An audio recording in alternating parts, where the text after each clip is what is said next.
He lets Gregory go. "Shall we get on the river? There might be a breeze."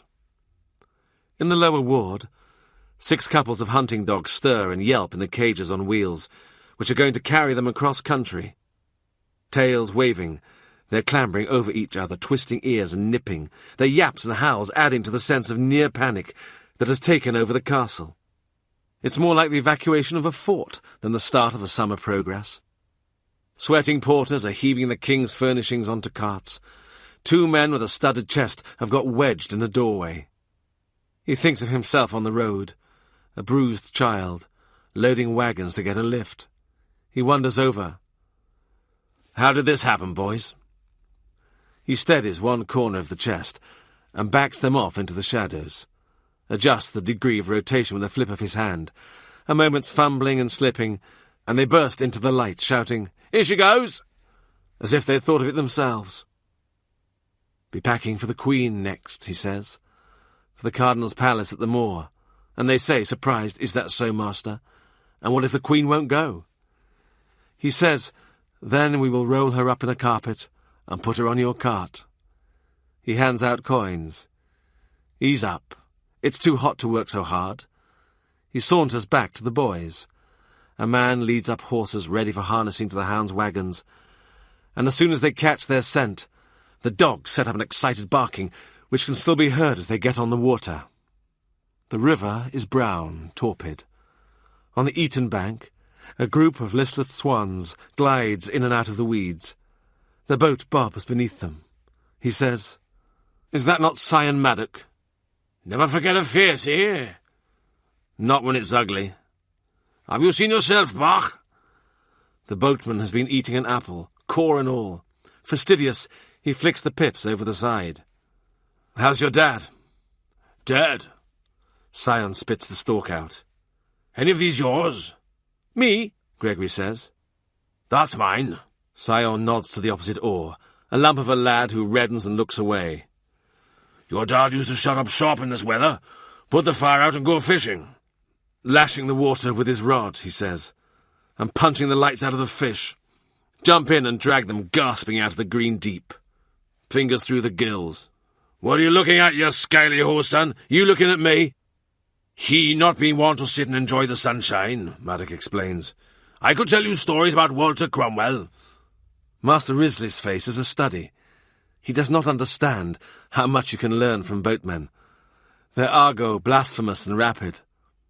At 12, he spoke it fluently, his mother tongue, and now it flows back into his mouth, something natural, something dirty.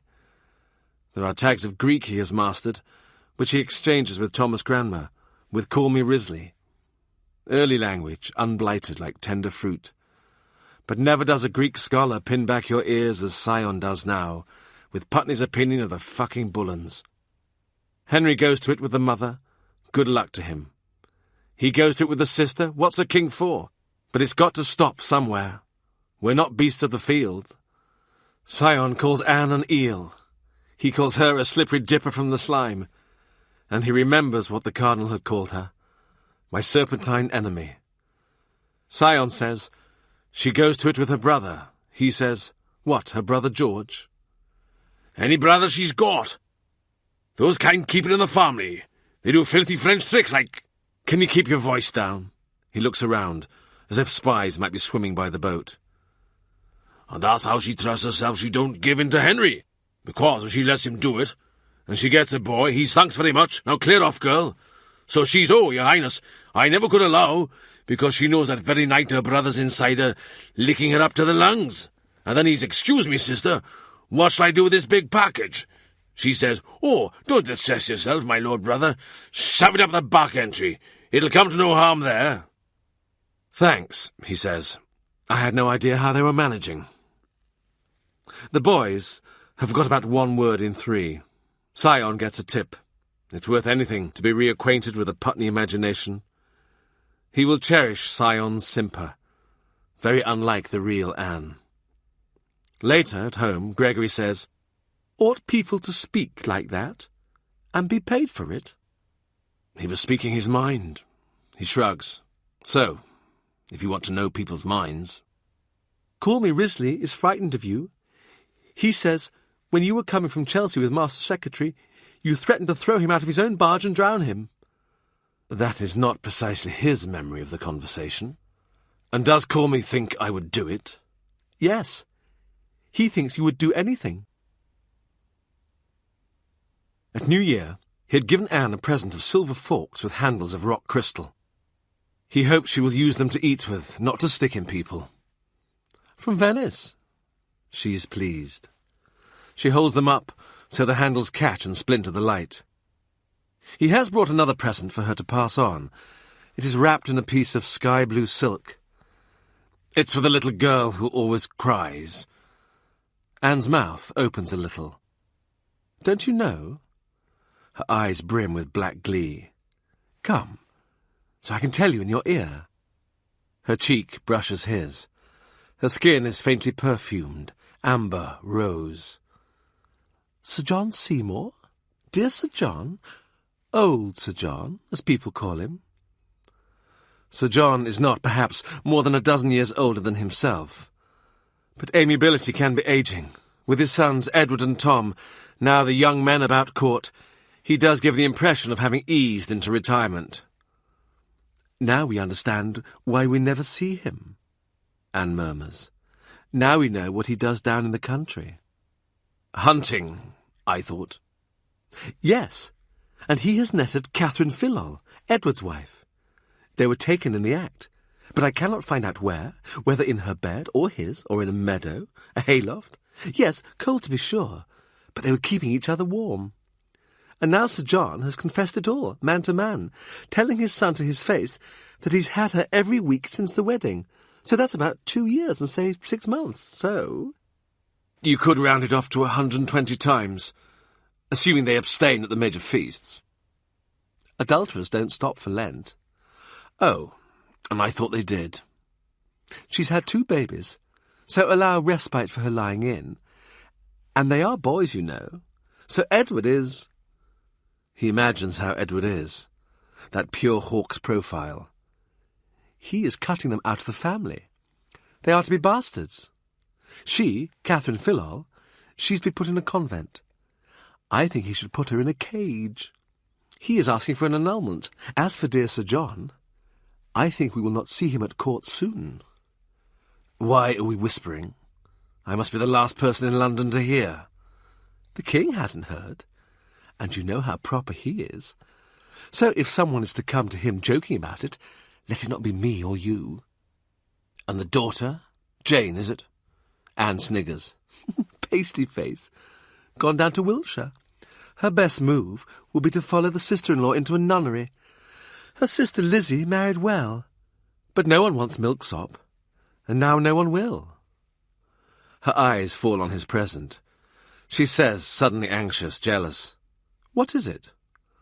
Only a book of needlework patterns. As long as it is nothing to tax her wits. Why would you send her a present? I feel sorry for her. More now, of course. Oh, you don't like her, do you? The correct answer is no, my Lady Anne, I only like you.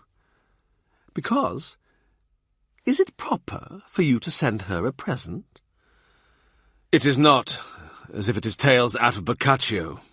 She laughs. They could tell Boccaccio a tale, those sinners at Wolf Hall. Thomas Hitton, a priest, was burned just as February went out, taken up by Fisher, Bishop of Rochester, as a smuggler of Tyndale scriptures. Soon afterwards, rising from the bishop's frugal table, a dozen guests had collapsed, vomiting, rigid with pain, and been taken pale and almost pulseless to their beds and the ministrations of the doctors. Dr. Butt said the broth had done it. From testimony of the waiting boys, it was the only dish they had tasted in common. There are poisons nature herself brews, and he, before putting the bishop's cook to the torture, would have visited the kitchens and passed the skimmer over the stock-pot. But no one else doubts there has been a crime. Presently the cook admits to adding to the broth a white powder which someone gave him. Who? Just a man. A stranger who had said it would be a good joke to give Fisher and his guests a purge. The king is beside himself, rage and fear. He blames heretics. Dr. Butts, shaking his head, pulling his lower lip, says that poison is what Henry fears worse than hell itself. Would you put poison in a bishop's dinner because a stranger told you it would be a laugh? The cook won't say more, or perhaps he has reached the stage beyond saying. The interrogation has been mismanaged then, he says to Butts. I wonder why. The doctor, a man who loves the gospel, laughs sourly and says, If they wanted the man to talk, they should have called in Thomas More. The word is that the Lord Chancellor has become a master in the twin arts of stretching and compressing the servants of God. When heretics are taken, he stands by at the Tower while the torture is applied. It is reported that in his gatehouse at Chelsea he keeps suspects in the stocks while he preaches at them and harries them. The name of your printer, the name of the master of the ship that brought these books into England. They say he uses the whip, the manacles, and the torment frame they call Skeffington's daughter. It is a portable device into which a man is folded, knees to chest, with a hoop of iron across his back. By means of a screw, the hoop is tightened until his ribs crack. It takes art to make sure the man does not suffocate, for if he does, everything he knows is lost. Over the next week, 2 dinner guests die. Fisher himself rallies.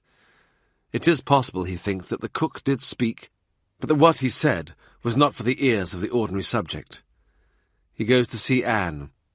A thorn between 2 roses, she is sitting with her cousin Mary Shelton and her brother's wife Jane, Lady Rochford. My lady, do you know the king has devised a new form of death for Fisher's cook? He is to be boiled alive. Mary Shelton gives a little gasp and flushes as if some gallant had pinched her. Jane Rochford drawls.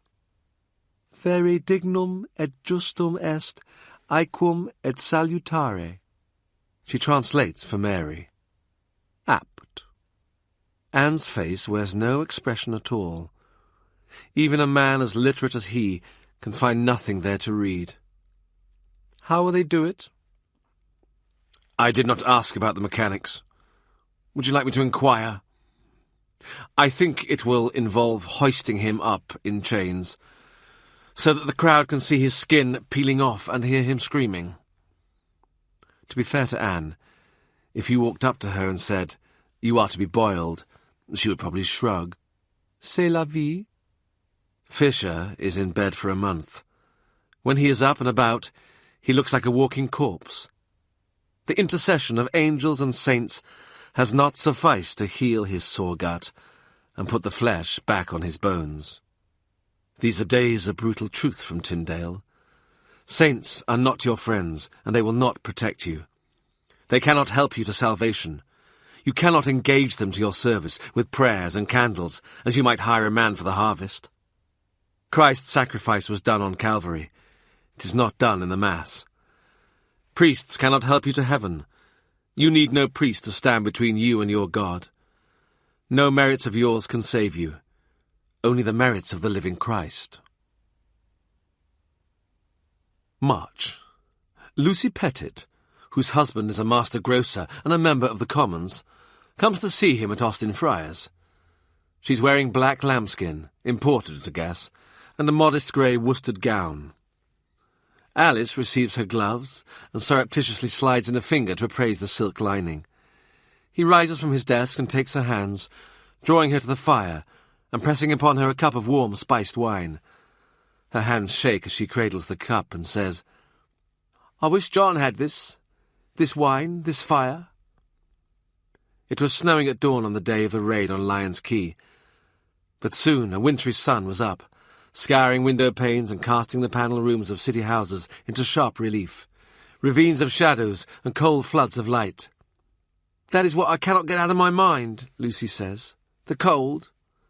And Moore himself, his face muffled in furs, standing at the door with his officers, ready to search the warehouse and their own rooms.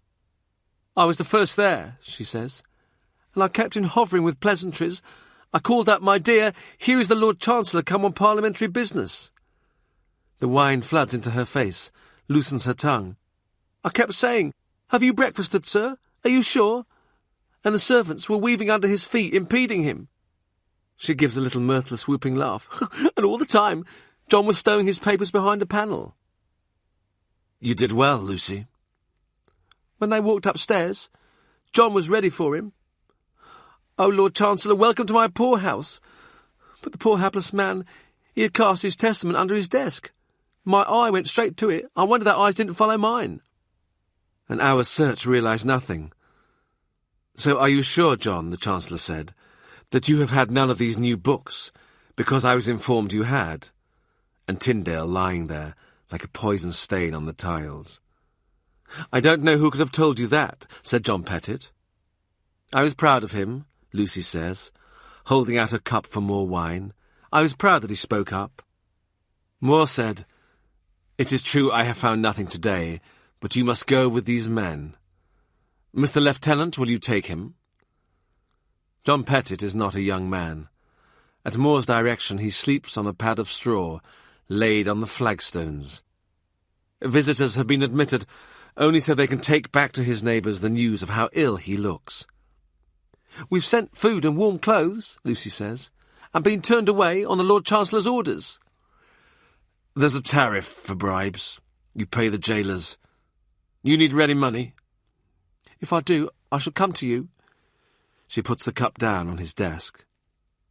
"He cannot lock us all up." "He has prisons enough." "For bodies, yes.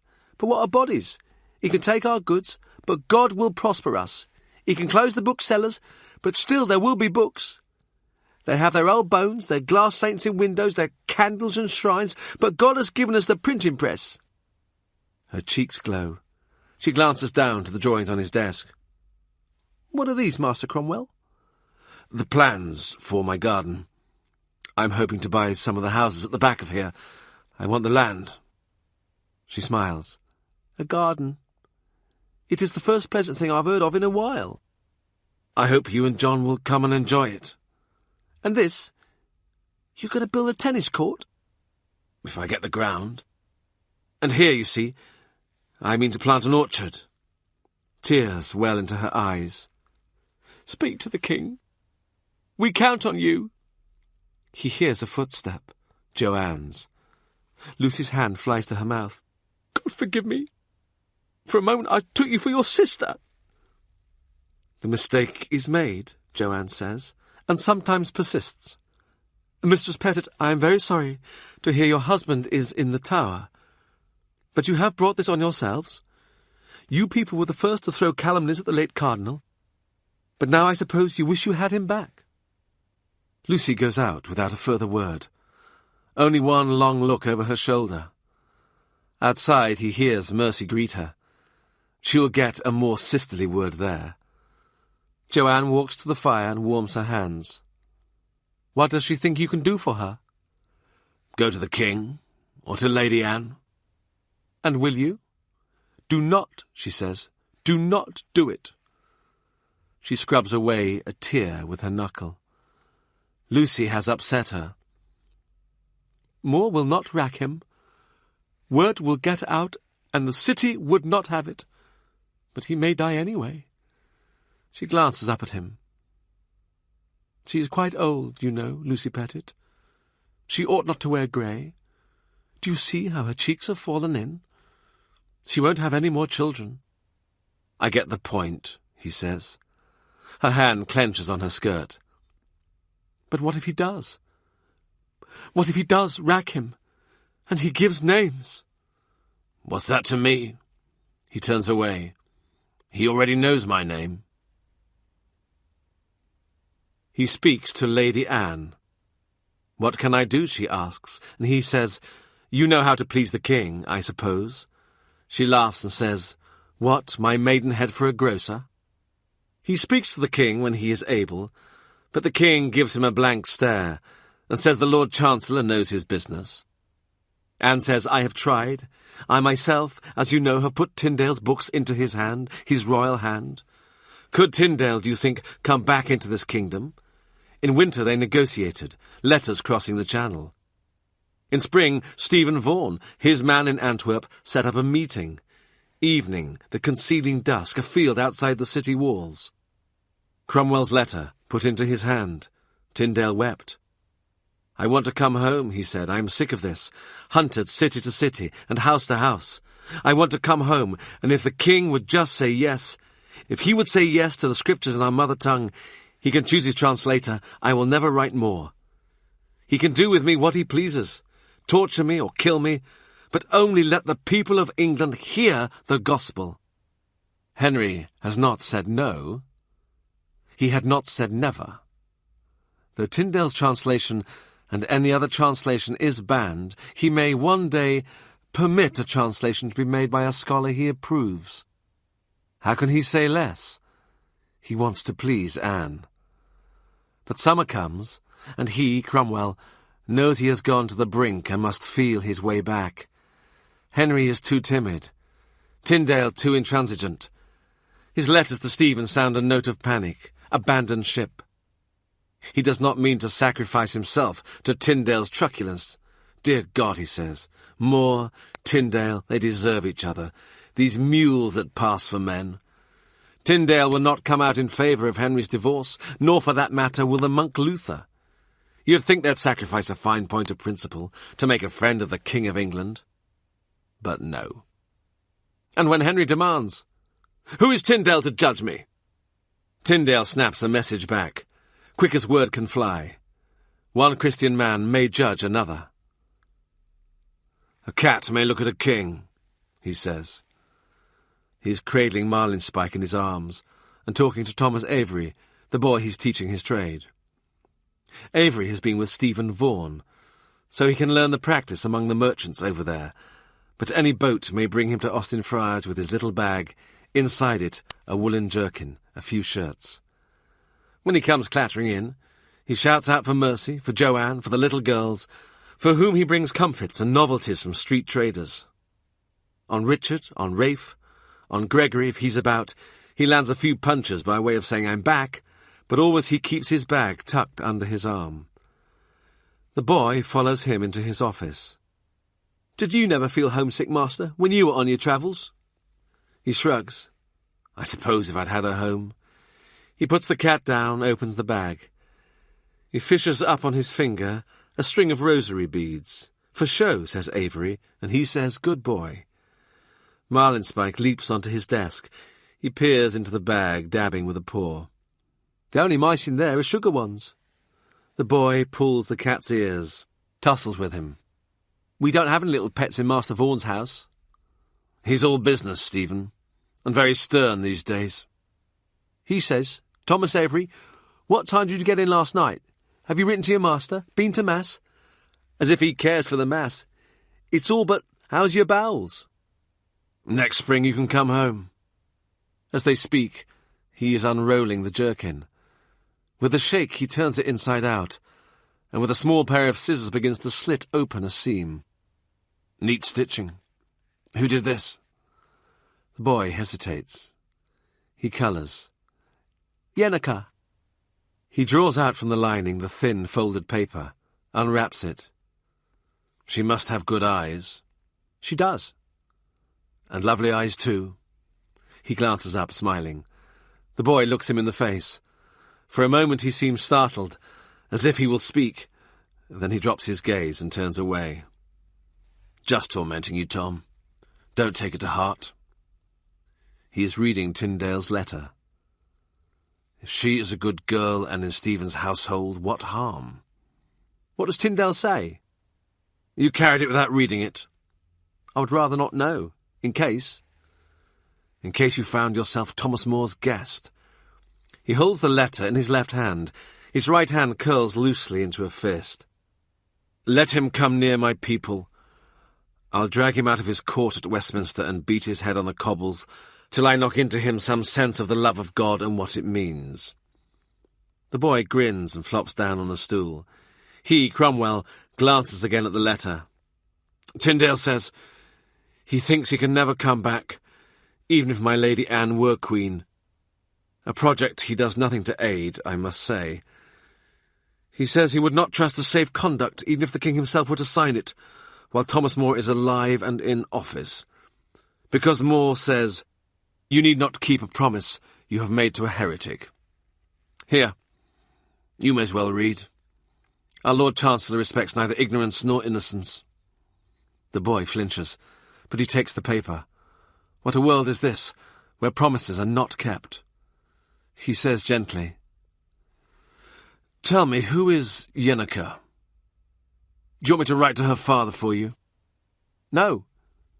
Avery looks up, startled. He is frowning.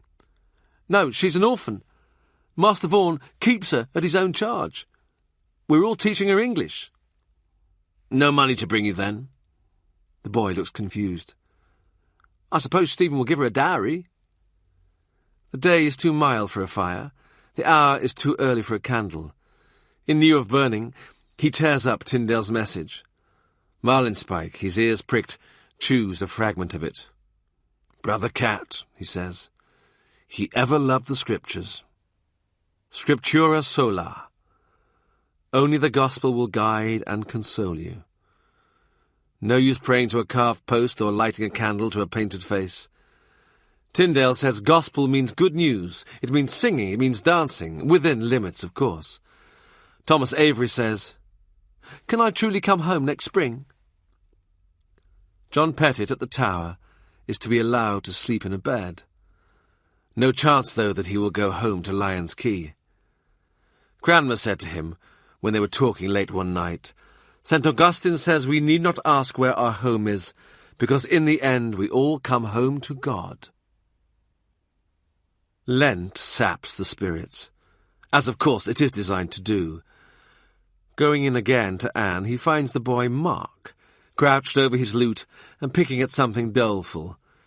He flicks a finger against his head as he breezes past, and says, Cheer it up, can't you? Mark almost falls off his stool. It seems to him they are in a daze, these people, vulnerable to being startled, to being ambushed. Anne, waking out of her dream, says, What did you just do? Hit Mark, only, he demonstrates, with one finger. Anne says, Mark? Who? Oh, is that his name? The spring, 1531. He makes it his business to be cheerful. The Cardinal was a great grumbler, but he always grumbled in some entertaining way. The more he complained, the more cheerful his man Cromwell became. That was the arrangement. The King is a complainer, too. He has a headache. The Duke of Suffolk is stupid. The weather is too warm for the time of year. The country is going to the dogs. He's anxious, too, afraid of spells, and of people thinking bad thoughts about him in any specific or unspecific way. The more anxious the king becomes, the more tranquil becomes his new servant, the more hopeful, the more staunch. And the more the king snips and carps, the more do his petitioners seek out the company of Cromwell, so unfailing in his amiable courtesy. At home, Jo comes to him looking perplexed. She is a young lady now, with a womanly frown, a soft crinkle of flesh on her forehead, which Joanne, her mother, has too. Sir, how shall we paint our eggs at Easter? How did you paint them last year? Every year before this, we gave them hats like the cardinals. She watches his face, to read back the effect of her words. It is his own habit exactly, and he thinks, not only your children are your children. Was it wrong? Not at all. I wish I'd known. I would have taken him one. He would have liked it. Jo puts her soft little hand into his. It is still a child's hand, the skin scuffed over the knuckles, the nails bitten. I am of the King's council now, he says. You can paint crowns if you like. This piece of folly with her mother, this ongoing folly, it has to stop. Joanne knows it too. She used to make excuses, to be where he was. But now, if he's at Austin Friars, she's at the house in Stepney. Mercy knows, she murmurs in passing. The surprise is it took us so long. But there is a lesson here. You think people are always watching you, but that is guilt, making you jump at shadows. But finally Mercy finds she has eyes in her head, and a tongue to speak, and picks a time when they can be alone.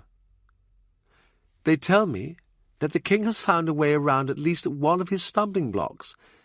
I mean the difficulty of how he can marry Lady Anne when her sister Mary has been in his bed. We have had all the best advice, he says easily. Dr. Cranmer, at my recommendation, sent to Venice to a learned body of rabbis to take opinions on the meaning of the ancient texts. So it is not incest, unless you have actually been married to one sister. The divines say not. How much did that cost? Dr. Cranmer wouldn't know. The priests and the scholars go to the negotiating table, then some less godly sort of man comes after them with a bag of money. They don't have to meet each other, coming in or going out.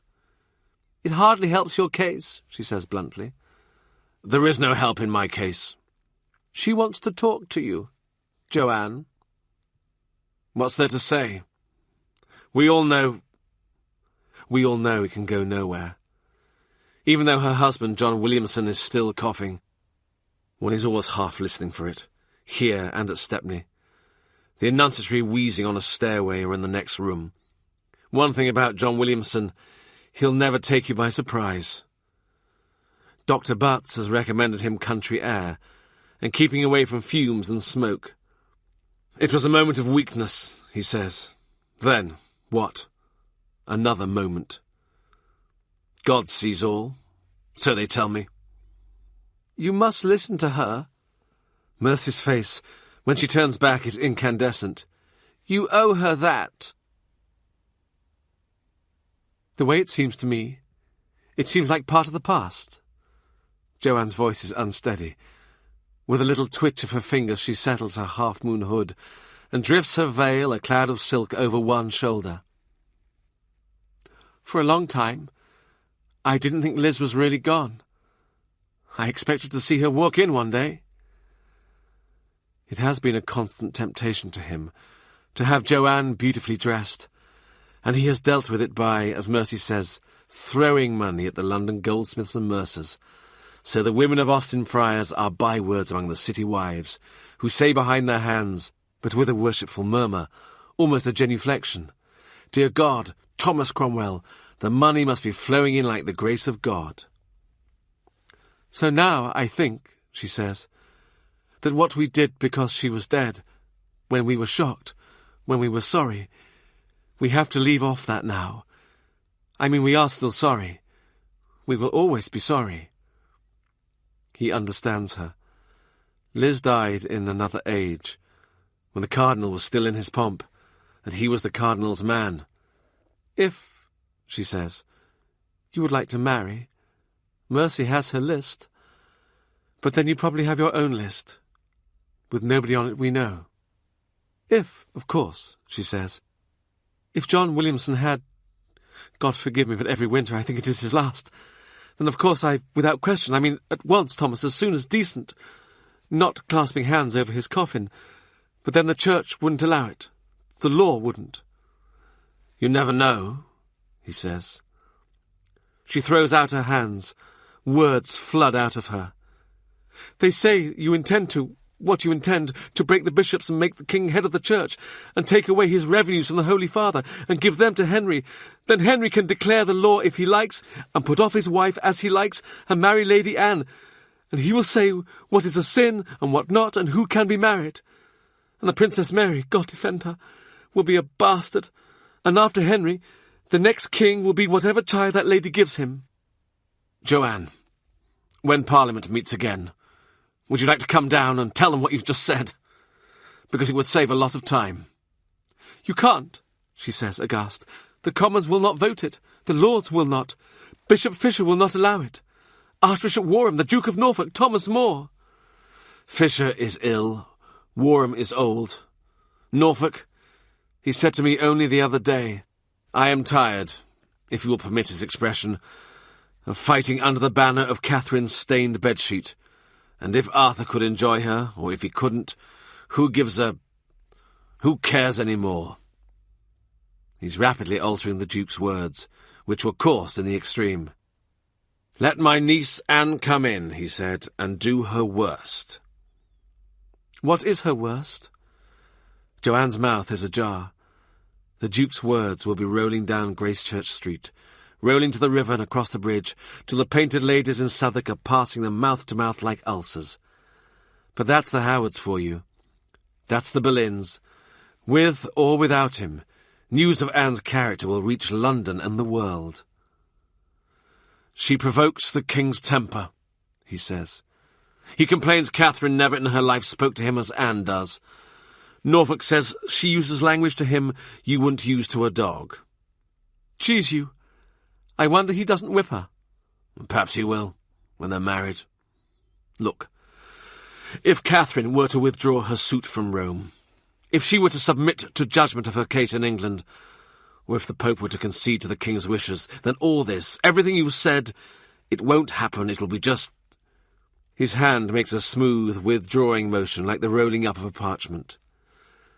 If Clement were to come to his desk one morning, not quite awake, and sign with his left hand some piece of paper he's not read, well, who could blame him?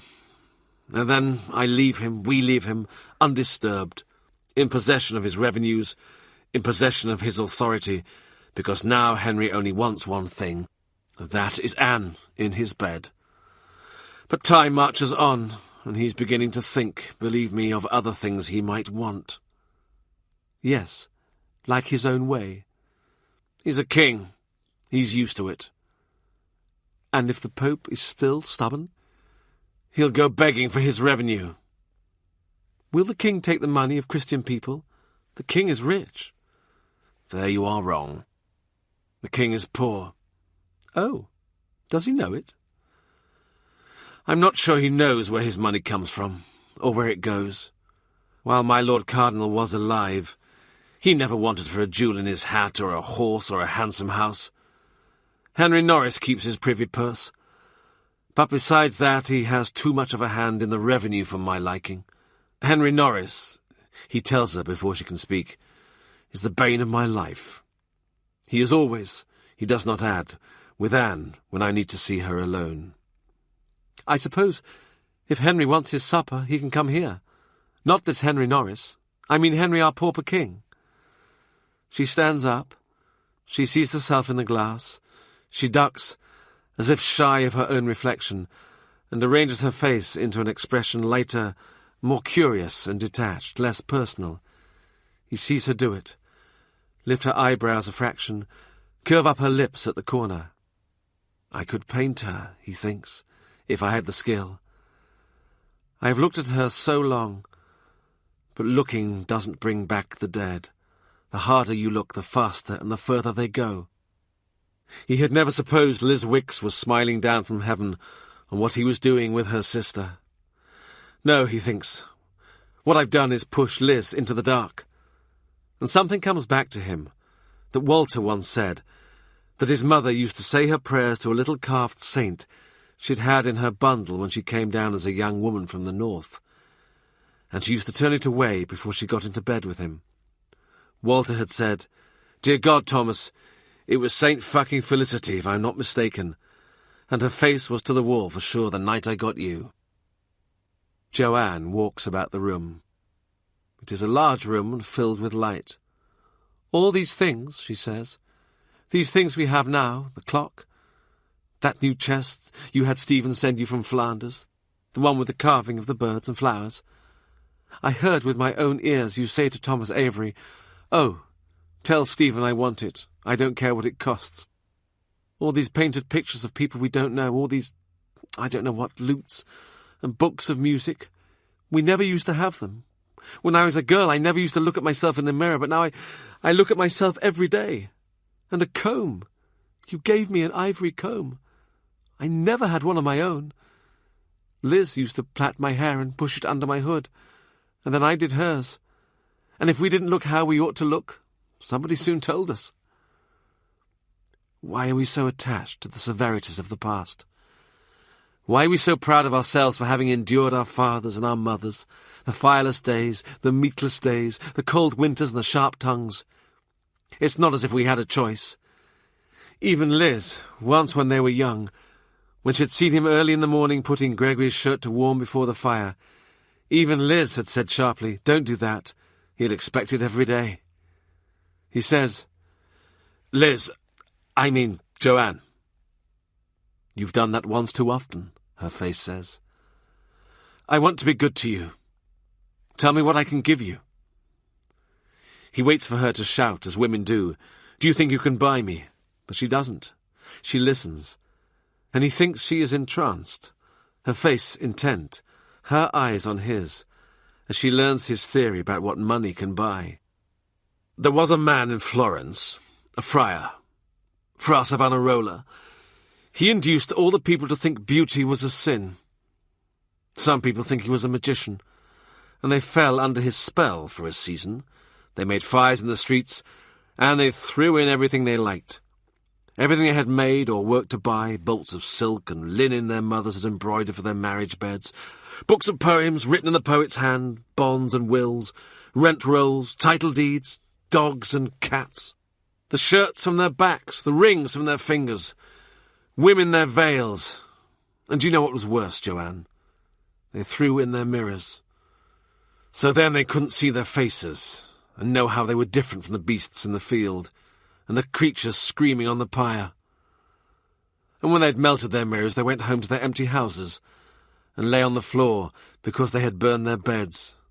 And when they got up next day, they were aching from the hard floor, and there was no table for their breakfast because they'd used the table to feed the bonfire, and no stool to sit on because they'd chopped it into splinters, and there was no bread to eat because the bakers had thrown it into the flames, and the basins and the yeast and the flour and the scales. And you know the worst of it. They were sober. Last night they took their wineskins. He turns his arm in a mime of a man lobbing something into a fire. So they were sober, and their heads were clear, but they looked around. They had nothing to eat, nothing to drink, and nothing to sit on. But that wasn't the worst. You said the mirrors were the worst. Not to be able to look at yourself. Yes. Well, so I think. I hope I can always look myself in the face. And you, Joanne, you should always have a fine glass to see yourself, as you're a woman worth looking at. You could write a sonnet. Thomas Wyatt could write her a sonnet, and not make this effect. She turns her head away, but through the thin film of her veil he can see her skin glow. Because women will coax. Tell me. Just tell me something. Tell me your thoughts. And this he has done. They part friends. They even manage without one last time for old time's sake. Not that they are parted, really, but now they are on different terms.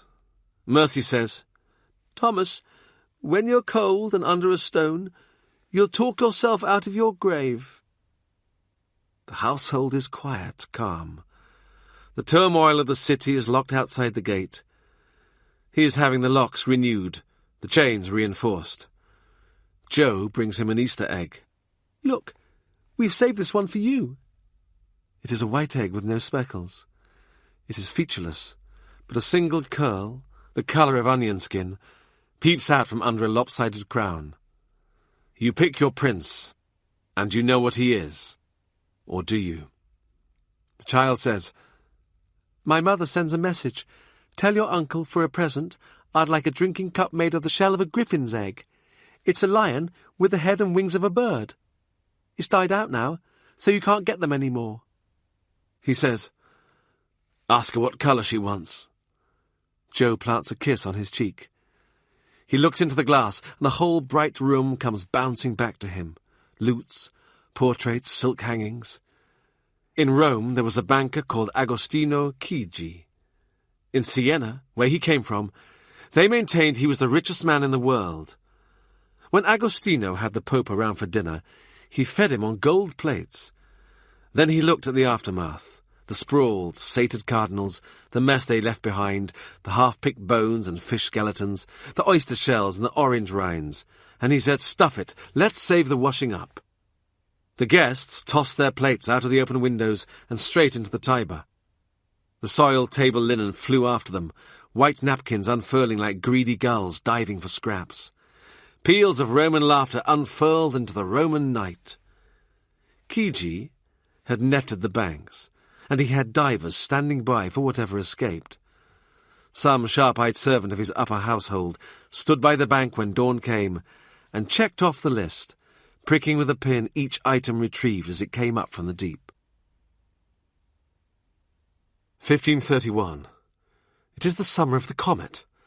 In the long dusk, beneath the curve of the rising moon and the light of the strange new star, black-robed gentlemen stroll arm in arm in the garden, speaking of salvation. They are Thomas Cranmer, Hugh Latimer, the priests and clerks of Anne's household, detached and floated to Austin Friars on a breeze of theological chit-chat. Where did the church go wrong? How can we drift her into the right channel again? It would be a mistake, he says, watching them from the window, to think any of those gentlemen agree one with the other on any point of the interpretation of Scripture.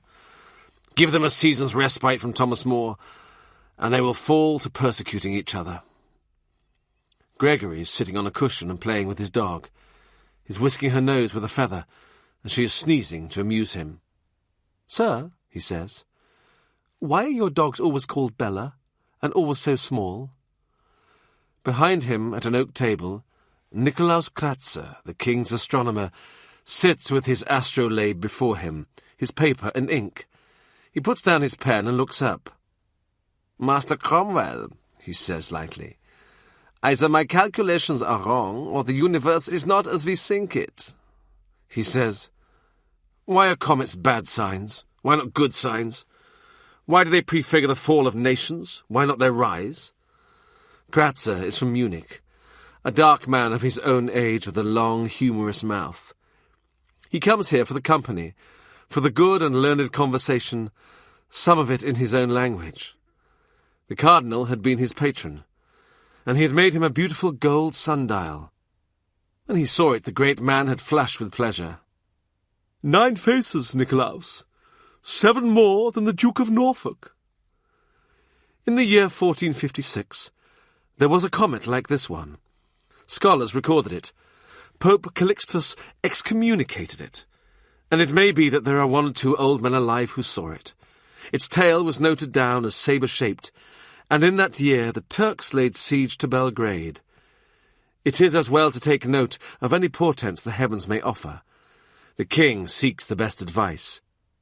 The alignment of the planets in Pisces in the autumn of 1524 was followed by great wars in Germany, the rise of Luther's sect, uprisings amongst common men, and the deaths of 100,000 of the emperor's subjects. Also, 3 years of reign. The sack of Rome was foretold, full 10 years before the event, by noises of battle in the air and under the ground, the clash of invisible armies, steel clattering against steel, and the spectral cries of dying men. He himself was not in Rome to hear it, but he has met many men who say they have a friend who knows a man who was. He says, "Well, if you can answer for reading the angles, I can check your workings." Gregory says, "Dr. Kratzer, where does the comet go when we are not looking at it?" The sun has declined. Birdsong is hushed. The scent of the herb beds rises through the open window. Kratzer is still, a man transfixed by prayer or Gregory's question, gazing down at his papers with his long, knuckly fingers joined. Down below in the garden, Dr. Latimer glances up and waves to him. "Hugh is hungry. Gregory, fetch our guests in." "I'll run over the figures first." Kratzer shakes his head. "Luther says, God is above mathematics." Candles are brought in for Kratzer. The wood of the table is black in the dusk, and the light settles against it in trembling spheres. The scholar's lips move, like the lips of a monk at vespers. Liquid figures spill from his pen. He, Cromwell, turns in the doorway and sees them. They flitter from the table, skim and melt into the corners of the room. Thurston comes stumping up from the kitchens. "I sometimes wonder what people think goes on here. Give some dinners, or we shall be undone. All these hunting gentlemen, and ladies too, they've sent us enough meat to feed an army. Send it to the neighbours. Suffolk is sending us a buck every day. Monsieur Chapuis is our neighbour. He doesn't get many presents. And Norfolk, give it out at the back gate. Ask the parish who's hungry. But it is the butchering, the skinning, the quartering. I'll come and give you a hand, shall I? You can't do that. Thurston rings his apron. "It will be a pleasure." He eases off the cardinal's ring. Sit still, be a gentleman, sir. Indict something, can you not? Write a law. Sir, you must forget you ever knew these businesses." He sits back down again with a heavy sigh. "Are our benefactors getting letters of thanks? I'd better sign them myself." "They are thanking and thanking," Thurston says. "A dozen of clerks scribbling away. You must take on more kitchen boys, and you more scribblers." If the king asks for him, he goes out of London to where the king is. August finds him in a group of courtiers watching Anne, standing in a pool of sunlight, dressed as Maid Marian and shooting at a target. "William Brereton, good day," he says. "You are not in Cheshire?" "Yes, despite appearances I am." "I asked for that. Only I thought you'd be hunting in your own country." Brereton scowls. "Must I account to you for my movements?" In her green glade, in her green silks, Anne is fretting and fuming. Her bow is not to her liking. In a temper, she casts it on the grass. She was the same in the nursery. He turns to find Mary Boleyn at his side, an inch closer than anyone else would be. "Where's Robin Hood?" His eyes are on Anne. "I have dispatches." "You won't look at them till sundown." "He will not be occupied then." "She is selling herself by the inch.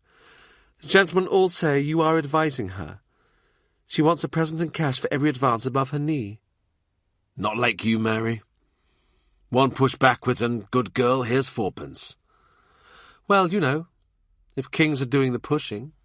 She laughs. "Anne has very long legs.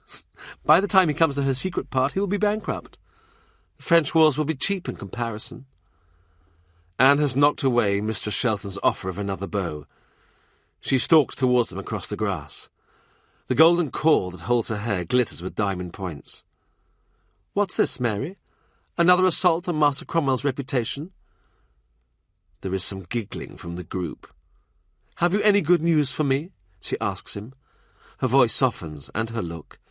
She puts her hand on his arm. The giggling stops. In a north-facing closet, out of the glare, she tells him, "I have news for you, in fact. Gardiner is to get Winchester." Winchester was Wolsey's richest bishopric. He carries all the figures in his head. "The preference may render him amenable." She smiles, a twist of her mouth. "Not to me.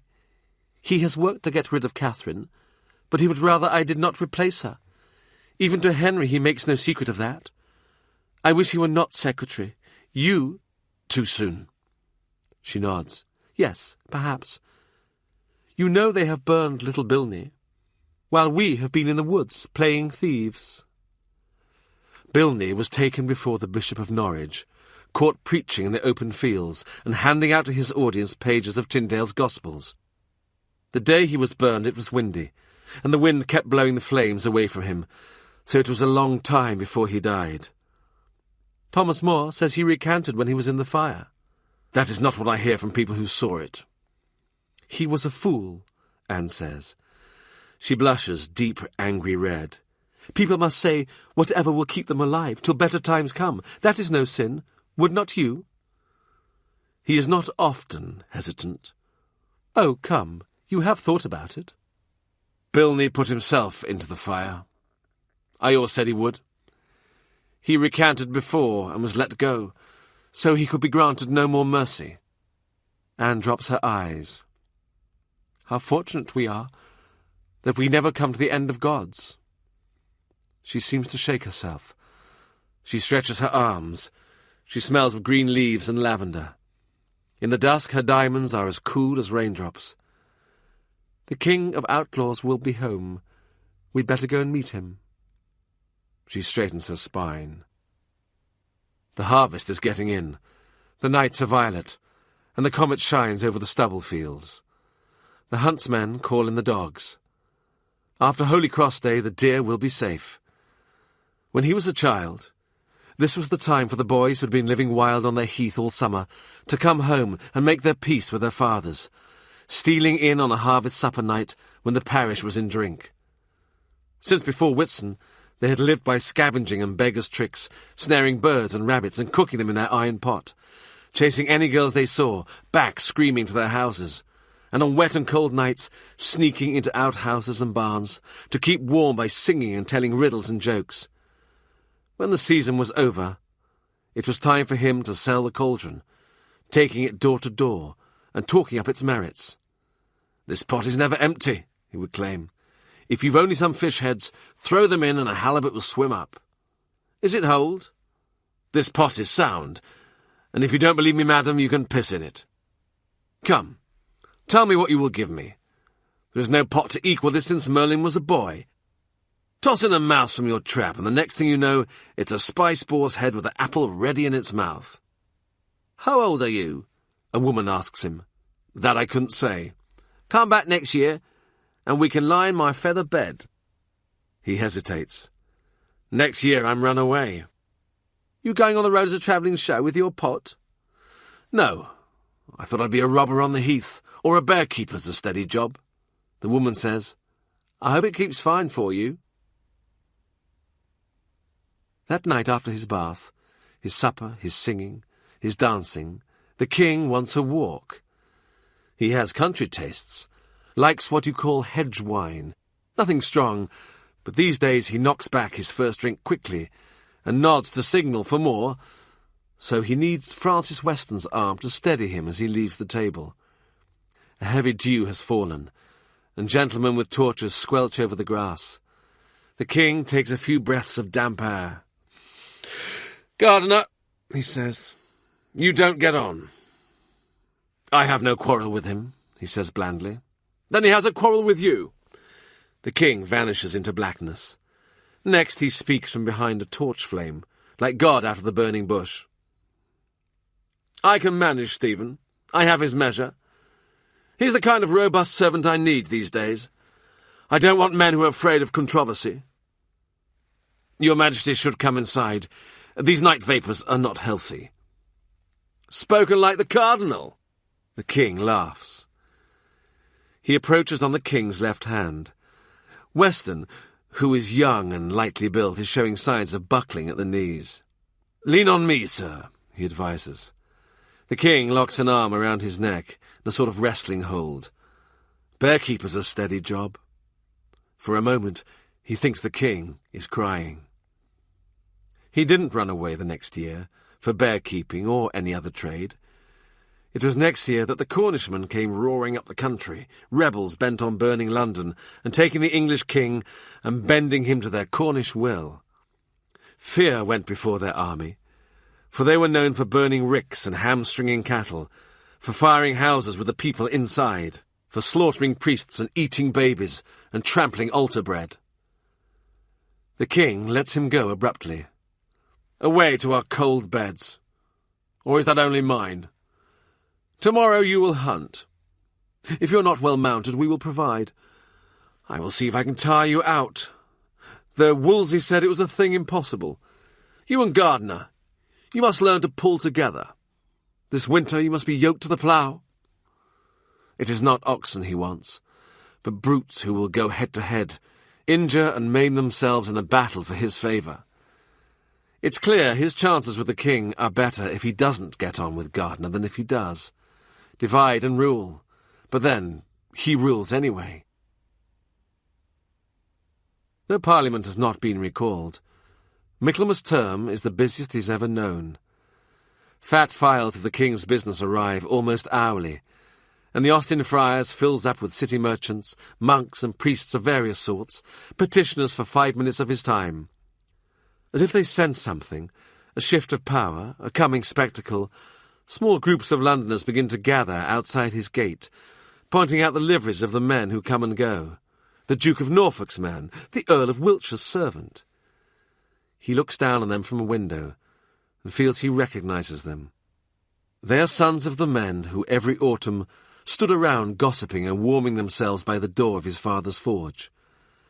They are boys like the boy he used to be, restless, waiting for something to happen. He looks down at them and arranges his face. Erasmus says that you must do this each morning before you leave your house. Put on a mask, as it were. He applies that to each place, each castle or inn or nobleman's seat, where he finds himself waking up. He sends some money to Erasmus, as the cardinal used to do. "To buy him his gruel," he used to say, "and keep the poor soul in quills and ink." Erasmus is surprised. He has heard only bad things of Thomas Cromwell. From the day he was sworn into the King's Council, he has had his face arranged. He has spent the early months of the year watching the faces of other people to see when they register doubt, reservation, rebellion, to catch that fractional moment before they settle into the suave lineaments of the courtier, the facilitator, the yes-man. Rafe says to him, "We cannot trust Risley," and he laughs. "I know where I am with Call Me." He is well connected at court, but got his start in the cardinal's household, as who did not? But Gardiner was his master at Trinity Hall, and he has watched us both rise in the world. He has seen us put on muscle, 2 fighting dogs, and he cannot decide where to put his money. He says to Rafe, "I might in his place feel the same. It was easy in my day. You just put your shirt on Wolsey." He has no fear of Risley, or anyone like him. You can calculate the actions of unprincipled men. As long as you feed them, they'll run at your heels. Less calculable, more dangerous, are men like Stephen Vaughan, men who write to you, as Vaughan does. Thomas Cromwell, "I would do anything for you." Men who say they understand you, whose embrace is so tight and ungiving, they will carry you over the abyss. At Austin Friars he has beer and bread sent out to the men who stand at the gate. Broth, as the mornings get sharper. Thurston says, "Well, if you aim to be feeding the whole district..." "It's only last month," he says, "that you were complaining the larders were overflowing and the cellars were full." St. Paul tells us we must know how to flourish in times of abasement and times of abundance, with a full stomach and an empty. He goes down to the kitchens to talk to the boys Thurston has taken on. They shout up with their names and what they can do, and gravely he notes their abilities in a book. Simon can dress a salad and play a drum. Matthew, he can say his paternoster. All these garzoni must be trainable. One day they must be able to walk upstairs as he did and take a seat in the counting-house. All must have warm and decent clothes and be encouraged to wear them, not sell them, for he remembers from his days at Lambeth the profound cold of storerooms. In Wolsey's kitchens at Hampton Court, where the chimneys draw well and confine the heat, he has seen stray snowflakes drifting in the rafters and settling on sills. When in the crisp mornings at dawn he comes out of his house with his entourage of clerks, the Londoners are already assembling. They drop back and watch him, neither friendly nor hostile. He calls out good morning to them, and may God bless you, and some of them shout good morning back. They pull off their caps, and because he is a king's counsellor, they stand bareheaded till he has gone by. October. Monsieur Chapuis, the Emperor's ambassador, comes to Austin Friars to dine, and Stephen Gardiner is on the menu. "No sooner appointed to Winchester than sent abroad," Chapuis says. "And how do you think King Francis will like him? What can he do as a diplomat that Sir Thomas Boleyn cannot? Though I suppose he is parti pris, being the lady's father.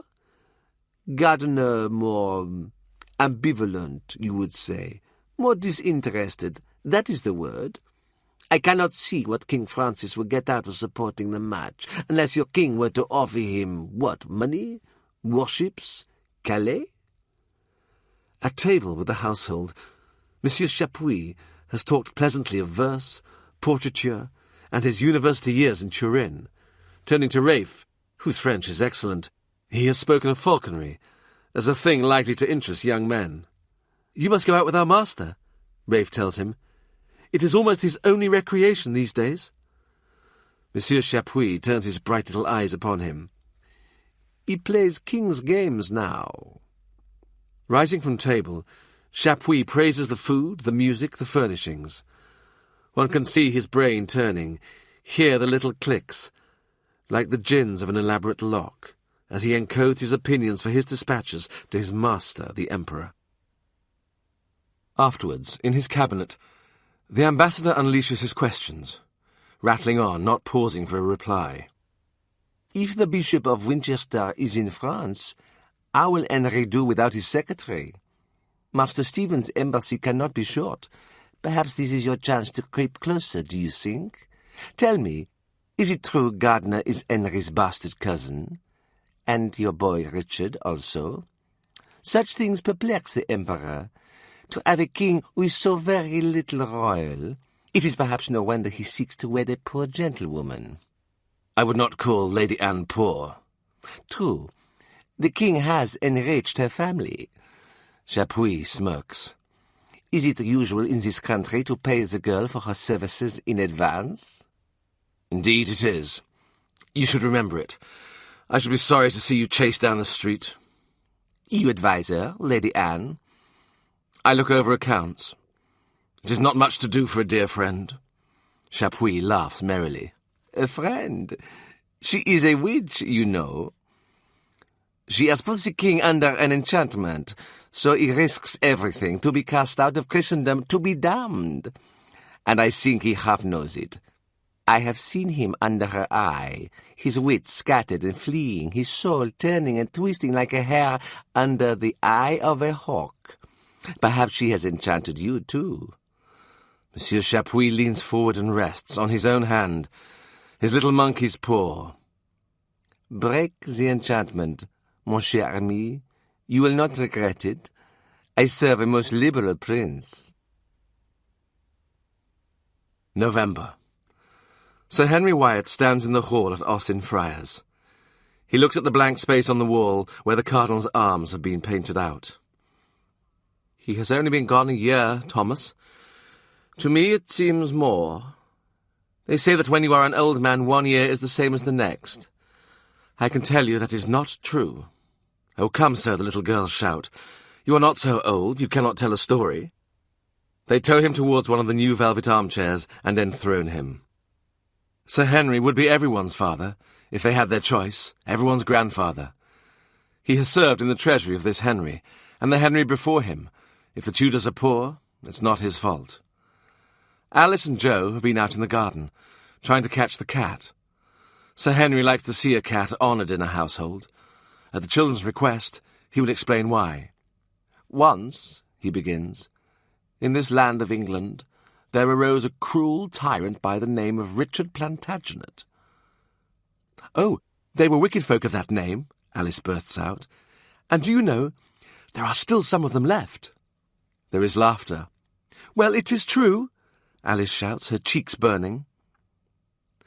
And I, your servant Wyatt, who relates this tale, was cast by this tyrant into a dungeon, to sleep upon the straw, a dungeon with but one small window, and that window barred. Winter came on, Sir Henry says, and I had no fire. I had no food or water, for the guards forgot me. Richard Cromwell sits listening, chin on hand. He exchanges a look with Rafe. Both of them glance at him, and he makes a little gesture, damping down the horror of the past. Sir Henry, they know, was not forgotten at the Tower. His guards laid white-hot knives against his flesh. They pulled out his teeth. So what must I do? Says Sir Henry. Lucky for me, my dungeon was damp. I drank the water that ran down the wall. And for food, Jo says. Her voice is low and thrilled. Ah, now we come to the best part of the tale. One day, Sir Henry says, when I thought if I did not eat I was likely to die, I perceived that the light of my little window was blocked. Looking up, what should I see but the form of a cat, a black and white London cat. Now, Puskins, I said to her, and she mewed, and in doing so, she let fall her burden. And what had she brought me? A pigeon, shouts Jo. Mistress, either you have been a prisoner yourself, or heard this tale before. The girls have forgotten that he does not have a cook, a spit, a fire. The young men drop their eyes, flinching from the mental picture of a prisoner tearing apart, with fettered hands, a mass of feathers swarming with bird-lice. Now, the next news I heard lying on the straw was the ringing of bells and a cry in the streets, "A Tudor! A Tudor!" Without the cat's gift, I would not have lived to hear it, or hear the key turn in the lock, and King Henry himself cry, "Wyatt, is that you? Come forth to your reward." Some forgivable exaggeration here. King Henry had not been in that cell, but King Richard had. It was he who oversaw the heating of the knife, and listened, his head tilted slightly, as Henry Wyatt screamed, who sidled away, fastidious, from the odour of burning flesh, and ordered the knife to be reheated and applied again. They say that little Bilney, the night before he was burned, held his fingers in a candle flame and called on Jesus to teach him how to endure the pain. That was not wise, to maim yourself before the event. Wise or not, he thinks of it. "Now, Sir Henry," Mercy says, "you must tell us the lion tale, because we won't sleep if we don't hear it." "Well, really that is my son's tale. He should be here." "If he were here," Richard says, "the ladies would all be making goggle eyes at him and sighing. Yes, you would, Alice, and they would not care about any lion tale." When Sir Henry was mended after his imprisonment, he became a powerful man at court, and an admirer sent him a present of a lion cub. "At Allington Castle, I brought her up like my child," he says, till, as a girl will, she developed a mind of her own. One careless day, and mine the fault, she came out of her cage. "Leontina," I called to her, "stand till I lead you back." But then she crouched, quite silent, and sighted me, and her eyes were like fire. It was then I realized, he says, that I was not her father, for all that I had cherished her. I was her dinner. Alice says, a hand to her mouth, "Sir Henry, you thought your last hour had come." Indeed, I did, and so it had, if it had not been that my son Thomas chanced to step into the courtyard. In a second he saw my peril and called out to her, "Leontina, here to me!" And she turned her head. In that moment, her glare distracted, I stepped back a pace and another. "Look at me," Thomas called. Now that day he was dressed very brightly, and with long fluttering sleeves, and a loose gown the wind got inside, and his hair, being fair, you know, which he wore long, he must have looked like a flame, I think, tall and flickering in the sun, and for a moment she stood, puzzling, and I stepped away, back and back. Leontina turns, she crouches. Leaving the father, she begins to stalk the son. You can see her padding feet, and feel the stink of blood on her breath. Meanwhile he, Henry Wyatt, in a cold lather of fear, backs off, backs away, in the direction of help. In his soft, enchanting voice, in loving murmurs, in the accents of prayer, Tom Wyatt speaks to the lion, asking St. Francis to open her brutish heart to grace. Leontina watches. She listens. She opens her mouth. She roars. What does she say? "Fee, fi, fo, and fum. I smell the blood of an Englishman." Tom Wyatt stands still as a statue. Grooms with nets creep across the court. Leontina is within feet of him, but once again she checks, listening. She stands, uncertain, ears twitching. He can see the pink drool from her jaw and smell her musty fur. She crouches back on her haunches. He scents her breath. She is ready to spring. He sees her muscles quiver, her jaw stretch. She leaps, but she spins in the air, an arrow stinging her ribs. She whirls, smashes at the barb, cries out, moans. Another arrow thuds into her dense flank, and as she circles again, whining, the nets drop over her. Sir Henry, striding calmly towards her, places his third arrow in her throat. Even as she dies, she roars. She coughs blood and strikes out. One of the grooms bears her claw mark to this day. Her pelt can be seen on the wall at Allington. "And you will come and visit me, young ladies," Sir Henry says, "and you can see what a brute she was." Tom's prayers were not answered, Richard says, smiling. St. Francis did nothing about it, so far as I can see. "Sir Henry, Joe pulls at his sleeve. "You have not said the best part." "No, I forgot. So then my son Tom walks away, the hero of the hour, and is sick into a bush." The children release their breath. They all applaud. In its time the story had reached court, and the king, he was younger then, sweet in disposition, was a little awed by it. When he sees Tom, even now, he will nod and murmur to himself, "Tom Wyatt, he can tame lions." When Sir Henry, who is fond of soft fruit, had eaten some fat brambles with yellow cream, he says, "A word with you, alone," and they withdraw. "If I were in your place," Sir Henry says, "I'd ask him to make you keeper of the jewel house.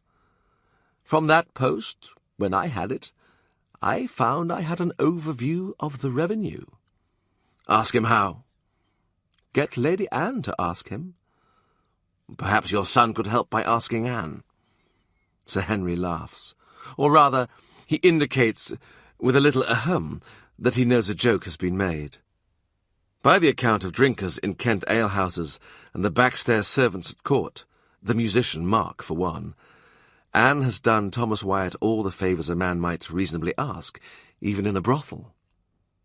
"I mean to retire from court this year," Sir Henry says.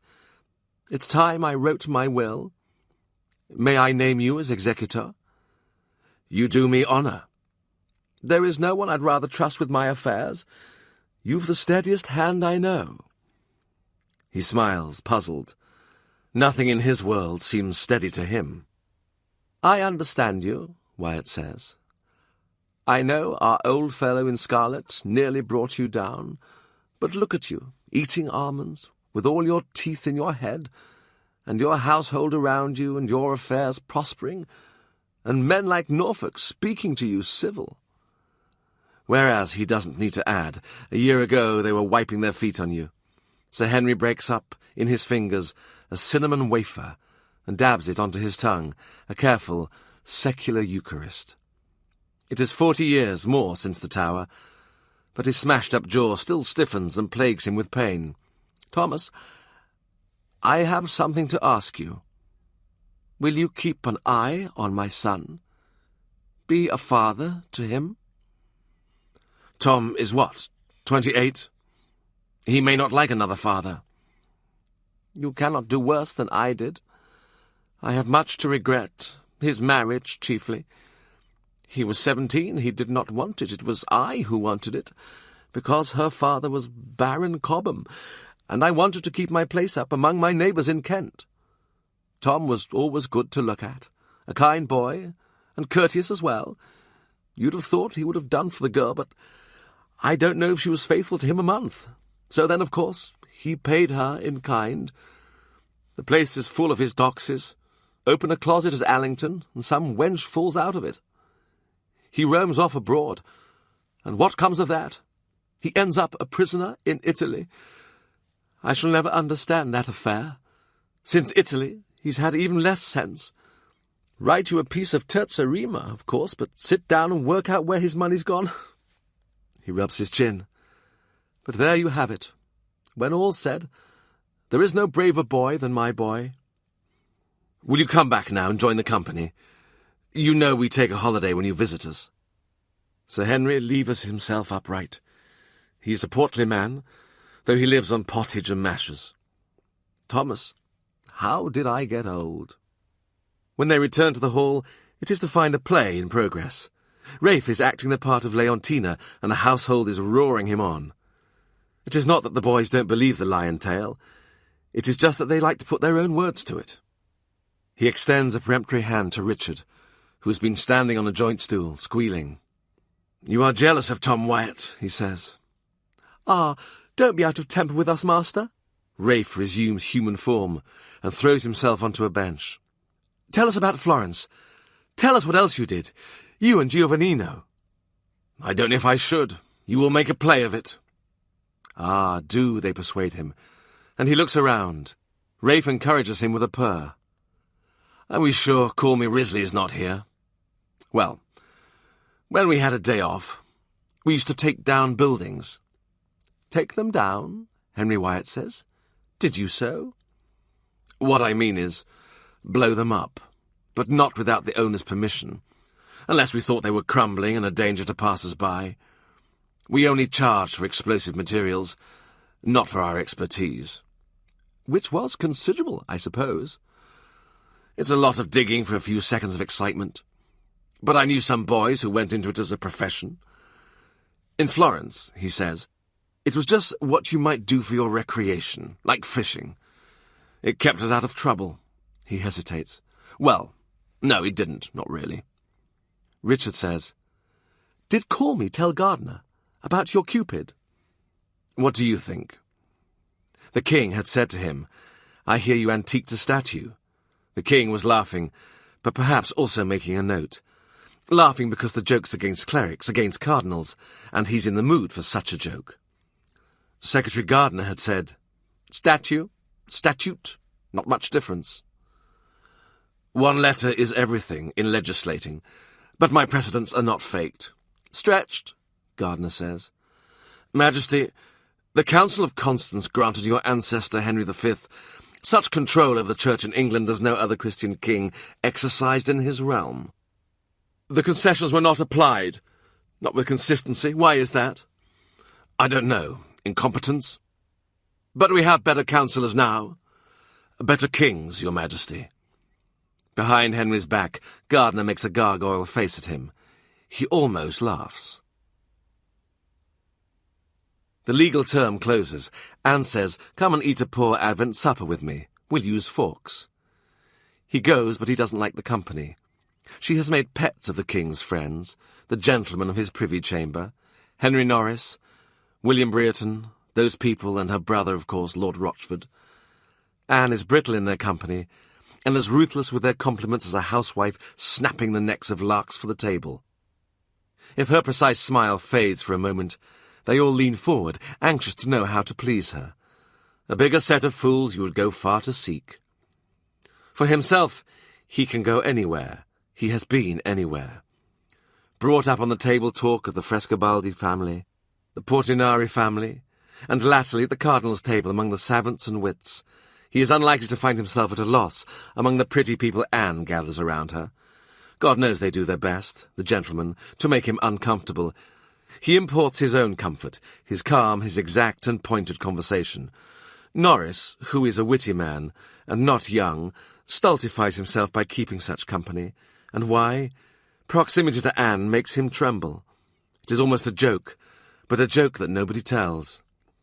After that first occasion, Norris follows him out, touches his sleeve, and brings him to a standstill face to face.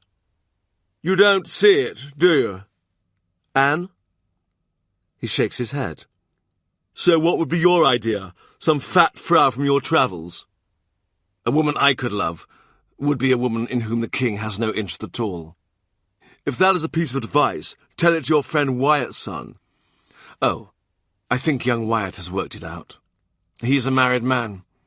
He says to himself, From your deprivations make a verse. Don't we all grow wiser, from pinpricks to the amour propre? Can you look at me, Norris says, and think I grow wiser? He hands Norris his handkerchief. Norris mops his face and gives the handkerchief back. He thinks of St. Veronica, swabbing with her veil the features of the suffering Christ. He wonders if, when he gets home, Henry's gentlemanly features will be imprinted on the cloth, and if so, will he hang the result on the wall? Norris turns away with a little laugh. Weston, young Weston, you know, he is jealous of a boy she brings in to sing for us some nights. He is jealous of the man who comes in to mend the fire, or the maid who pulls the stockings off. Every time she looks at you, he keeps count, he says. There, do you see? She is looking at that fat butcher. She looked at him 15 times in 2 hours. It was the cardinal who was the fat butcher. To Francis, one tradesman's the same as the next. I quite see that. Give you good night. Night, Tom, Norris says, batting him on the shoulder, absent, distracted, almost as if they were equals, as if they were friends. His eyes are turned back to Anne, his steps are turned back to his rivals. One tradesman the same as the next, not in the real world. Any man with a steady hand and a cleaver can call himself a butcher. But without the smith, where does he get that cleaver? Without the man who works in metal, where are your hammers, your scythes, your sickles, scissors and planes? Your arms and armour, your arrowheads, your pikes and your guns? Where are your ships at sea and their anchors? Where are your grappling hooks, your nails, latches, hinges, pokers and tongs? Where are your spits, kettles, trivets, your harness rings, buckles and bits? Where are your knives? He remembers the day they heard the Cornish army was coming. He was, 12? He was in the forge. He had cleaned the big bellows and he was oiling the leather. Walter came over and looked at it. "What's caulking?" "Right," he said. This was the kind of conversation he had with Walter. "It won't do itself."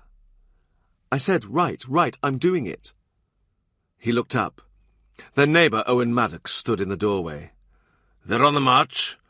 Word's all down the river. Henry Tudor ready to fight. The Queen and the little ones in the tower." Walter wiped his mouth. "How long?" Maddox says, "God knows. Those fuckers can fly." He straightens up. Into his hand has floated a 4-pound hammer with an ash shaft. The next few days they worked till they were ready to drop. Walter undertook body armour for his friends, and he to put an edge on anything that can cut, tear, lacerate rebel flesh. The men of Putney have no sympathy with these heathens. They pay their taxes, why not the Cornish? The women are afraid that the Cornishmen will outrage their honour. "Our priest says they only do it to their sisters," he says. "So you'll be all right, I'll bet. But then again, the priest says they have cold, scaly members like the devil, so you might want the novelty." Bet throws something at him. He dodges. It's always the excuse for breakages in that house. I threw it at Thomas. "Well, I don't know what you like," he says. That week rumours proliferate. The Cornishmen work under the ground, so their faces are black. They are half blind, and so you can catch them in a net. The king will give you a shilling for each you catch, 2 shillings if it's a big one. Just how big are they? Because they shoot arrows a yard long. Now all household objects are seen in a new light. Skewers, spits, larding needles, anything for defence at close quarters. The neighbours are paying out to Walter's other business, the brewery, as if they think the Cornishmen mean to drink England dry. Owen Maddox comes in and commissions a hunting knife, handguard, blood gutter, and 12-inch blade. 12-inch, he says. You'll be flaying around and cut your ear off. "You'll not be so pert when the Cornish sees you. They spit children like you and roast them on bonfires." "Can't you just slap them with an oar?" "I'll slap your jaw shut," Owen Maddox bellows. "You little fucker. You had a bad name before you were born." He shows Owen Maddox the knife he's made for himself, slung on a cord under his shirt, its stub of blade like a single evil tooth. "What do you think?" "Christ," Maddox says. "Be careful who you leave it in." He says to his sister Cat, just resting his 4-pound hammer on her window-sill at the Pegasus, "Why did I have a bad name before I was born?" "Ask Morgan Williams," she says. "He'll tell you." "Oh, Tom, Tom," she says. She grabs his head and kisses it. "You don't put yourself out there. Let him fight." She hopes the Cornish will kill Walter. She doesn't say so, but he knows it. "When I am the man of this family," he says, "things will be different, I can tell you." Morgan tells him, blushing, for he's a very proper man, that boys used to follow his mother in the street shouting, "Look at the old mare in foal!" His sister Bet says, "Another thing those Cornish have got, they have got a giant called Bolster, who's in love with St. Agnes, and he follows her around, and the Cornish bear her image on their flags, so he's coming to London after them." "Bolster?" he sneers. "I expect he's that big." "Oh, you will see," Bet says. "Then you won't be so quick with your answers." The women of the district, Morgan says, clucked around his mother, pretending concern. "What will it be when it's born? She's like the side of a house." Then when he came into this world, bawling with clenched fists and wet black curls, Walter and his friends reeled through Putney, singing. They shouted, "Come and get it, girls!" and "Baron wife served here." They never noted the date. He said to Morgan, "I don't mind. I don't have a natal chart, so I don't have a fate." As fate had it, there was no battle in Putney. For the outriders and escapees, the women were ready with bread knives and razors, the men to bludgeon them with shovels and mattocks, to hollow them with adzes and to spike them on butchers' steels. The big fight was at Blackheath instead. Cornish men cut up into little pieces, minced by the Tudor in his military mincing machine, all of them safe, except from Walter. His sister Bet says, "You know that giant, Bolster? He hears that St. Agnes is dead. He's cut his arm, and in sorrow his blood has flowed into the sea. It's filled up a cave that can never be filled, which goes into a hole which goes down beneath the bed of the sea, and into the centre of the earth, and into hell. So he's dead." "Oh, good, because I was really worried about Bolster." "Dead till next time," his sister says. So, on a date unknown, he was born. At 3 years old, he was collecting kindling for the forge. "See my little lad," Walter would say, batting him fondly around the head. His fingers smelled of burning, and his palm was solid and black. In recent years, of course, scholars have tried to give him a fate. Men learned in reading the heavens have tried to work him back from what he is and how he is to when he was born. Jupiter favourably aspected, indicating prosperity, Mercury rising, offering the faculty of quick and persuasive speech. Kratzer says, "If Mars is not in Scorpio, I don't know my trade." His mother was 52, and they thought she could neither conceive nor deliver a child. She hid her powers and disguised him under draperies deep inside her, for as long as she could contrive. He came out, and they said, "What is it?" In mid-December, James Bainham, a barrister of the Middle Temple, abjures his heresies before the Bishop of London. He has been tortured, the city says, Moore himself questioning him while the handle of the rack is turned, and asking him to name other infected members of the Inns of Court. A few days later, a former monk and a leather seller are burned together. The monk had run in consignments of books through the Norfolk ports, and then, stupidly enough, through St. Catherine's Dock, where the Lord Chancellor was waiting to seize them. The leather seller had possession of Luther's Liberty of a Christian Man, the text copied out in his own hand. These are men he knows, the disgraced and broken Bainham, the monk Bayfield, John Tewkesbury, who God knows was no doctor of theology. That's how the year goes out in a puff of smoke, a pall of human ash hanging over Smithfield. On New Year's Day, he wakes before dawn to see Gregory at the foot of his bed. "You'd better come. Tom Wyatt's been taken up." He is out of bed instantly. His first thought is that Moore has struck into the heart of Anne's circle. "Where is he?" "They've not taken him to Chelsea." Gregory sounds mystified. "Why would they take him to Chelsea?" "The king cannot allow. It comes too near him. Anne has books. She has shown them to him. He himself has read Tyndale. What next? Is Moore going to arrest the king?" He reaches for his shirt. "It's nothing to do with Moore. It's some fools taken up for making a riot in Westminster. They were in the street, leaping over bonfires and took to smashing windows. You know how it goes." Gregory's voice is weary. "Then they go fighting the watch, and they get locked up, and a message comes, 'Will Master Cromwell go down and give the turnkey a New Year present?'" "Christ," he says. He sits down on the bed, suddenly conscious of his nakedness, of feet, shins, thighs, cock, his pelt of body hair, bristling chin, and the sweat that has broken out across his shoulders. He pulls on his shirt. "They'll have to take me as they find me," he says. "And I'll have my breakfast first." Gregory says with light malice, "You agreed to be a father to him. This is what being a father means."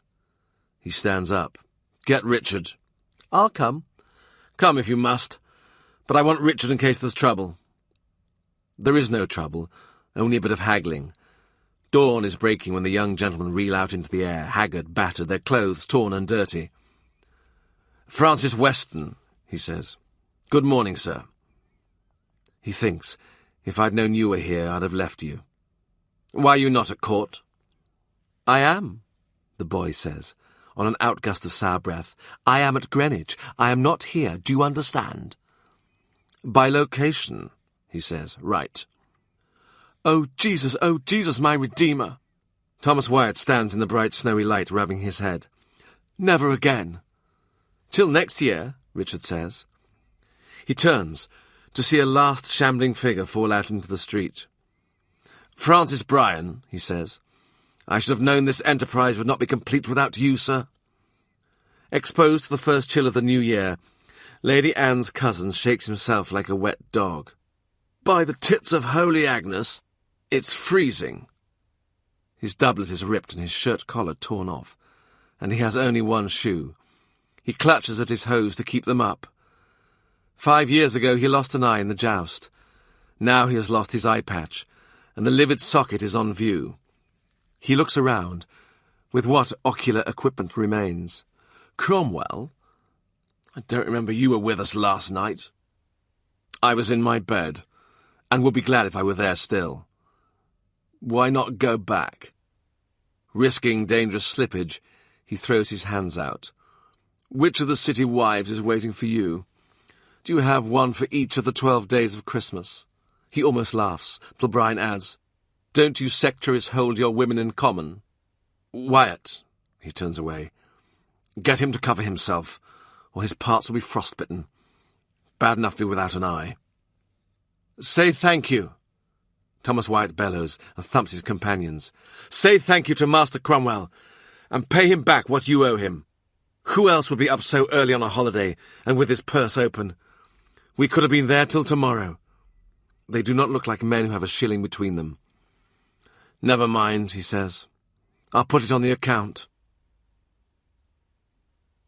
Chapter 2. Alas, what shall I do for love? Spring 1532. Time now to consider the compacts that hold the world together. The compact between ruler and ruled, and that between husband and wife. Both these arrangements rest on a sedulous devotion, the one to the interests of the other.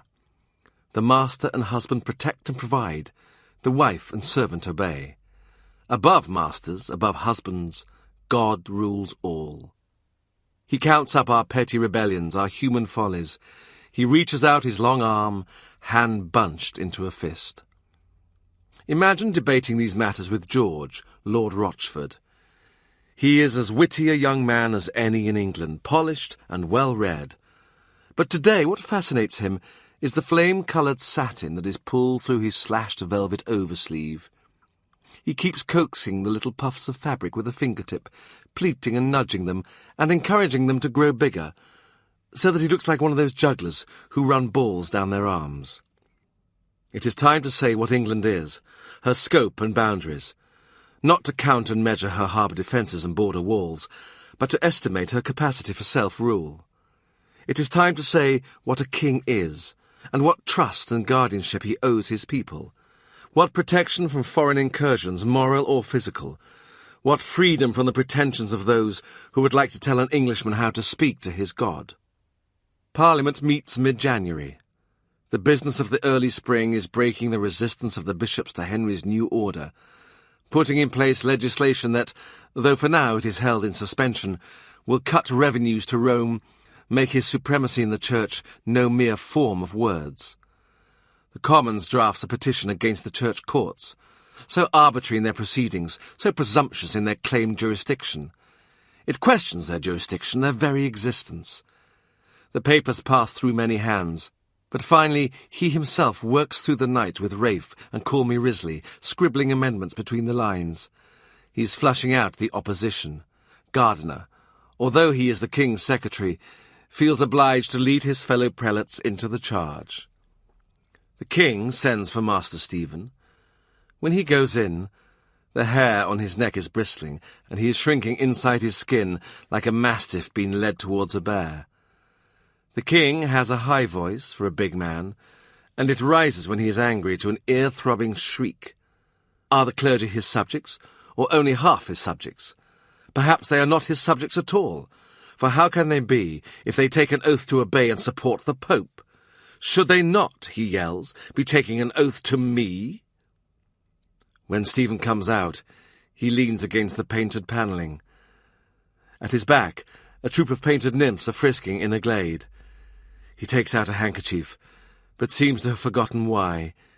He twists it in his great paw, wrapping it around his knuckles like a bandage. Sweat trickles down his face. He, Cromwell, calls for assistance. "My lord, the bishop is ill." They bring a stool, and Stephen glares at it, glares at him, then sits down with caution, as if he's not able to trust the joinery. "I take it you heard him." "Every word. If he does lock you up, I'll make sure you have some small comforts." Gardiner says, "God damn you, Cromwell. Who are you? What office do you hold? You're nothing, nothing." We have to win the debate, not just knock our enemies down. He has been to see Christopher St. German, the aged jurist, whose word is respected all over Europe. The old man entertains him civilly at his house. There is no man in England, he says, who does not believe our church is in need of reform, which grows more urgent by the year, and if the church cannot do it, then the king in Parliament must and can. This is the conclusion I have come to after some decades of studying the subject. Of course, the old man says, Thomas More does not agree with me. Perhaps his time has passed. Utopia, after all, is not a place one can live. When he meets the king, Henry rages about Gardiner. Disloyalty, he shouts, ingratitude. Can he remain my secretary when he has set himself up in direct opposition to me? This is the man whom Henry himself praised as a stout controversialist. He sits quietly, watching Henry, trying by stillness to diffuse the situation, to wrap the king in a blanketing silence, so that he, Henry, can listen to himself. It is a great thing to be able to divert the wrath of the Lion of England. "I think," he says softly, "with your Majesty's permission, what I think. The Bishop of Winchester, as we know, likes arguing, but not with his king. He would not dare to do that for sport." He pauses. "So his views, though mistaken, are honestly held." "Indeed! But—" The king breaks off. Henry has heard his own voice, the voice he used to the cardinal when he brought him down. Gardiner is not Wolsey, if only in the sense that, if he is sacrificed, few will remember him with regret. And yet it suits him, for the moment, to have the snarling bishop still in his post. He has a care for Henry's reputation in Europe, and he says, "Majesty, Stephen has served you as an ambassador to the limit of his powers, and it would be better to reconcile him by honest persuasion than to force his hand by the weight of your displeasure. It is the more pleasant course, and there is more honour in it." He watches Henry's face. He is alive to anything that concerns honour. "Is that the advice you would always give?" He smiles. "No." "You are not wholly determined I should govern in a spirit of Christian meekness?" "No." "I know you dislike Gardiner." "That is why your Majesty should consider my advice." He thinks, "You owe me, Stephen. The bill will come in by and by." At his own house, he meets with parliamentarians and gentlemen from the Inns of Court and the city livery companies, with Thomas Audley, who is Mr. Speaker, and his protégé Richard Rich, a golden-haired young man, pretty as a painted angel, who has an active, quick, and secular mind, with Roland Lee, a robust, outspoken cleric, the least priestly man you would find in a long day's march. In these months, the ranks of his city friends are thinned by sickness and unnatural death. Thomas Summer, whom he has known for years, has died just after release from the Tower, where he was shut up for distributing the gospel in English. Fond of fine clothes and fast horses, Summer was a man of irrepressible spirits, till at last he had his reckoning with the Lord Chancellor. John Pettit has been released, but he is too sick to take any more part in the Commons. He visits him. He's confined to his chamber now. It is painful to hear him fighting for breath. The spring of 1532, the year's first warm weather, does nothing to ease him. "I feel," he says, "as if there is an iron hoop around my chest, and they are drawing it tighter." He says, "Thomas, will you look after Luce when I die?" Sometimes, if he walks in the gardens with the Burgesses or with Anne's chaplains, He feels the absence of Dr. Cranmer at his right-hand side. He's been away since January, as the King's ambassador to the Emperor. On his travels, he will visit scholars in Germany to canvass support for the King's divorce. He had said to him, "What shall I do if, while you are away, the King has a dream?" Cranmer had smiled. "You worked it by yourself last time. I was only there to nod it through." He sees the animal marlinspike, his paws hanging as he drapes himself from a black bough. He points him out. "Gentlemen, that was the Cardinal's cat." At the sight of the visitors, marlinspike darts along the boundary wall, and with a whisk of his tail disappears into the unknown territory beyond. Down in the kitchens at Austin Friars, the Garzoni are learning to make spiced wafers. The process involves a good eye, exact timing, and a steady hand. There are so many points at which it can go wrong. The mixture must have the right dropping consistency. The plates of the long-handle irons must be well greased and hot. When you press the plates together, there is an animal shriek as they meet, and steam hisses into the air. If you panic and release the pressure, you will have a claggy mess to scrape away. You must wait till the steam dies down, and then you start counting. If you miss a beat, the smell of scorching permeates the air. A second divides the successes from the failures. When he brings into the Commons a bill to suspend the payment of annates to Rome, he suggests a division of the House. This is far from usual, but amid shock and grumbling the members comply. For the bill to this side, against the bill to the other side. The King is present. He watches. He learns who is for him and who against. And at the end of the process he gives his counsellor a grim nod of approval. In the Lords, this tactic will not serve. The King has to go in person 3 times and argue his own case. The old aristocracy, proud families like the Exeter clan, with their own claim to the throne, are for Pope and Catherine, and are not afraid to say so, or not yet. But he is identifying his enemies, and where he can, splitting them. Once the kitchen boys have made a single commendable wafer, Thurston has them turn out 100 more. It becomes second nature, the flick of the wrist with which one rolls the half-set wafer onto the handle of a wooden spoon and then flips it onto the drying rack to crisp. The successes, with time, they should all be successes, are stamped with the badges of the Tudors, and stacked by the dozen in the pretty inlaid boxes, in which they will come to the table, each frail golden disc perfumed with rose-water. He sends a batch to Thomas Boleyn. As father of the Queen-to-be, Wiltshire thinks he deserves some special title, and has let it be known it would not be disagreeable to him to be known as Monseigneur. He confers with him, his son, and their friends, then walks to see Anne through the chambers at Whitehall. Month by month, her state is greater, but he goes through with a bow from her people. At court, and in the offices of Westminster, he dresses not a whit above his gentleman's station, in loose jackets of Leicester wool, so fine they flow like water, in purples and indigos so near black, that it looks as if the night has bled into them.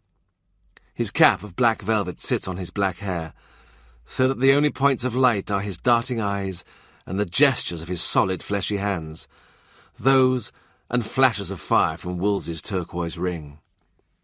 At Whitehall, York Place as it was, the builders are still in. For Christmas, the King had given Anne a bedroom. He led her to it himself, to see her gasp at the wall hangings, which were of cloth of silver and cloth of gold, the carved bed hung with crimson satin, embroidered with images of flowers and children. Henry Norris had reported to him that Anne had failed to gasp. She had just looked around the room slowly, smiled, blinked. Then she had remembered what she ought to do. She pretended to feel faint at the honour, and it was only when she swayed and the King locked his arms around her that the gasp came. "I do devoutly hope," Norris had said, "that we shall all at least once in our lives cause a woman to utter that sound." When Anne had expressed her thanks, kneeling, Henry had to leave, of course, to leave the shimmering room, trailing her by the hand, and go back to the New Year feast, to the public scrutiny of his expression. in the certainty that news of it would be conveyed all over Europe by land and sea, in and out of cipher. When at the end of his walk through the cardinal's old rooms, he finds Anne sitting with her ladies, she already knows, or seems to know, what her father and brother have said. They think they are fixing her tactics, but she is her own best tactician, and able to think back and judge what has gone wrong. He admires anyone who can learn from mistakes. One day, the windows open to the wing beats of nest-building birds. She says, "You once told me that only the cardinal could set the king free. Do you know what I think now? I think Wolsey was the last person to do it. Because he was so proud, because he wanted to be pope. If he had been more humble, Clement would have obliged him." There may be something in that. "I suppose we should take a lesson," Norris says. They turn together. Anne says, "Really? Should we?" And he says, "What lesson would that be?" Norris is at a loss. "None of us are likely to be cardinals," Anne says. "Even Thomas, who aspires to most things, would not aspire to that." "Oh, I wouldn't put money on it." Norris slouches off, as only a silken gentleman can slouch, and leaves him behind with the women. "So, Lady Anne," he says, "when you are reflecting on the late cardinal, do you take time to pray for his soul?" "I think God has judged him, and my prayers, if I make them, or if I do not, are of no effect." Mary Boleyn says gently, "He's teasing you, Anne." "If it were not for the cardinal, you would be married to Harry Percy." "At least," she snaps, "I would occupy the estate of wife, which is an honourable estate, but now—" "Oh, but cousin," Mary Shelton says, "Harry Percy has gone mad. Everybody knows it. He is spending all his money." Mary Boleyn laughs. "So he is, and my sister supposes it is his disappointment over her that is to blame." "My lady," he turns to Anne, "you would not like to be in Harry Percy's country, for you know he would do as those northern lords do, and keep you in a freezing turret up a winding stair, and only let you come down for your dinner, and just as you are seated, they are bringing in a pudding made of oatmeal mixed with the blood of cattle they have got in a raid. My lord comes thundering in, swinging a sack. 'Oh, sweetheart,' you say, 'a present for me.' And he says, 'Aye, madam, if it please you,' and opens the sack, and into your lap rolls the severed head of a Scot." "Oh, that is horrible," Mary Shelton whispers. "Is that what they do?" Anne puts her hand to her mouth, laughing. "And you know," he says, "that for your dinner you would prefer a lightly poached breast of chicken sliced into a cream sauce with tarragon, and also a fine aged cheese imported by the ambassador of Spain, which he intended no doubt for the Queen, but which somehow found its way to my house." "How could I be better served?" Anne asks. "A band of men on the highway, waylaying Catherine's cheese." "Well, having staged such a coup, I must go—" he gestures to the lute player in the corner— "and leave you with your goggle-eyed lover." Anne darts a look at the boy, Mark. "He does goggle, true." "Shall I send him off? The place is full of musicians." "Leave him," Mary says. "He's a sweet boy." Mary Boleyn stands up. "I'll just—" "Now Lady Carey is going to have one of her conferences with Master Cromwell," Mary Shelton says, in a tone of giving agreeable information. Jane Rochford says, "She's going to offer him her virtue again." "Lady Carey, what can you not say before us all?" But Anne nods. He may go. Mary may go. Presumably Mary is to carry messages that she, Anne, is too delicate to convey direct. Outside. "Sometimes I need to breathe." He waits. "Jane, and our brother George, you know they hate each other. He won't go to bed with her. If he's not with some other woman, he sits up at night with Anne in her rooms. They play cards. They play Pope Julius till the dawn comes. Did you know the king pays her gambling debts? She needs more income, and a house of her own, a retreat not too far from London, somewhere on the river." "Whose house has she in mind?" "I don't think she means to turn anyone out." "Houses tend to belong to somebody." Then a thought strikes him. He smiles. She says, "I told you to stay away from her once, but now we cannot do without you. Even my father, my uncle say so. Nothing is done, nothing without the king's favour, without his constant company. And nowadays, when you are not with Henry, he wants to know where you are. She steps back and praises him for a moment as if he were a stranger. My sister, too. I want a job, Lady Carey. It isn't enough to be a counsellor. I need an official place in the household. I'll tell her. I want a post in the jewel house, or the exchequer. She nods. She made Tom Wyatt a poet. She made Harry Percy a madman. I'm sure she has some ideas about what to make you. A few days before Parliament met, Thomas Wyatt had come to apologise for getting him out of bed before dawn on New Year's Day. You have every right to be angry with me, but I've come to ask you not to be. You know how it is at New Year. Toasts are drunk and the bowl goes round and you must drain the bowl. He watches Wyatt as he walks about the room, too curious and restless and half shy to sit down and make his amends face to face. He turns the painted globe of the world and rests his forefinger on England. He stops to look at pictures, at a little altarpiece, and he turns, questioning. It was my wife's, he says. I keep it for her sake. Master Wyatt wears a jacket of a stiffened cream brocade, trimmed with sables, which he probably cannot afford. He wears a doublet of tawny silk. He has tender blue eyes and a mane of golden hair, thinning now. Sometimes he puts his fingertips to his head, tentative, as if he still has his New Year headache. Really, he is checking his hairline, to see if it has receded in the last 5 minutes. He stops and looks at himself in the mirror. He does this very often. Dear God, he says. Rolling about the streets with that crowd. I'm too old for such behaviour, but too young to lose my hair. Do you think women care about it? Much? Do you think if I grew a beard it would distract? No, probably not. But perhaps I will anyway. The king's beard looks well, does it not? He says, Didn't your father give you any advice? Oh, yes. Drink off a bowl of milk before you go out. Stewed quinces in honey. Do you think that works? He's trying not to laugh. He wants to take it seriously, his new post as Wyatt's father.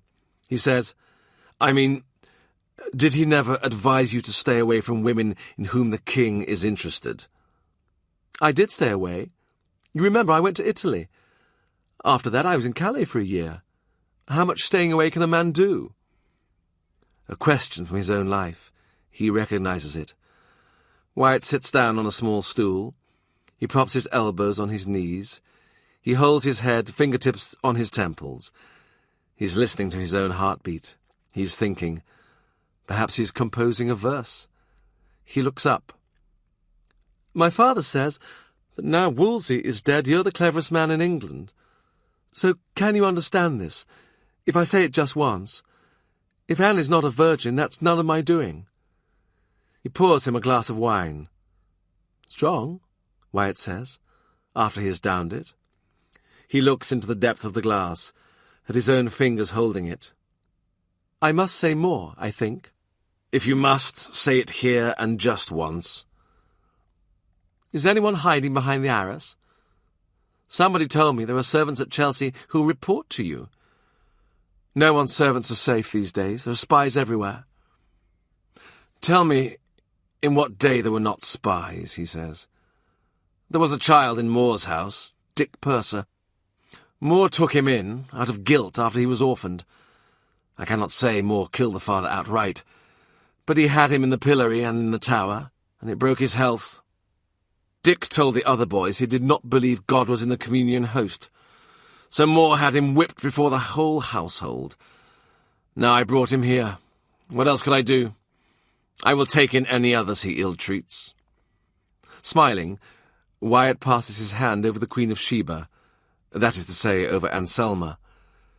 The king has given him Wolsey's fine tapestry. Early in the year, when he went in to speak to him at Greenwich, the king had seen him raise his eyes to her in greeting, and had said with a sideways smile, Do you know this woman? I used to, he said, explaining himself, excusing himself. The king said, no matter. We all have our follies in youth, and you can't marry everyone, can you? He had said in a low voice, I have in mind that this belonged to the Cardinal of York, and then, more briskly, when you go home, make a place for her. I think she shall come to live with you. He gives himself a glass of wine, and another to Wyatt, says, Gardiner has people outside the gate, watching who comes and goes. This is a city house. It is not a fortress. But if anybody's here who shouldn't be, my household does enjoy kicking them out. We quite like fighting. I'd prefer to put my past behind me, but I'm not allowed to.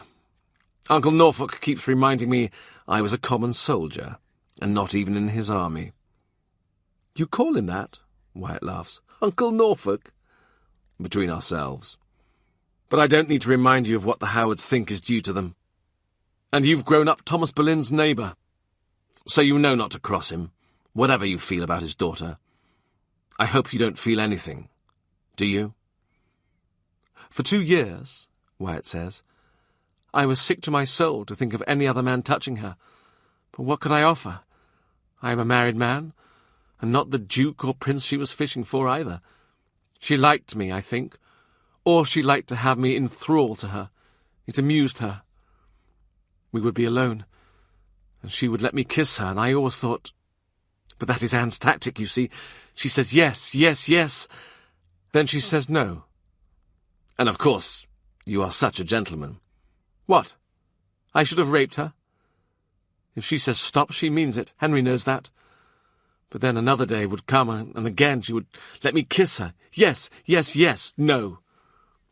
The worst of it is, her hinting, her boasting almost, that she says no to me but yes to others. Who are... Oh, names would spoil her pastime. It must be so arranged that every man you see at court or down in Kent, you think is he the one? Is it him or him? So you are continually asking yourself why you've fallen short, why you can never please her, why you never get the chance. I should think you write the best poems. You can comfort yourself there. His Majesty's verses can be a little repetitive, not to say self-centred. That song of his, Pastime with Good Company, when I hear it, there is something inside me like a little dog that wants to howl. True, the king is past 40. It is melancholy to hear him sing of the days when he was young and stupid. He watches Wyatt. The young man looks dazed, as if he has a persistent pain between his eyes. He is claiming that Anne no longer torments him, but that's not how it looks. He says, brutal as a butcher, So how many lovers do you think she has had? Wyatt looks down at his feet. He looks at the ceiling. He says, 12, or none, or 100. Brandon tried to tell Henry she was soiled goods, but he sent Brandon away from court. Imagine if I tried.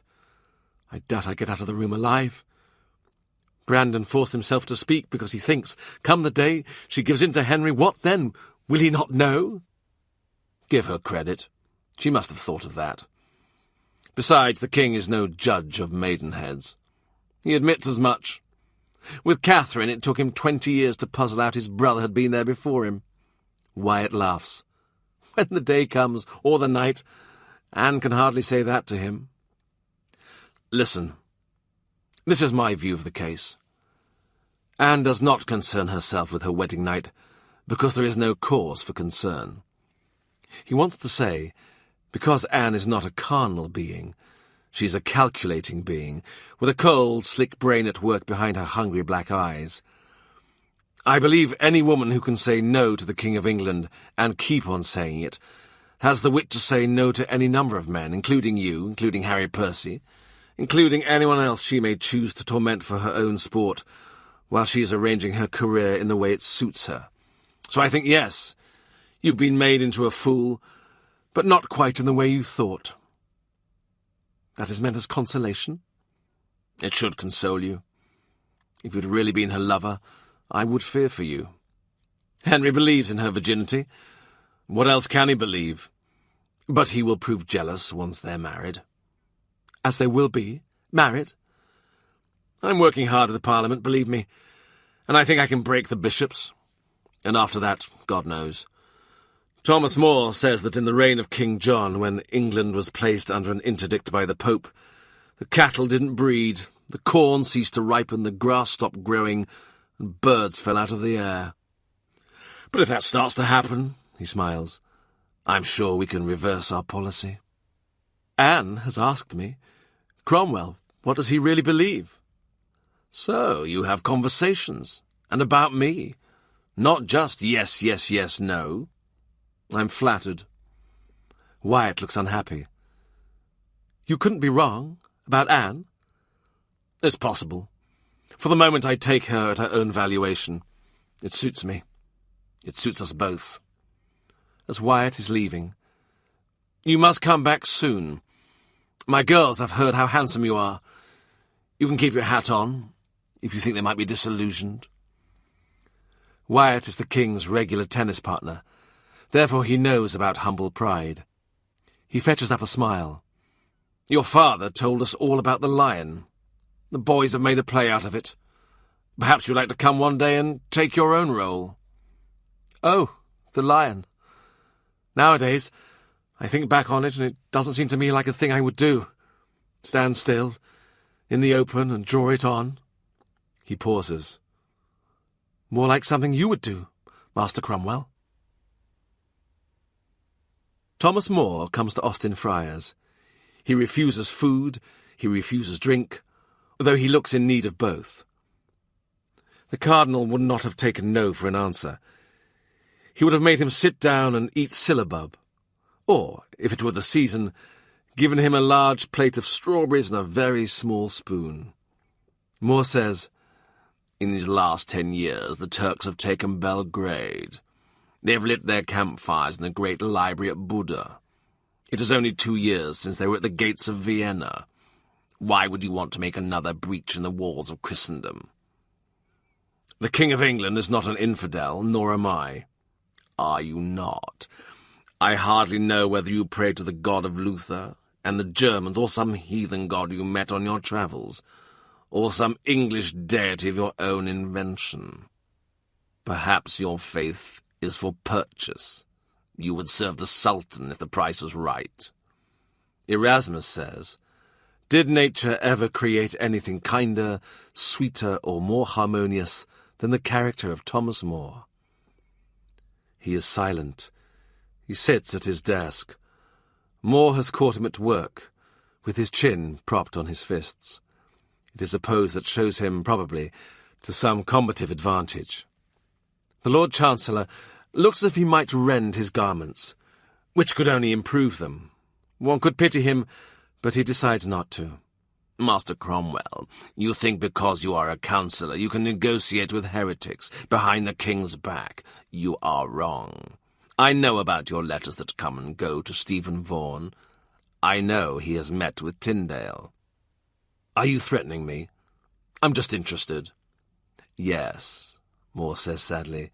Yes, that is precisely what I am doing.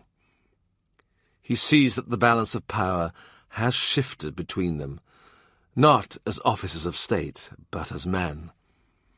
When More leaves, Richard says to him, He ought not. Threaten you, I mean.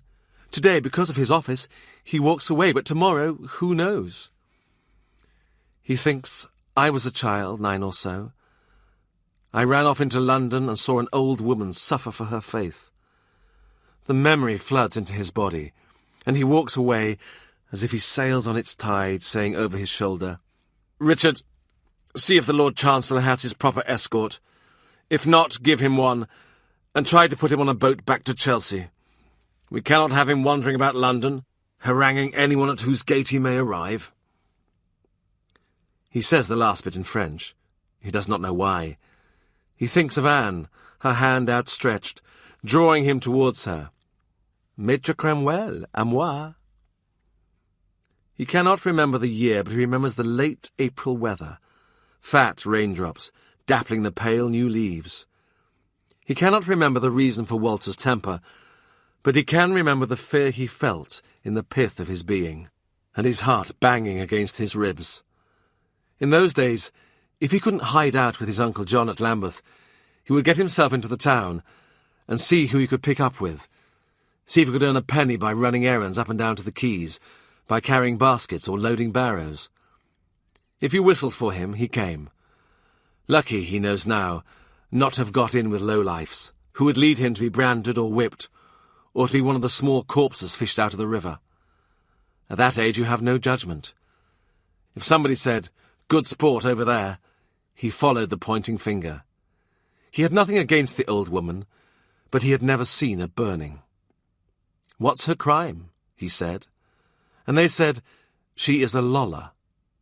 That's one who says the god on the altar is a piece of bread. "What?" he said. "Bread like the baker bakes." "Let this child forward," they said. "Let him be instructed. It will do him good to see up close." So he always goes to Mass after this and obeys his priest. They pushed him to the front of the crowd. "Come here, sweetheart. Stand with me," a woman said. She had a broad smile and wore a clean white cap. "You get a pardon for your sins just for watching it," she said. "Any that bring faggots to the burning, they get 40 days' release from purgatory."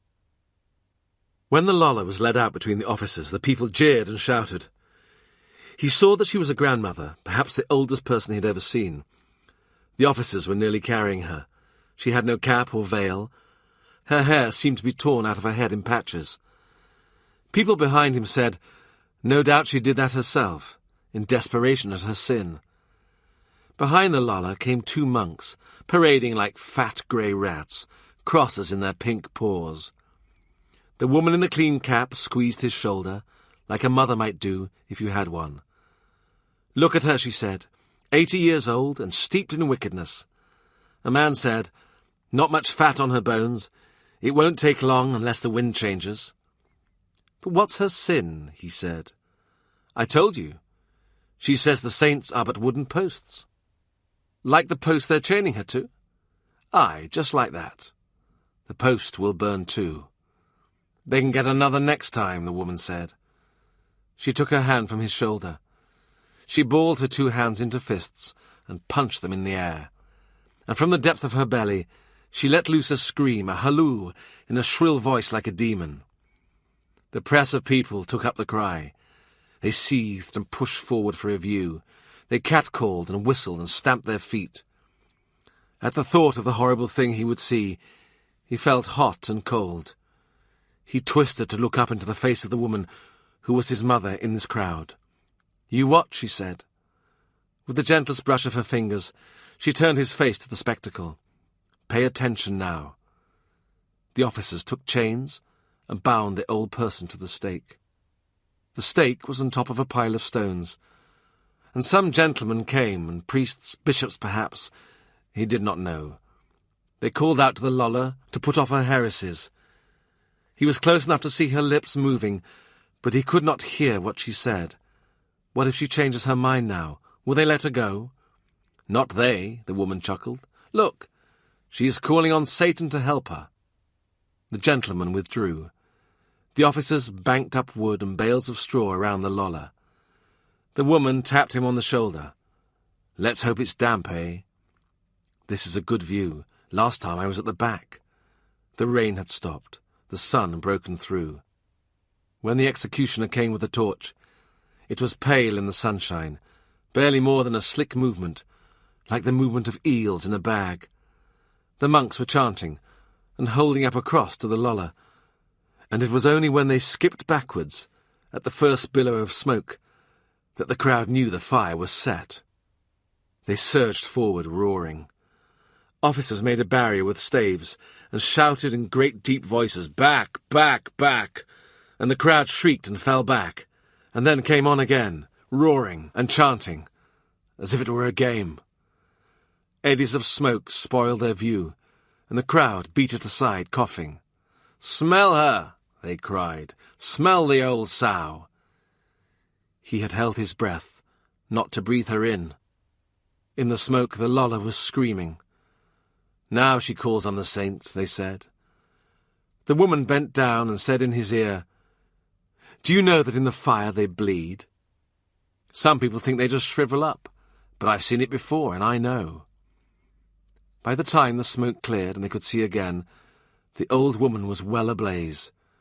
The crowd began cheering. They had said it would not take long, but it did take long, or so it seemed to him, before the screaming stopped. "Does nobody pray for her?" he said, and the woman said, "What's the point?"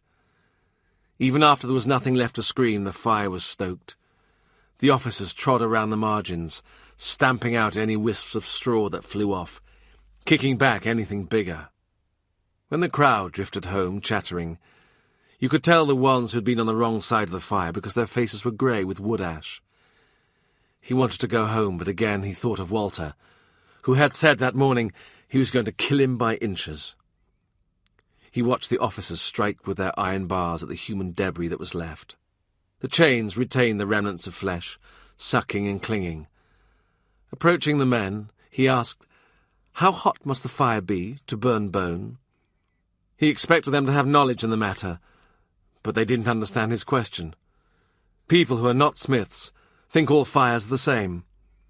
His father had taught him the colours of red, sunset red, cherry red, the bright yellow red with no name, unless its name is scarlet. The Lola's skull was left on the ground, the long bones of her arms and legs. Her broken rib-cage was not much bigger than a dog's. A man took an iron bar and thrust it through the hole where the woman's left eye had been. He scooped up the skull and positioned it on the stones, so it was looking at him.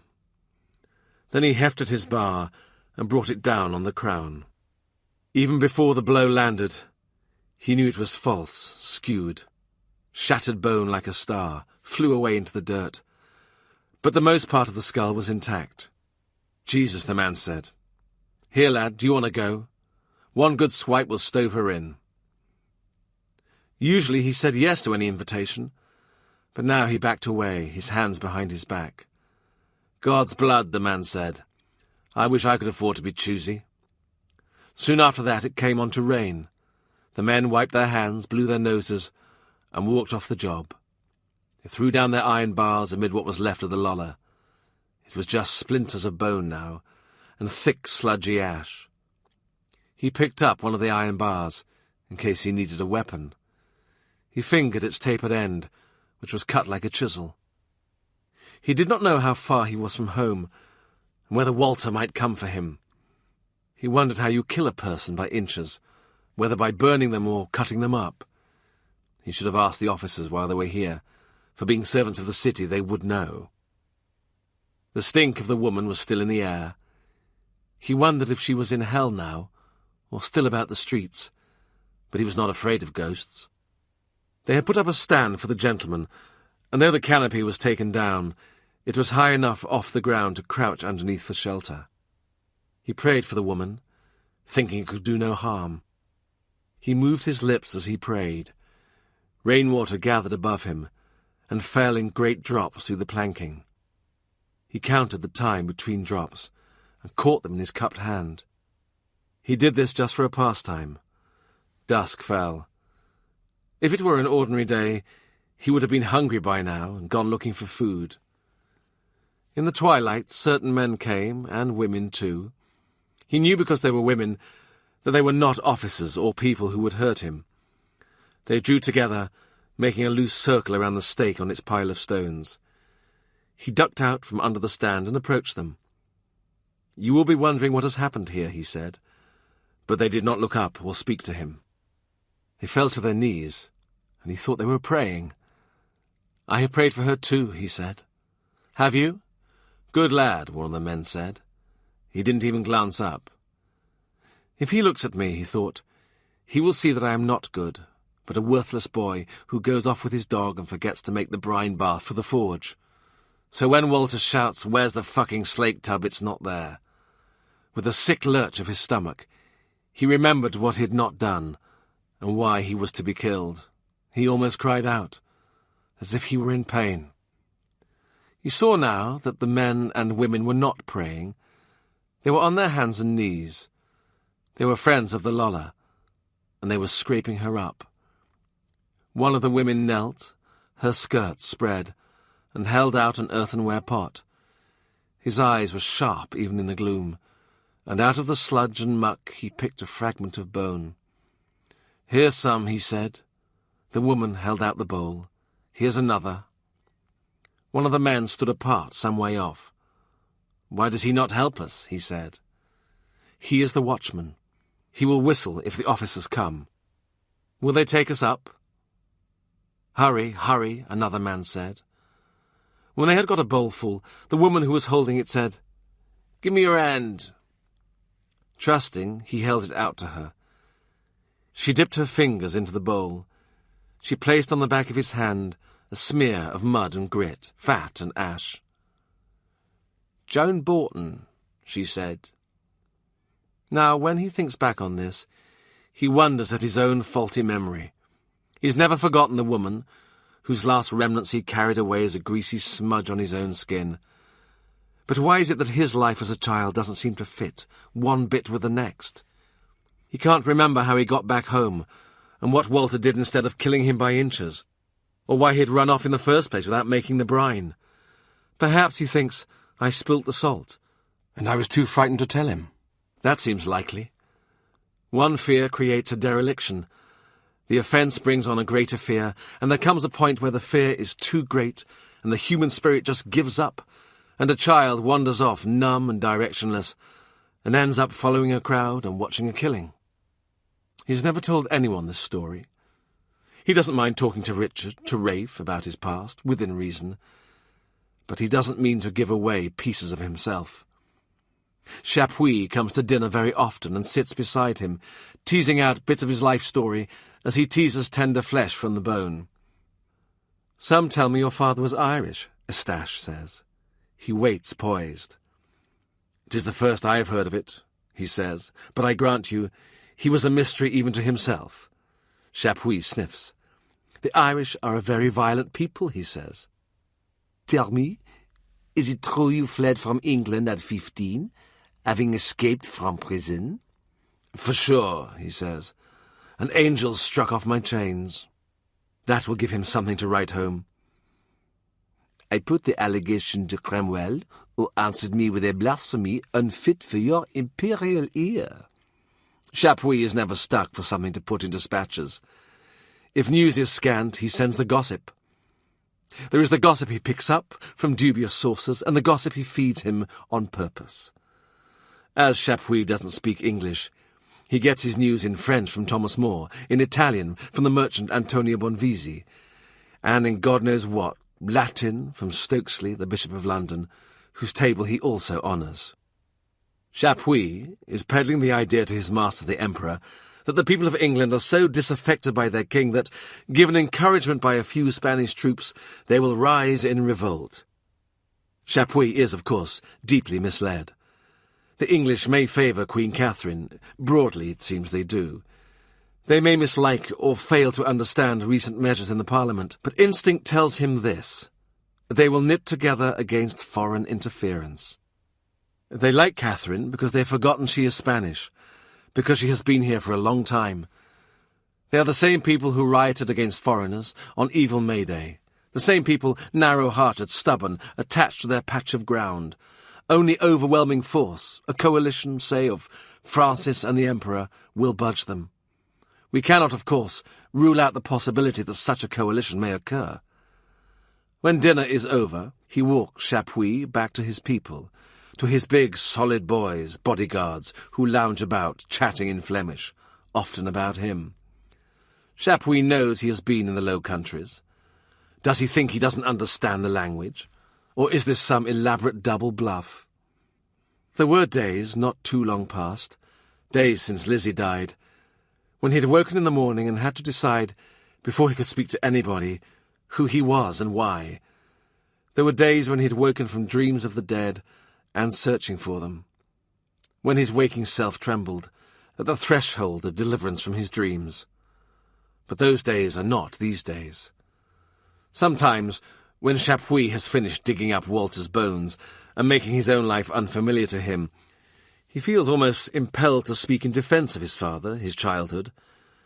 But it is no use to justify yourself. It is no good to explain. It is weak to be anecdotal. It is wise to conceal the past, even if there is nothing to conceal. A man's power is in the half-light, in the half-seen movements of his hand, and the unguessed-at expression of his face. It is the absence of facts that frightens people, the gap you open, into which they pour their fears, fantasies, desires. On the 14th of April, 1532, the king appoints him keeper of the jewel house. From here, Henry VIII had said, you are able to take an overview of the king's income and outgoings. The king shouts, as if to any courtier passing, "Why should I not? Tell me, why should I not employ the son of an honest blacksmith?" He hides his smile at this description of Walter, so much more flattering than any the Spanish ambassador has arrived at. The king says, "What you are, I make you, I alone. Everything you are, everything you have, will come from me." The thought gives him a pleasure you can hardly grudge.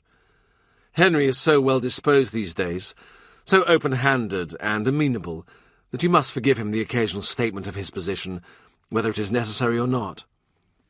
The Cardinal used to say, the English will forgive a king anything until he tries to tax them. He also used to say, it doesn't really matter what the title of the office is. Let any colleague on the council turn his back, he would turn again to find that I was doing his job.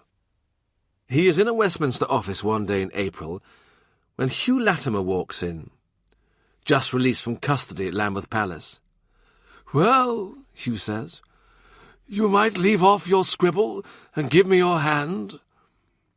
He rises from his desk and embraces him, dusty black coat, sinew, bone. "So you made Warham a pretty speech." "I made it extempore in my fashion. It came fresh from my mouth as from the mouth of a babe. Perhaps the old fellow is losing his appetite for burnings now his own end is so near. He is shrivelling like a seed pod in the sun. When he moves you can hear his bones rattle. Anyway, I cannot account for it. But here you see me." "How did he keep you?" "Bare walls, my library.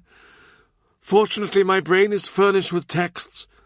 He sent me off with a warning. Told me, if I did not smell of the fire, then I smelled of the frying pan. It has been said to me before. It must be 10 years now, since I came up for heresy before the Scarlet Beast." He laughs. "But Wolsey, he gave me my preacher's license back, and the kiss of peace, and my dinner. So, are we any nearer a queen who loves the gospel?" A shrug. They, are talking to the French. There is a treaty in the air.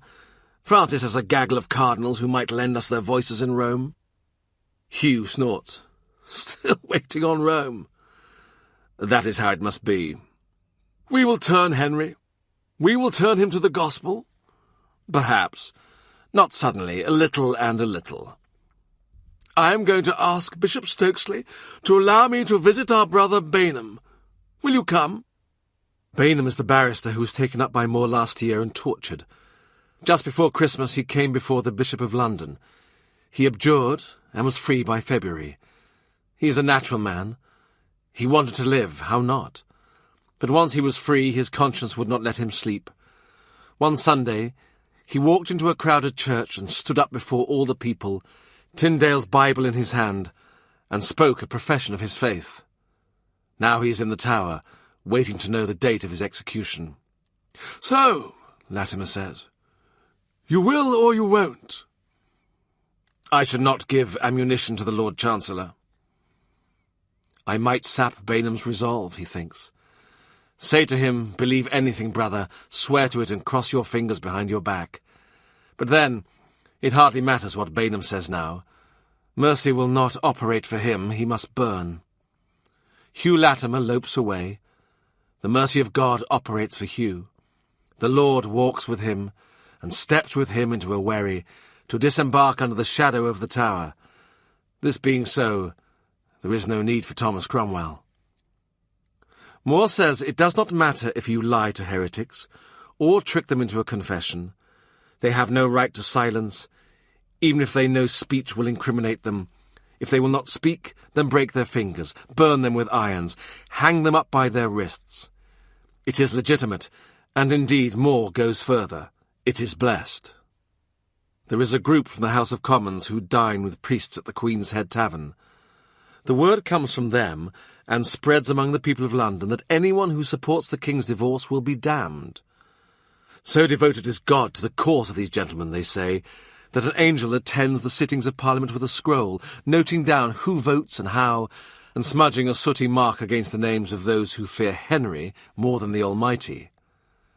At Greenwich, a friar called William Peto, the head in England of his branch of the Franciscan order, preaches a sermon before the king, in which he takes as his text and example the unfortunate Ahab, 7th king of Israel, who lived in a palace of ivory. Under the influence of the wicked Jezebel, he built a pagan temple and gave the priests of Baal places in his retinue. The prophet Elijah told Ahab that the dogs would lick his blood, and so it came to pass, as you would imagine, since only the successful prophets are remembered. The dogs of Samaria licked Ahab's blood. All his male heirs perished. They lay unburied in the streets. Jezebel was thrown out of a window of her palace. Wild dogs tore her body into shreds. Anne says, "I am Jezebel. You, Thomas Cromwell, are the priests of Baal." Her eyes are alight. "As I am a woman, I am the means by which sin enters this world. I am the devil's gateway, the cursed ingress. I am the means by which Satan attacks the man, who he was not bold enough to attack, except through me. Well, that is their view of the situation. My view is that there are too many priests with scant learning and smaller occupation. And I wish the Pope and the Emperor and all Spaniards were in the sea and drowned. And if anyone is to be thrown out of a palace window, alors, Thomas, I know who I would like to throw. Except the child Mary, the wild dogs would not find a scrap of flesh to gnaw, and Catherine, she is so fat she would bounce." When Thomas Avery comes home, he lowers to the flagstones the travelling chest in which he carries everything he owns, and rises with open arms to hug his master like a child. News of his government promotion has reached Antwerp. It seems Stephen Vaughan turned brick-red with pleasure and drank off a whole cup of wine without cutting it with water. "Come in," he says. "There are 50 people here to see me, but they can wait. Come and tell me how is everyone across the sea." Thomas Avery starts talking at once, but inside the doorway of his room he stops. He's looking at the tapestry given by the king. His eyes search it, then turns to his master's face, and then back to the tapestry. "Who is that lady?" "You can't guess." He laughs. "It is Sheba, visiting Solomon. The king gave it to me.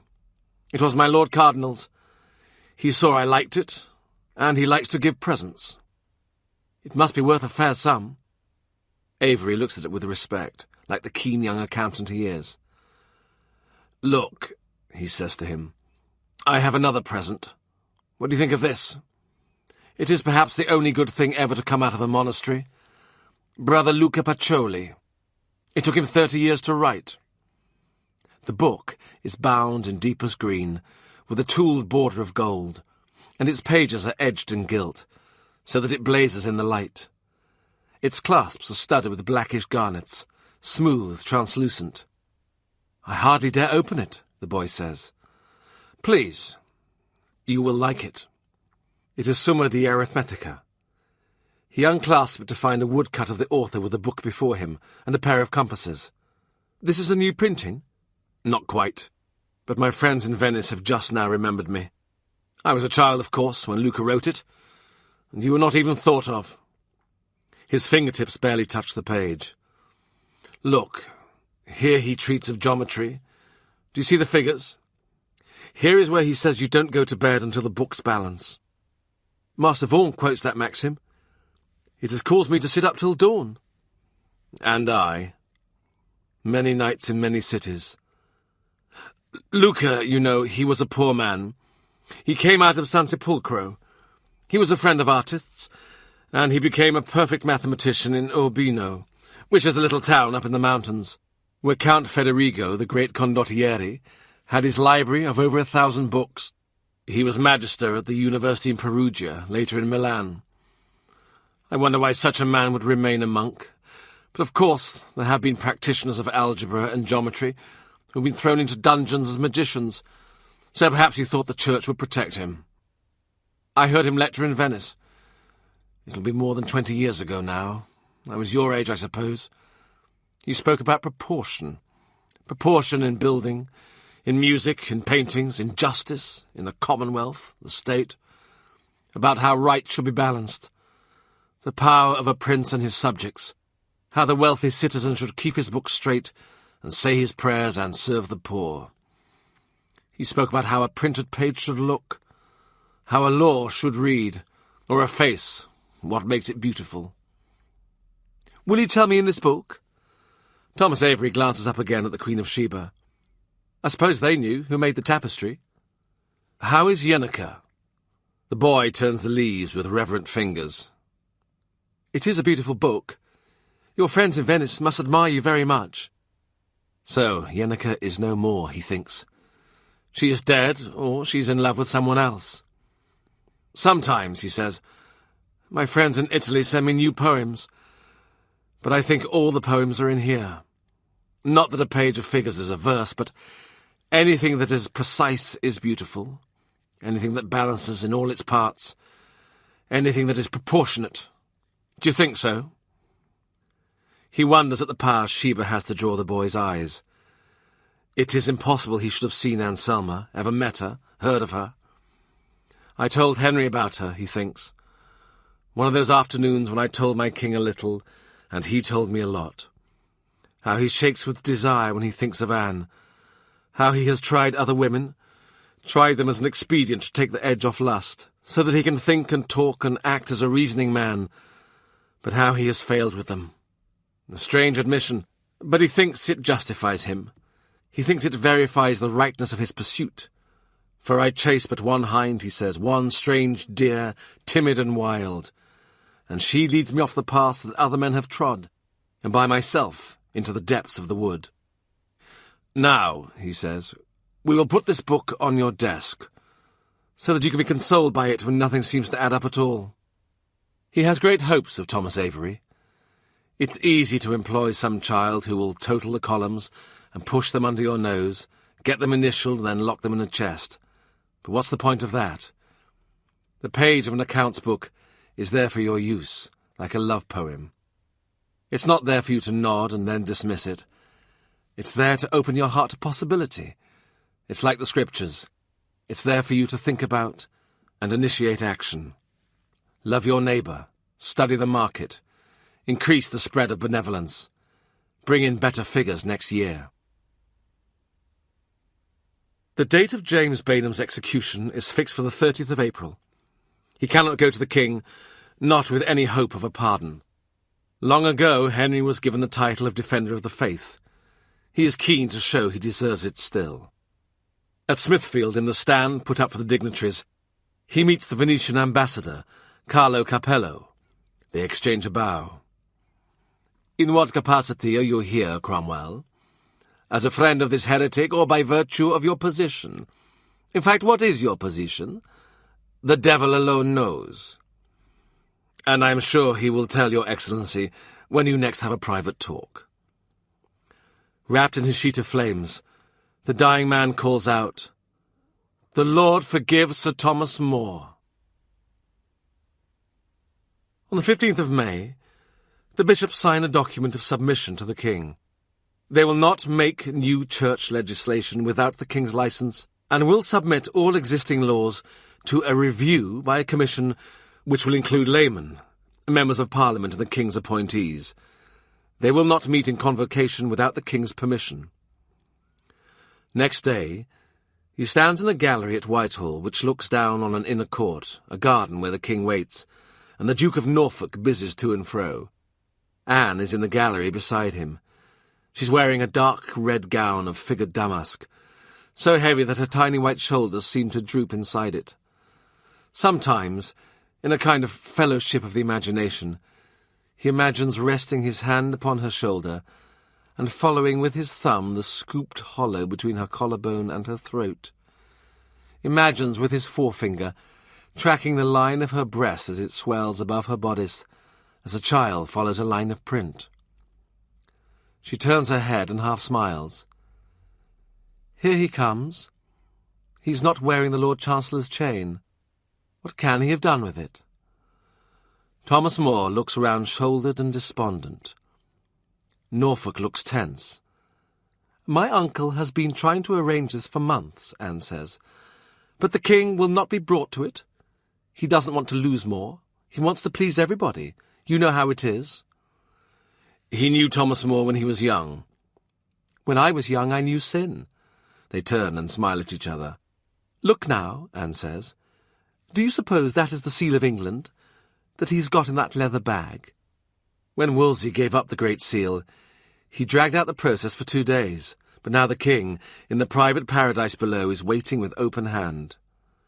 So who now? Anne says. Last night he said, my Lord Chancellors are nothing but grief to me.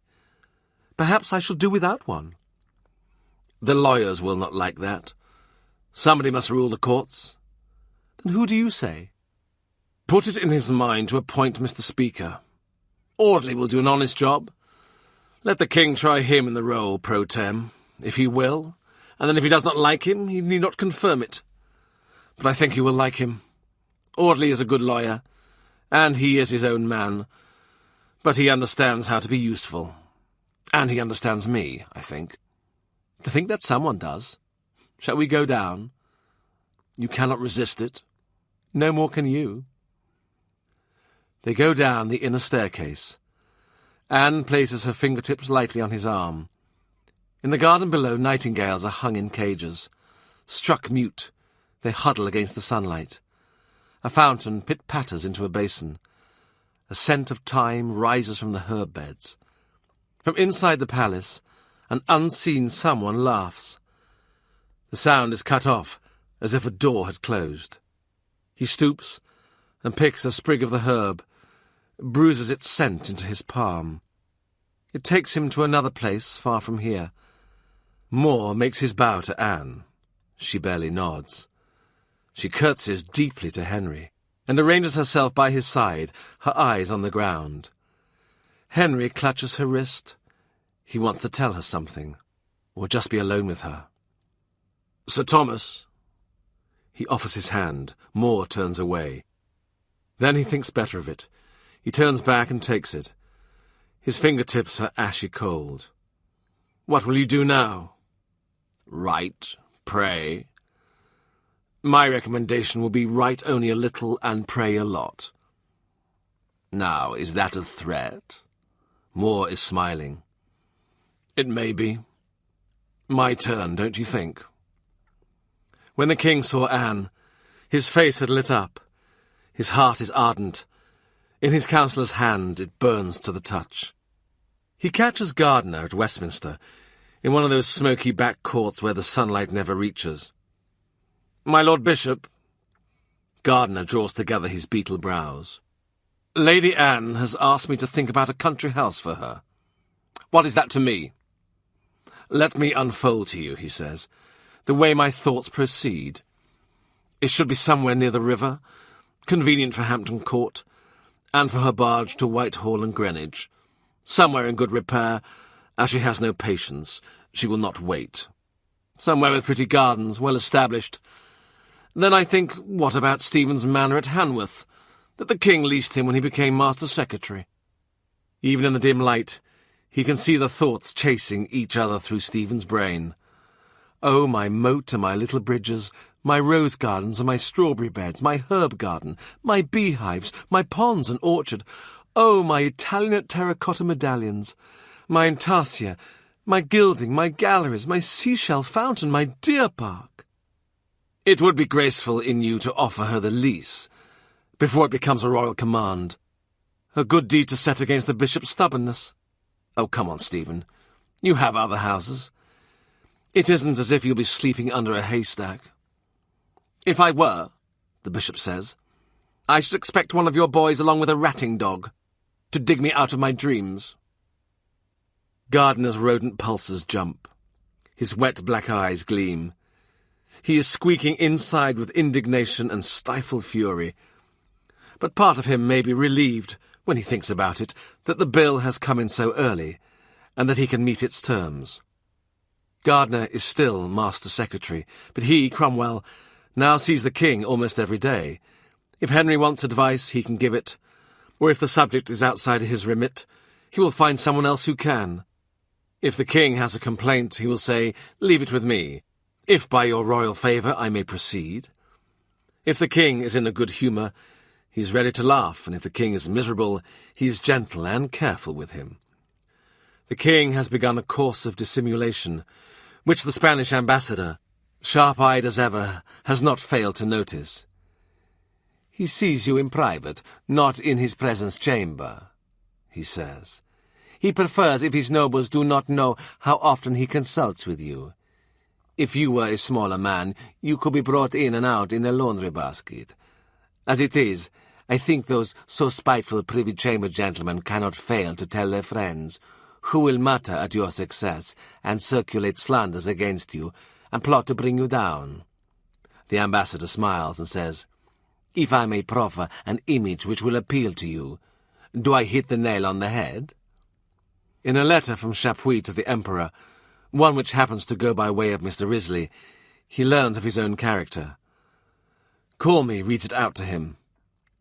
He says your antecedents are obscure, your youth reckless and wild, that you are a heretic of long standing, a disgrace to the office of counsellor, but personally he finds you a man of good cheer, liberal, open-handed, gracious. I knew he liked me.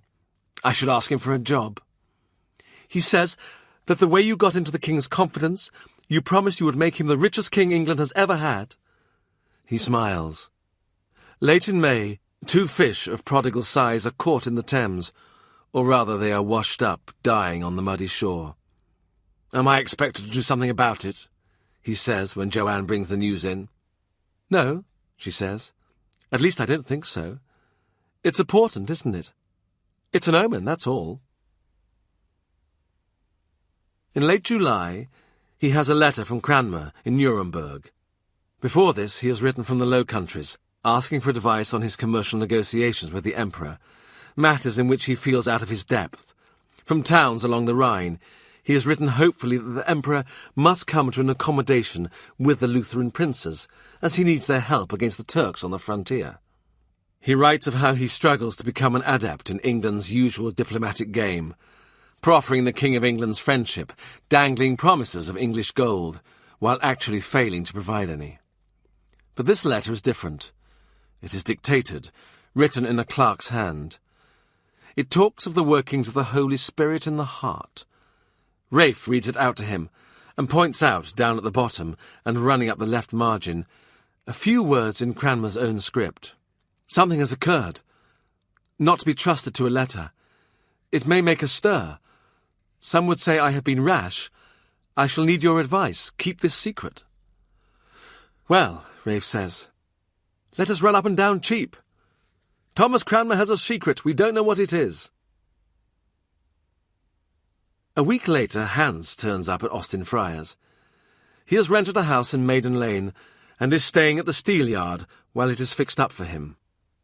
"Let me see your new picture, Thomas," he says, walking in. He stands before it, folds his arms, steps back a pace. "You know these people? The likeness is good?"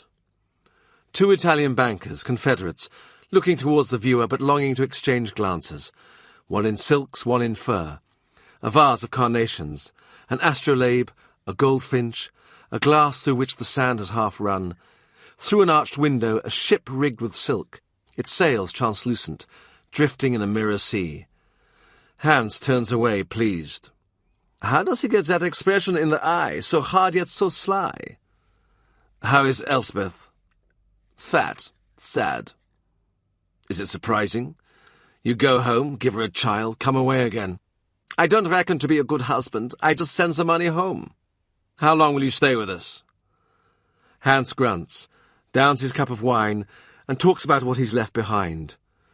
Talk about Basel, about the Swiss cantons and cities, riots and pitched battles, images, not images, statues, not statues. It is the body of God, it is not the body of God. It is sort of the body of God. It is his blood, it is not his blood. Priests may marry, they may not. There are 7 sacraments, there are 3. The crucifix we creep to on our knees and reverence with our lips, or the crucifix we chop it up and burn it in the public square. I am no pope lover, but I get tired of it. Erasmus has run off to Freiburg to the papists, and now I have run off to you and Junker Heinrich. That's what Luther calls your king. His disgrace the King of England. He wipes his mouth. All I ask is to do some good work and be paid for it. And I prefer not to have my efforts wiped out by some sectary with a pail of whitewash. You came here looking for peace and ease? He shakes his head. Too late. I was just going over London Bridge, and I saw someone had attacked the Madonna's statue. Knocked off the baby's head. That was done a while back. It would be that devil Cranmer. You know what he is when he's taken a drink. Hans grins. You miss him. Who'd have thought you would be friends? Old Warham is not well. If he dies this summer, Lady Anne will ask for Canterbury for my friend.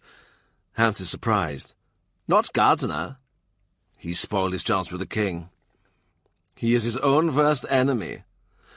I wouldn't say that. Hans laughs. It would be a great promotion for Dr. Cranmer. He will not want it, not he. So much pomp. He likes his books. He will take it. It will be his duty. The best of us are forced against the grain. What, you? It is against the grain to have your old patron come and threaten me in my own house and take it quietly, as I do. Have you been to Chelsea? Yes. They are a sad household. It was given out that he was resigning on grounds of ill health, so as not to embarrass anybody. He says he has a pain here. Hans rubs his chest. And it comes on him when he starts to write. But the others look well enough. The family on the wall. You need not go to Chelsea for commissions now. The king has me at work at the Tower. We are restoring the fortifications. He has builders and painters and gilders in. We are stripping out the old royal apartments and making something finer. And I am going to build a new lodging for the Queen. In this country, you see, the kings and queens lie at the Tower the night before they are crowned. When Anne's day comes, there'll be plenty of work for you. There'll be pageants to design, banquets, and the city will be ordering gold and silver plate to present to the king. Talk to the Hansa merchants. They will want to make a show. Get them planning. Secure yourself the work before half the craftsmen in Europe are here. Is she to have new jewels? She used to have Catherine's. He has not lost all sense. I would like to paint her. Anne Boleyn. I don't know. She may not want to be studied. They say she is not beautiful. No, perhaps she is not. You would not choose her as a model for a Primavera, or a statue of the Virgin, or a figure of peace. What then? Eve? Medusa? Hans laughs. Don't answer. She has great presence, esprit. You may not be able to put it in a painting. I see, you think I am limited. Some subjects resist you, I feel sure. Richard comes in. Francis Bryan is here. Lady Anne's cousin. He stands up. You must go to Whitehall. Lady Anne is breaking up the furniture and smashing the mirrors. He swears under his breath. Take Master Holbein in to dinner. Francis Bryan is laughing so hard that his horse twitches under him, uneasy, and skitters sideways, to the danger of passers-by. By the time they get to Whitehall, he has pieced the story together. Anne has just heard that Harry Percy's wife, Mary Talbot, is preparing to petition Parliament for a divorce. For 2 years, she says, her husband has not shared her bed, and when finally she asked him why, he said he could not carry on a pretence any longer. They were not really married, and never had been, since he was married to Anne Boleyn. My lady is enraged, Bryan says. His eye patch, sewn with jewels, winks as he giggles. She says Harry Percy will spoil everything for her. She cannot decide between striking him dead with one blow of a sword or teasing him apart over 40 days of public torture like they do in Italy. Those stories are much exaggerated. He has never witnessed or quite believed in Lady Anne's uncontrolled outbursts of temper. When he is admitted, She is pacing, her hands clasped, and she looks small and tense, as if someone has knitted her and drawn the stitches too tight. 3 ladies, Jane Rochford, Mary Shelton, Mary Boleyn, are following her with their eyes. A small carpet, which perhaps ought to be on the wall, is crumpled on the floor. Jane Rochford says, "We have swept up the broken glass." Sir Thomas Boleyn, Monseigneur, sits at a table, a heap of papers before him. George sits by him on a stool. George has his head in his hands. His sleeves are only medium puffed. The Duke of Norfolk is staring into the hearth, where a fire is laid but not lit, perhaps attempting through the power of his gaze to make the kindling spark. "Shut the door, Francis," George says, "and don't let anybody else in." He's the only person in the room who is not a Howard. "I suggest we pack Anne's bags and send her down to Kent," Jane Rochford says. "The King's anger once roused," George says. "Say no more, or I may strike you." "It is my honest advice." Jane Rochford, God protect her, is one of those women who doesn't know when to stop. "Master Cromwell, the King has indicated there must be an inquiry. It must come before the council. It cannot be fudged this time. Harry Percy will give testimony unimpeded. The King cannot do all he has done, and all he means to do, for a woman who is concealing a secret marriage." "I wish I could divorce you," George says. "I wish you had a pre-contract. But Jesus, no chance of that. The fields were black with men running in the other direction." Monseigneur holds up a hand. "Please." Mary Boleyn says, "What is the use of calling in Master Cromwell and not telling him what has already occurred? The King has already spoken to my lady's sister." "I deny everything," Anne says. It is as if the King is standing before her. "Good," he says, "good. That the Earl spoke to me of love, I allow. He wrote me verse, and I, being then a young girl, and thinking no harm of it." He almost laughs. "Verse? Harry Percy? Do you still have it?" "No, of course not. Nothing written." "That makes it easier," he says gently.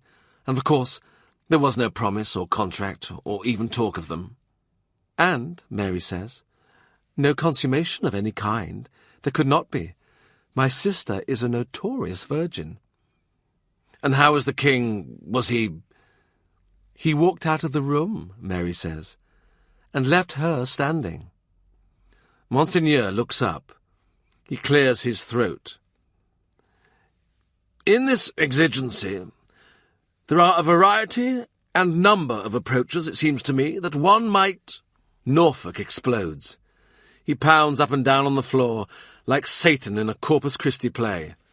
"Oh, by the thrice-beshitten shroud of Lazarus!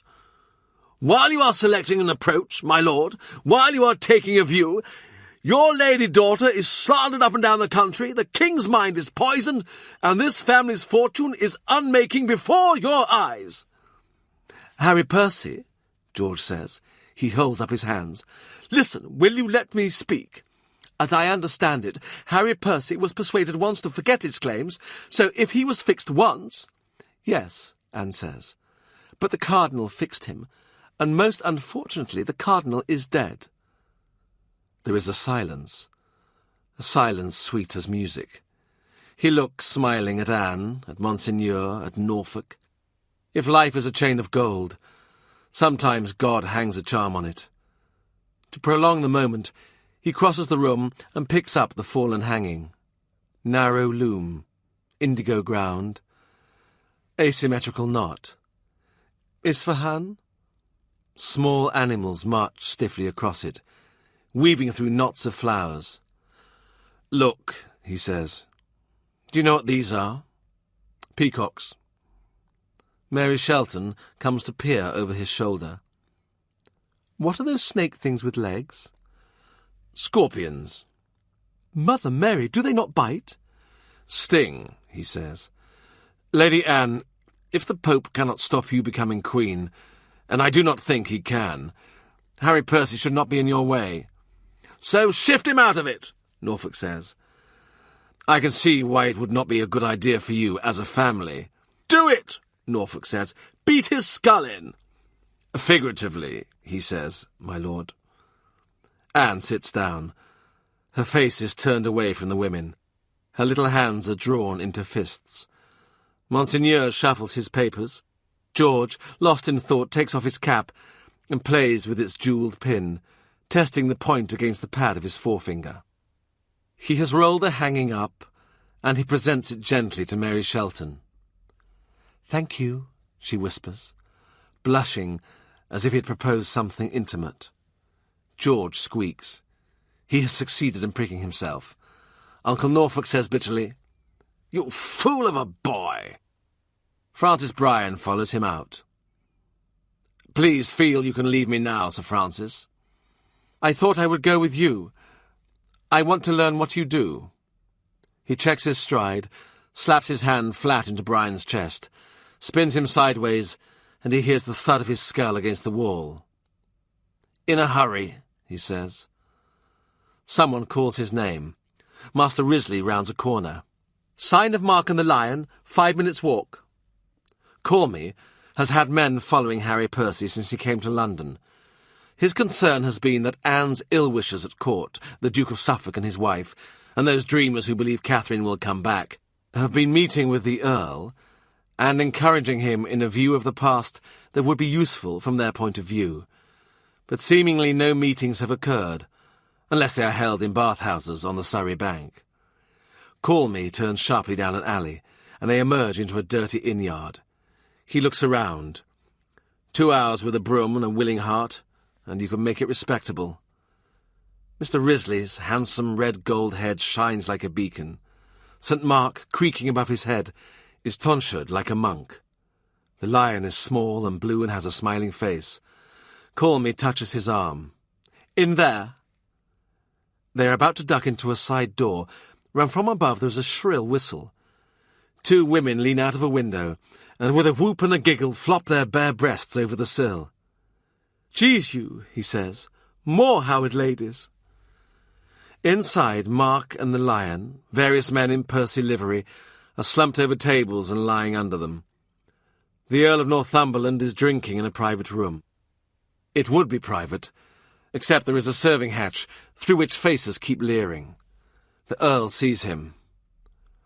"Oh, I was half expecting you."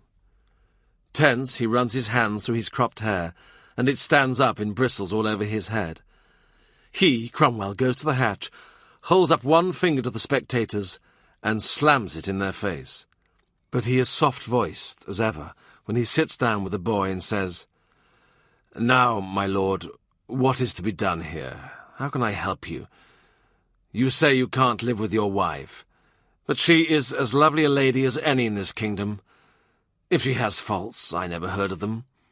So why can you not agree?" But Harry Percy is not here to be handled like a timid falcon. He is here to shout and weep.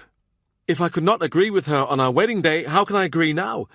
She hates me because she knows we are not properly married. Why has only the king a conscience in the matter? Why not I? If he doubts his marriage, he shouts about it to the whole of Christendom. But when I doubt mine, he sends the lowest man in his employ to sweet-talk me and tell me to go back home and make the best of it. Mary Talbot knows I was pledged to Anne.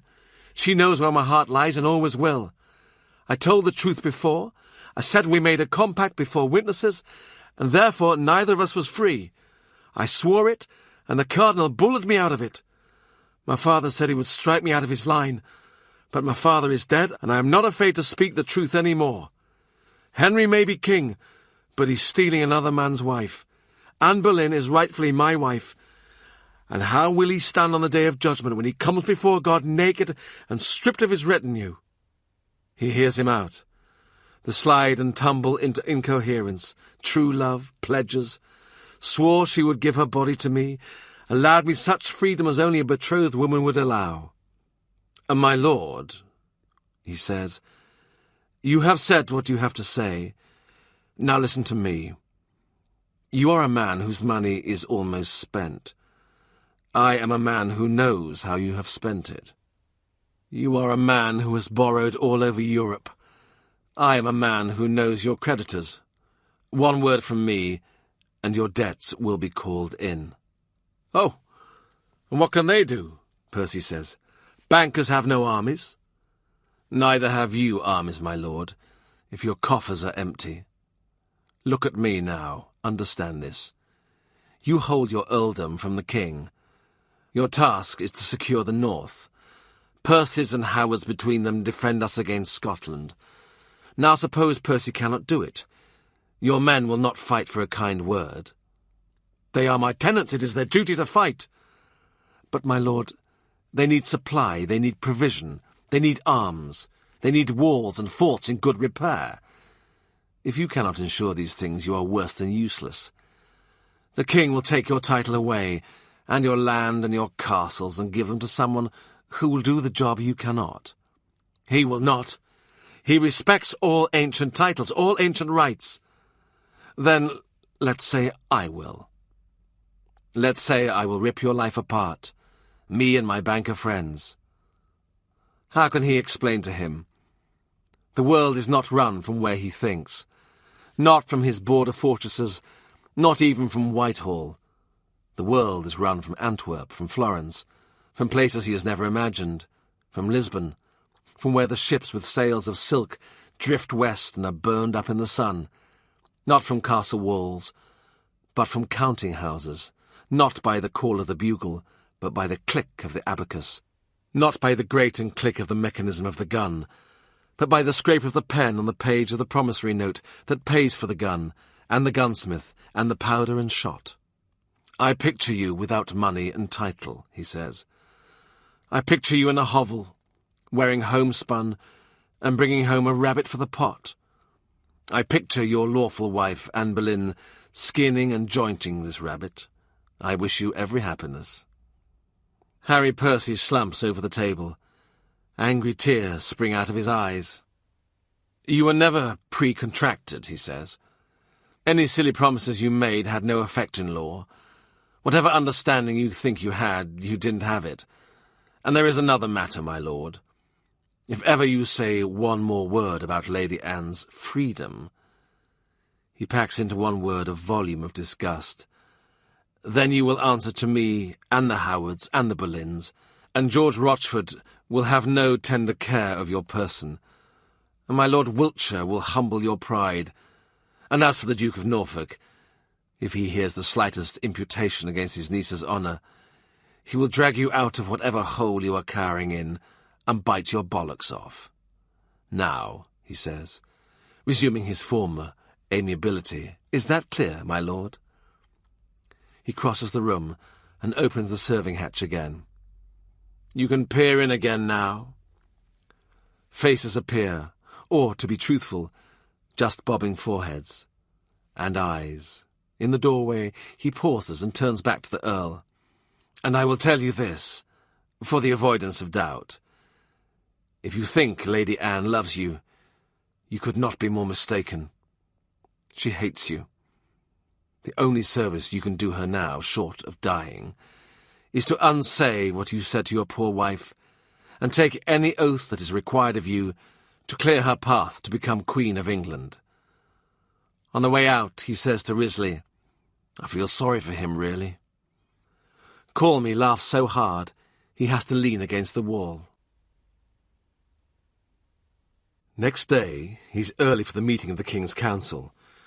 The Duke of Norfolk takes his place at the head of the table, then shifts out of it when word comes that the King himself will preside. And Warham is here, someone says. The door opens, nothing happens. Then slowly, very slowly, the ancient prelate shuffles in. He takes his seat. His hands tremble as they rest on the cloth before him. His head trembles on his neck. His skin is parchment-coloured, like the drawing that Hans made of him. He looks around the table with a slow, lizard blink. He crosses the room and stands across the table from Warham, inquiring after his health by way of a formality. It is clear he is dying.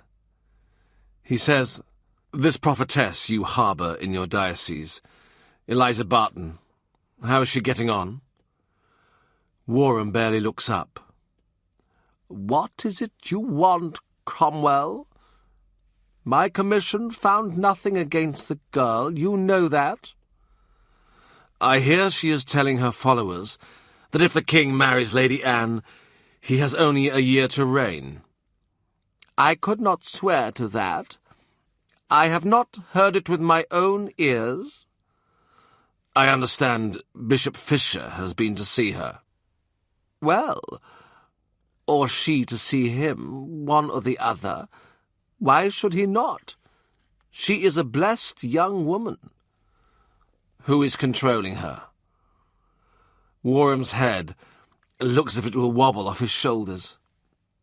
She may be unwise. She may be misled. After all, she is a simple country girl, but she has a gift, I am sure of it.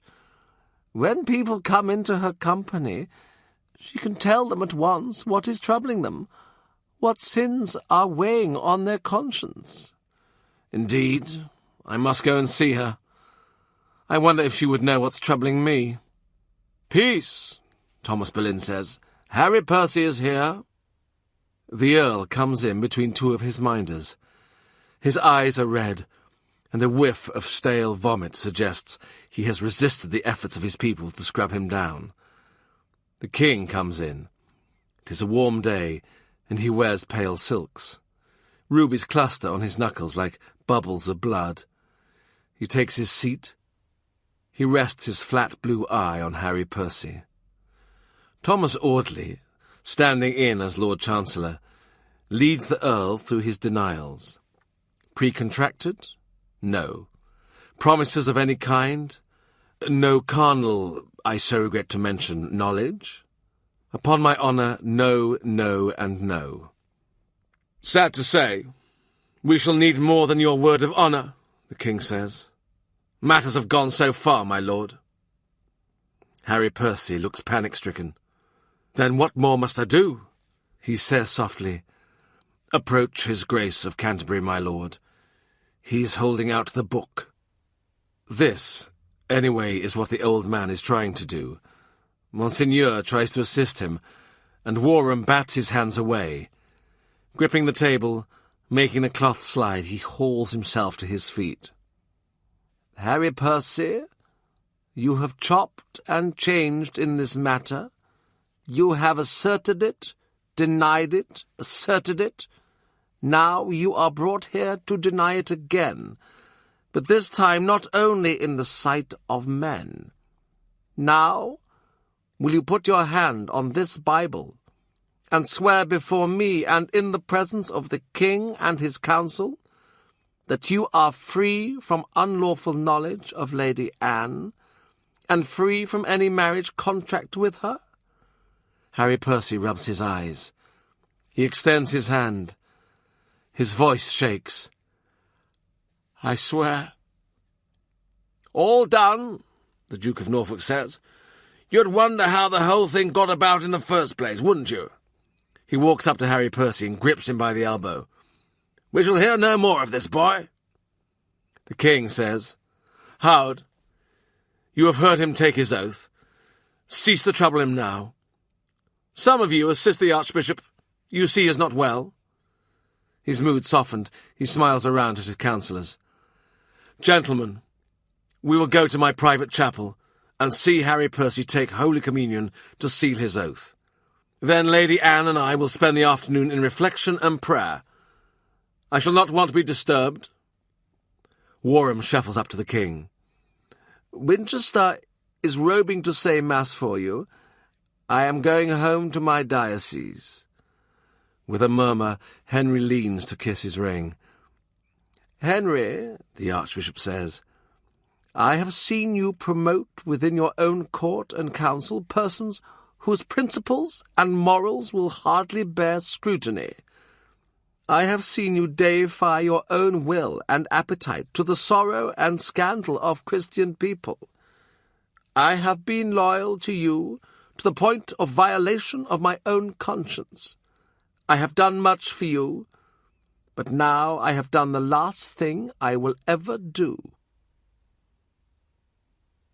At Austin Friars, Rafe is waiting for him. Yes? Yes. So now? Now Harry Percy can borrow more money and edge himself nearer his ruin.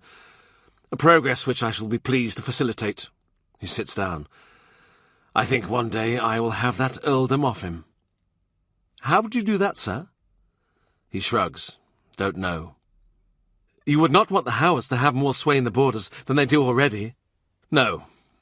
No, possibly not, he broods. Can you look out the papers about Warren's prophetess? While he waits, he opens the window and looks down into the garden. The pink of the roses in his arbours has been bleached out by the sun. I am sorry for Mary Talbot, he thinks. Her life will not be easier after this. For a few days only, she instead of Anne was the talk of the King's court. He thinks of Harry Percy, walking in to arrest the cardinal, keys in his hand, the guard he set around the dying man's bed. He leans out of the window. I wonder if peach trees would be possible. Rafe brings in the bundle. He cuts the tape and straightens out the letters and memoranda. This unsavoury business all started 6 years ago, at a broken-down chapel on the edge of Kentish marshland, when a statue of the Virgin began to attract pilgrims, and a young woman by name Elizabeth Barton started to put on shows for them. What did the statue do in the first place to get attention? Move, probably, or weep blood. The girl is an orphan, brought up in the household of one of Warham's land agents. She has a sister, no other family. He says to Rafe, nobody took any notice of her till she was 20 or so, and then she had some kind of illness, and when she got better, she started to have visions and speak in alien voices. She says she's seen St. Peter at the gates of heaven with his keys. She's seen St. Michael weighing souls. If you ask her where your dead relatives are, she can tell you. If it's heaven, she speaks in a high voice. If it's hell, in a deep voice. The effect could be comic, Rafe says. Do you think so? What irreverent children I have brought up. He reads, then looks up. She sometimes goes without food for 9 days. Sometimes she falls suddenly to the ground. Not surprising, is it? She suffers spasms, torsions, and trances. It sounds most displeasant. She was interviewed by my Lord Cardinal, but his hand sifts the papers. Nothing here. No record of that meeting. I wonder what happened. Probably he tried to get her to eat her dinner. She wouldn't have liked that. By this, he reads, she is in a convent in Canterbury. The broken-down chapel has got a new roof and money is rolling into the local clergy. There are cures. The lame walk, the blind see. Candles light by themselves. The pilgrims are thick upon the roads. Why do I feel I've heard this story before? She has a flock of monks and priests about her, who direct the people's eyes heavenwards whilst picking their pockets. And we can presume it is these same monks and priests who have instructed her to hawk around her opinion on the subject of the King's marriage. Thomas More has met her, as well as Fisher. Yes, I keep that in mind. Oh, and look here. Mary Magdalene has sent her a letter, illuminated in gold. Can she read it? Yes, it seems she can. He looks up. What do you think? The king will endure being called names, if it is by a holy virgin. I suppose he is used to it. Anne berates him often enough. Possibly he is afraid. Rafe has been to court with him. Evidently, he understands Henry better than some people who have known him all his life. Indeed he is. He believes in simple maids who can talk to saints. He is disposed to believe in prophecies, whereas I think we let it run for a time. See who visits her, who makes offerings. Certain noble ladies have been in touch with her, wanting their fortunes told and their mothers prayed out of purgatory. My Lady Exeter, Rafe says. Henry Courtenay, Marquis of Exeter, is the king's nearest male relative, being a grandson of old King Edward. Hence, useful to the emperor when he comes with his troops to boot out Henry and put a new king on the throne. If I were Exeter, I wouldn't let my wife dance attendance on some addle-witted girl who is feeding her fantasies that one day she will be queen. He begins to refold the papers. This girl, you know, she claims she can raise the dead. At John Pettit's funeral, while the women are upstairs sitting with Lucy, he convenes an impromptu meeting downstairs at Lyon's Quay to talk to his fellow merchants about disorder in the city. Antonio Bonvisi, Moore's friend, excuses himself and says he will go home. "The Trinity bless and prosper you," he says, withdrawing and taking with him the mobile island of chill which has followed him since his unexpected arrival. "You know," he says, turning at the door, "if there is a question of help for Mistress Pettit, I shall be glad." "No need. She is left wealthy." "But will the city let her take the business on?" He cuts him off. "I have that in hand." Bonvisi nods and goes out. Surprising he should show his face. John Parnell of the Drapers' Company has a history of clashes with Moore. "Master Cromwell, if you are taking charge of this, does it mean... do you have it in mind to speak to Lucy?" "Me? No." Humphrey Monmouth says, "Shall we have our meeting first and broker marriages later? We are concerned, Master Cromwell, as you must be, as the king must be. We are all, I think," he looks around, "we are all, now Bonvisi has left us, friendly to the cause for which our late brother Pettit was, in effect, a martyr. But it is for us to keep the peace, to disassociate ourselves from outbreaks of blasphemy." In one city parish last Sunday, at the sacred moment of the elevation of the host, and just as the priest pronounced, "Hoc est enim corpus meum," there was an outbreak of chanting. "Hoc est corpus, hocus pocus." And in an adjacent parish, at the commemoration of the saints, where the priest requires us to remember our fellowship with the holy martyrs, cum Joanne, Stefano, Mathia, Barnaba, Ignacio, Alexandro, Marcellino, Petro, some person has shouted out, "And don't forget me and my cousin Kate, and Dick with his cockle barrel on Leadenhall, and his sister Susan, and a little dog Posset." He puts his hand over his mouth. "If Posset needs a lawyer, you know where I am." "Master Cromwell," says a crabbed elder from the Skinners' Company, "you convene this gathering. Set us an example in gravity." "There are ballads made," Monmouth says, "about Lady Anne. The words are not repeatable in this company. Thomas Boleyn's servants complain they are called names on the street. Odier thrown on their livery. Masters must keep a hand on their apprentices. Disloyal talk should be reported." "To whom?" He says, "Try me." He finds Joanne at Austin Friars. She has made some excuse to stay at home, a summer cold. "Ask me what secret I know," he says. For appearance's sake, she polishes the tip of her nose. "Let me see. You know to a shilling what the king has in his treasury?" "I know to the farthing." "Not that. Ask me, sweet sister." When she has guessed enough, he tells her, "John Parnell is going to marry Luce." "What? And John Pettit not cold?" She turns away, to get over whatever she is feeling. "Your brethren stick together. Parnell's household is not clean from sectaries. He has a servant in Bishop Stokesley's prison, so I hear." Richard Cromwell puts his head around the door. "Master, the Tower, bricks, 5 shilling the 1,000. "No." "Right. You'd think she'd marry a safer sort of man." He goes to the door. "Richard, come back," turns to Joanne. "I don't think she knows any." "Sir?" "Get it down by 6pence and check every batch. What you should do is choose a few in every load and take a close interest in them." Joanne in the room behind him. "Anyway, you did the wise thing. For instance, measure them. Joanne, did you think I'd get married out of some sort of inadvertence? By accident?" "I'm sorry," Richard says. "Because if you keep measuring them, it throws brickmakers into a panic, and you'll see by their faces if they're trying any tricks." "I expect you have some lady in view, at court. The king has given you a new office."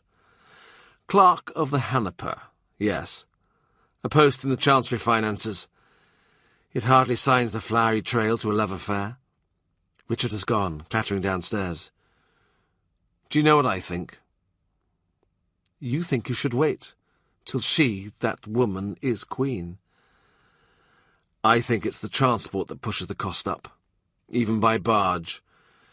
I should have cleared some ground and built my own kilns. Sunday, the 1st of September, at Windsor. Anne kneels before the king to receive the title of Marquess of Pembroke. The Garter knights in their stalls watch her, the noble ladies of England flank her, and the Duchess having refused and spat out an oath at the suggestion, Norfolk's daughter Mary bears her coronet on a cushion. The Howards and the Boleyns are en fête. Monseigneur caresses his beard, nods and smiles as he receives murmured congratulations from the French ambassador. Bishop Gardiner reads out Anne's new title. She is vivid in red velvet and ermine, and her black hair falls, virgin style, in snaky locks to her waist. He, Cromwell, has organised the income from 15 manors to support her dignity. A Te Deum is sung, a sermon is preached. When the ceremony is over, and the women stoop to pick up her train, he sees a flash of blue like a kingfisher, and glances up to see John Seymour's little daughter among the Howard ladies. A war-horse raises his head at the sound of trumpets, and great ladies look up and smile. But as the musicians play a flourish, and the procession leaves St. George's Chapel, she keeps her pale face downturned, her eyes on her toes, as if she fears tripping. At the feast, Anne sits beside Henry on his dais, and when she turns to speak to him, her black lashes brush her cheeks. She is almost there now, almost there, her body taut like a bowstring, her skin dusted with gold, with tints of apricot and honey. When she smiles, which she does often, she shows small teeth, white and sharp. She is planning to commandeer Catherine's royal barge, she tells him, and have the device H and K burned away, all Catherine's badges obliterated. The king has sent for Catherine's jewels, so she can wear them on the projected trip to France. He has spent an afternoon with her, 2 afternoons, 3, in the fine September weather, with the king's goldsmith beside her making drawings, and he, as master of the jewels, adding suggestions. Anne wants new settings made. At first Catherine had refused to give up the jewels. She had said she could not part with the property of the Queen of England and put it into the hands of the disgrace of Christendom. It had taken a royal command to make her hand over the loot. Anne refers everything to him. She says, laughing, "Cromwell, you are my man." The wind is set fair and the tide is running for him. He can feel the tug of it under his feet. His friend Audley must surely be confirmed as Chancellor. The king is getting used to him. Old courtiers have resigned, rather than serve Anne. The new controller of the household is Sir William Paulet, a friend of his from Wolsey days. So many of the new courtiers are his friends from Wolsey days, and the cardinal didn't employ fools. After the Mass and Anne's installation, he attends the Bishop of Winchester as he disrobes, gets out of his canonicals into gear more suitable for secular celebrations. "Are you going to dance?" he asks him. He sits on a stone window ledge, half attentive to what is going on in the courts below, the musicians carrying in pipes and lutes, harps and rebecks, hautboys, viols and drums. "You could cut a good figure? Or don't you dance now you're a bishop?" Stephen's conversation is on a track of its own. "You'd think it would be enough for any woman, wouldn't you? To be made a marquess in her own right. She'll give way to him now. Air in the belly, please God, before Christmas." "Oh, you wish her success?" "I wish his temper soothed, and some result out of this. Not to do it all for nothing. Do you know what Chapuis is saying about you? That you keep 2 women in your household dressed up as boys." "Do I?" He frowns. "Better, I suppose, than 2 boys dressed up as women. Now that would be opprobrious." Stephen gives a bark of laughter. They stroll together towards the feast. Trolly lolly, the musicians sing. Pastime with good company, I love and shall until I die. The soul is musical by nature, the philosophers say. The king calls up Thomas Wyatt to sing with him, and the musician Mark. Alas, what shall I do for love? For love, alas, what shall I do? Anything he can think of, Gardner says. There is no limit that I can see. He says, the king is good to those who think him good. He floats it to the bishop below the music. Well, Gardner says, if your mind is infinitely flexible, as yours, I see, would have to be. He speaks to Mistress Seymour. Look, she says. She holds up her sleeves. The bright blue with which she has edged them, that kingfisher flash, is cut from the silk in which she wrapped her present of needlework patterns. How do matters stand now at Wolf Hall, he asks, as tactfully as he can. How do you ask after a family in the wake of incest? She says in her clear little voice, Sir John is very well, but then Sir John is always very well. And the rest of you? Edward, angry. Tom, restless. My lady mother, grinding her teeth and banging the doors. The harvest coming in, the apples on the bough, the maids in the dairy, our chaplain at his prayers, the hens laying, the lutes in tune, and Sir John, as always, is very well. Why don't you make some business in Wiltshire and ride down to inspect us? Oh, and if the king gets a new wife, she will need matrons to attend her, and my sister Liz is coming to court. Her husband is the governor of Jersey. You know him, Anthony Outred. I would rather go up country to the Queen myself, but they say she is moving again, and her household has been reduced. If I were your father... No, he rephrases it. If I were to advise you, it would be to serve Lady Anne. The Marquis, she says, of course, it is good to be humble. She makes sure we are. Just now it is difficult for her. I think she will soften when she has her heart's desire. Even as he says it, he knows it is not true.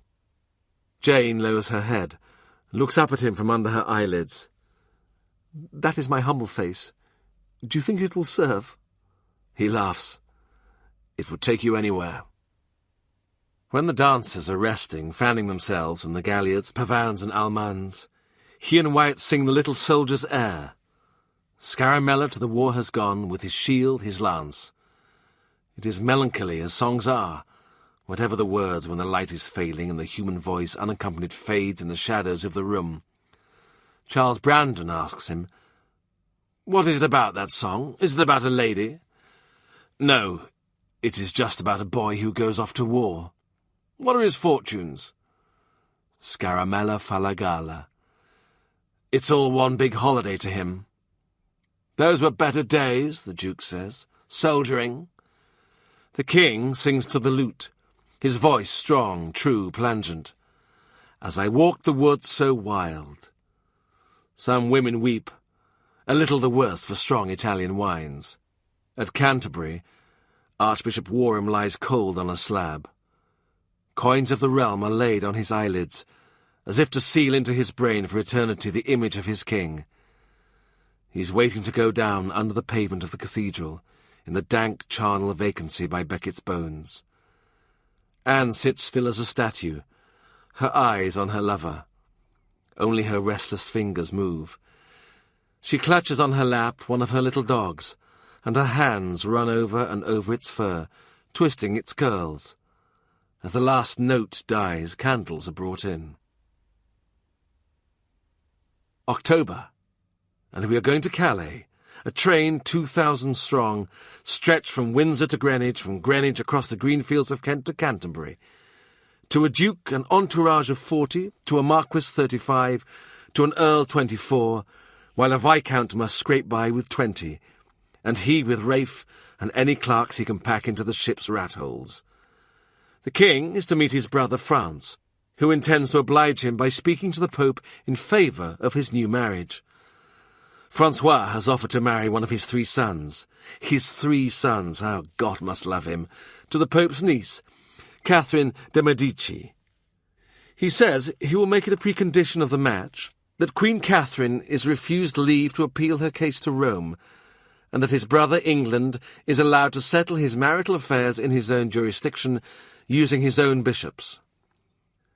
These two potent monarchs will see each other for the first time since the meeting called the Field of the Cloth of Gold, which the Cardinal arranged. The King says the trip must cost less than that occasion, but when he is questioned on specifics, he wants more of that and two of those, everything bigger, plusher, more lavish, with more gilding. He's taking his own cooks and his own bed, his ministers and musicians, his horses, dogs and falcons, and his new marquis, whom Europe calls his concubine. He is taking the possible claimants to the throne, including Yorkist Lord Montague and the Lancastrian Nevilles, to show how tame they are and how secure are the Tudors. He's taking his gold plate, his linen, his pastry chefs and poultry pickers and poison taster, and he's even taking his own wine, which you might think is superfluous, but what do you know? Rafe, helping him pack his papers. I understand that King Francis will speak to Rome for the King's cause, but I am not sure what he gets out of this treaty. Wolsey always said that the making of a treaty is the treaty. Doesn't matter what the terms are, just that there are terms. It's the goodwill that matters. When that runs out, the treaty is broken, whatever the terms say. It is the processions that matter, the exchange of gifts, the royal games of bowls, the tilts, jousts, and masks. These are not preliminaries to the process. They are the process itself. Anne, accustomed to the French court and French etiquette, sets out the difficulties in store. If the Pope were to visit him, then France could advance towards him, perhaps meeting him in a courtyard. But two monarchs meeting, once they are in sight, should take the same number of steps towards each other. And this works unless one monarch, hélas, were to take very small steps, forcing the other to cover the ground. "By God," Charles Brandon bursts out, "such a man would be a knave. Would Francis do that?" Anne looks at him, lids half lowered. "My Lord Suffolk, is your lady wife ready for the journey?" Suffolk reddens. "My wife is a former Queen of France." "I am aware of it. Francois will be pleased to see her again.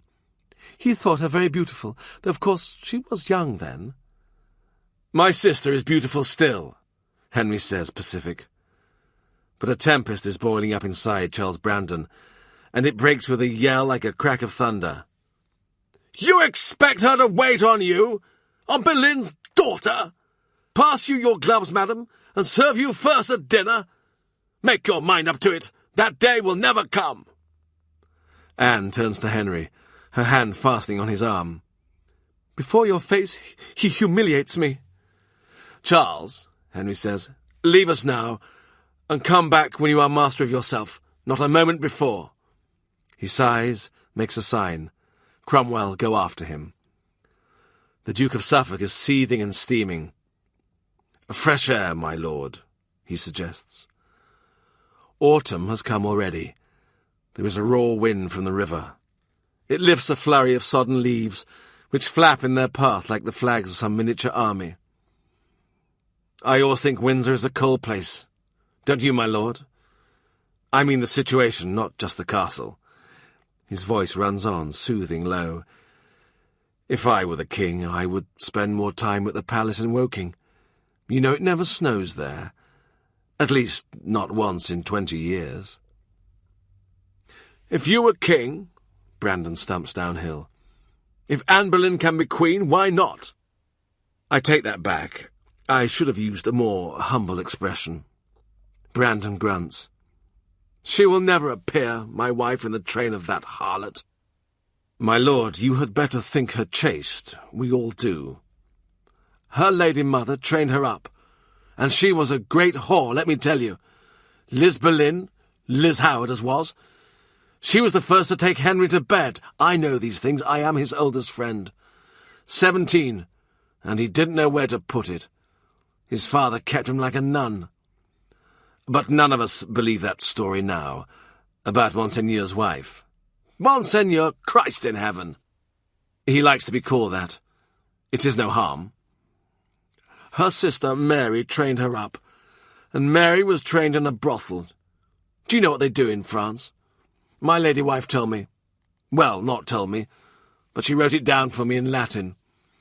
The man has a cock stand, and she takes it in her mouth. Can you imagine such a thing? A woman who can do such a filthy proceeding, can you call that a virgin? My lord, if your wife will not go to France, if you cannot persuade her, shall we say that she is ill? It would be something you could do for the king, whom you know is your friend. It would save him from...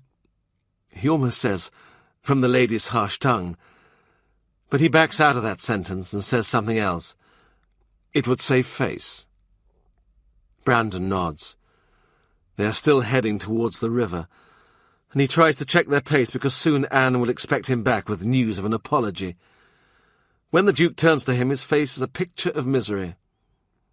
It's true, anyway. She is ill. A beautiful little...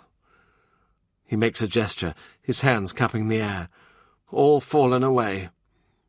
I love her anyway. She's as thin as a wafer.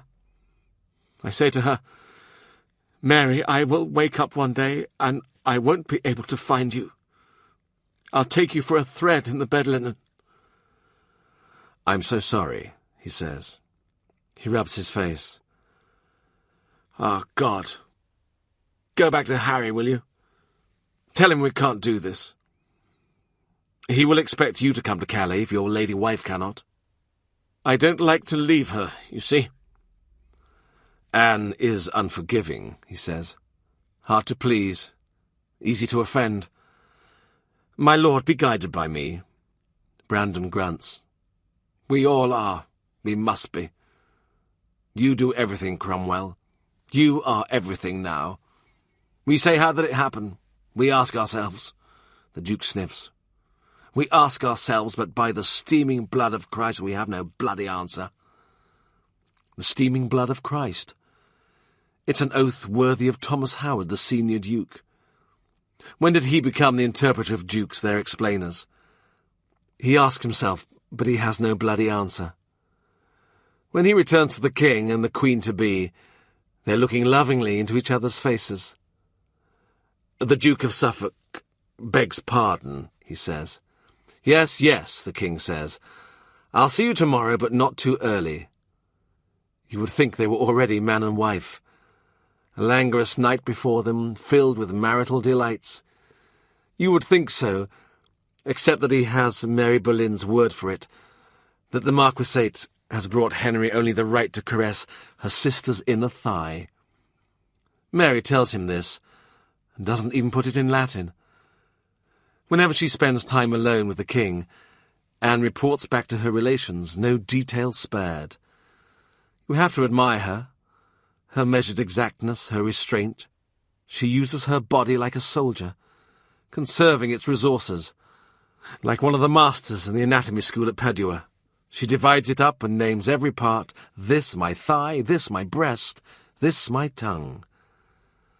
Perhaps in Calais, he says, perhaps he will get what he wants then. She will have to be sure. Mary walks away. She stops and turns back, her face troubled. Anne says Cromwell is my man. I don't like her to say that. In ensuing days, other questions emerged to torment the English party. Which royal lady will be hostess to Anne when they meet the French? Queen Eleanor will not, you cannot expect it, as she's the Emperor's sister, and family feeling is touched by his disgraceless abandonment of Catherine. Francis's sister, the Queen of Navarre, pleads illness rather than receive the King of England's mistress. Is it the same illness that afflicts the poor Duchess of Suffolk? Anne asks. Perhaps, Francis suggests, it would be appropriate if the new Marquis were to be met by the Duchess of Vendôme, his own maîtresse en titre. Henry is so angry that it gives him toothache. Dr. Butts comes with his chest of specifics. A narcotic seems kindest, but when the king wakes he is still so mortified that for a few hours there seems no solution but to call the expedition off. Can they not comprehend, can they not grasp, that Anne is no man's mistress, but a king's bride-to-be? But to comprehend that is not in Francis's nature. He would never wait more than a week for a woman he wanted.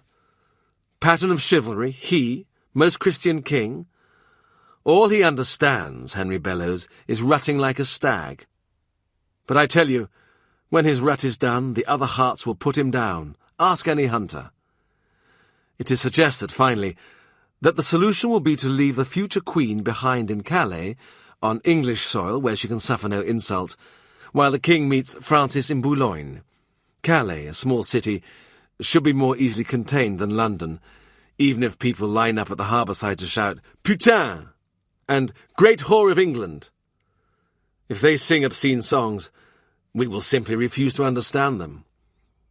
At Canterbury, with the royal party in addition to the pilgrims from all nations, every house is packed from cellars to eaves. He and Rafe are lodged in some comfort and near the king, but there are lords in flea-bitten inns and knights in the back rooms of brothels, pilgrims forced into stables and outhouses and sleeping out under the stars. Luckily, the weather is mild for October. Any year before this, the king would have gone to pray at Becket's shrine and leave a rich offering. But Becket was a rebel against the crown, not the sort of archbishop we like to encourage at the moment.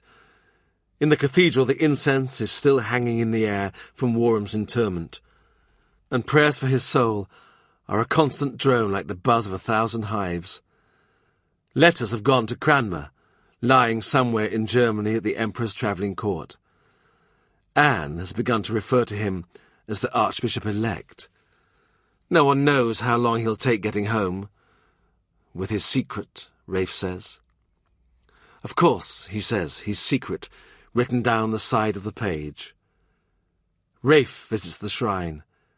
It is his first time. He comes back wide-eyed, saying it is covered in jewels the size of goose eggs. I know. Are they real, do you think? They show you a skull. They say it's Becket's. It's smashed up by the knights, but it's held together with a silver plate. For ready money, you can kiss it. They have a tray of his finger bones. They have his snotty handkerchief, and a bit of his boot, and a vial they shake up for you. They say it's his blood. At Walsingham, they have a vial of the Virgin's milk. Christ! I wonder what that is. Rafe looks sick. The blood. You can tell it's water with some red soil in it. It floats about in clumps. Well, pick up that goose quill, plucked from the pinions of the angel Gabriel, and we will write to Stephen Vaughan. We may have to set him on the road to bring Thomas Cranmer home. It can't be soon enough, Rafe says. Just wait, master, till I wash Becket off my hands.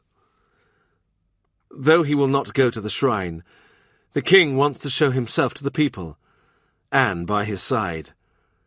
Leaving Mass, against all advice he walks out among the crowds, his guards standing back, his counsellors around him. Anne's head darts on the slender stem of her neck, turning to catch the comments that come her way. People stretch out their hands to touch the king. Norfolk, at his elbow, stiff with apprehension, eyes everywhere.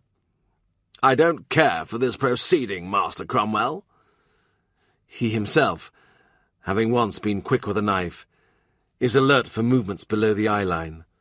But the nearest thing to a weapon is an outsized cross, wielded by a bunch of Franciscan monks. The crowd gives way to them, to a huddle of lay priests in their vestments, a contingent of Benedictines from the abbey, and in the midst of them a young woman in the habit of a Benedictine nun. Majesty. Henry turns. By God, this is the Holy Maid, he says. The guards move in, but Henry holds up a hand. Let me see her. She is a big girl, and not so young, perhaps 28. Plain face, dusky, excited, with an urgent flush. She pushes towards the king, and for a second he sees him through her eyes. A blur of red gold and flushed skin, a ready priapic body, a hand like a ham that stretches out to take her by her nunly elbow. Madam, you have something to say to me? She tries to curtsy, but his grip won't let her. I am advised by heaven, she says, by the saints with whom I converse, that the heretics around you must be put into a great fire, and if you do not light that fire, then you yourself will burn." "Which heretics? Where are they? I do not keep heretics about my person." "Here is one." Anne shrinks against the king. Against the scarlet and gold of his jacket she melts like wax. "And if you enter into a form of marriage with this unworthy woman, you will not reign 7 months. "Come, madam. 7 months? Round it off, can you not?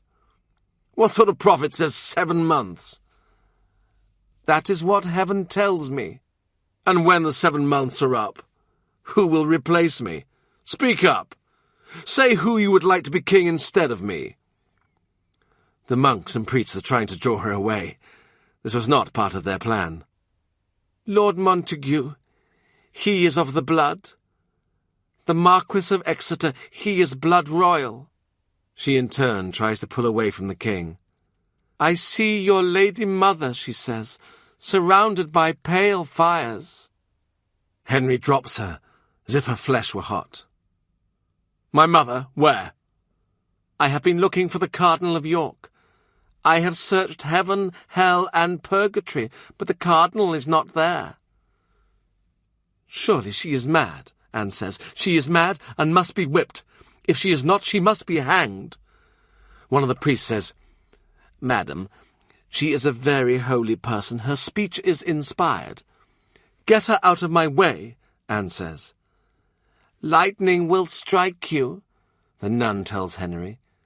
He laughs uncertainly.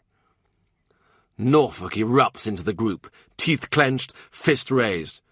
"Drag her back to her whorehouse before she feels this, by God!" In the melee, one monk hits another with a cross. The maid is drawn backwards, still prophesying. The noise from the crowd rises, and Henry grasps Anne by the arm and pulls her back the way they came. He himself follows the maid, sticking close to the back of the group, till the crowd thins and he can tap one of the monks on the arm and ask to speak to her. "I was a servant of Wolsey," he says. "I want to hear her message." Some consultation, and they let him through.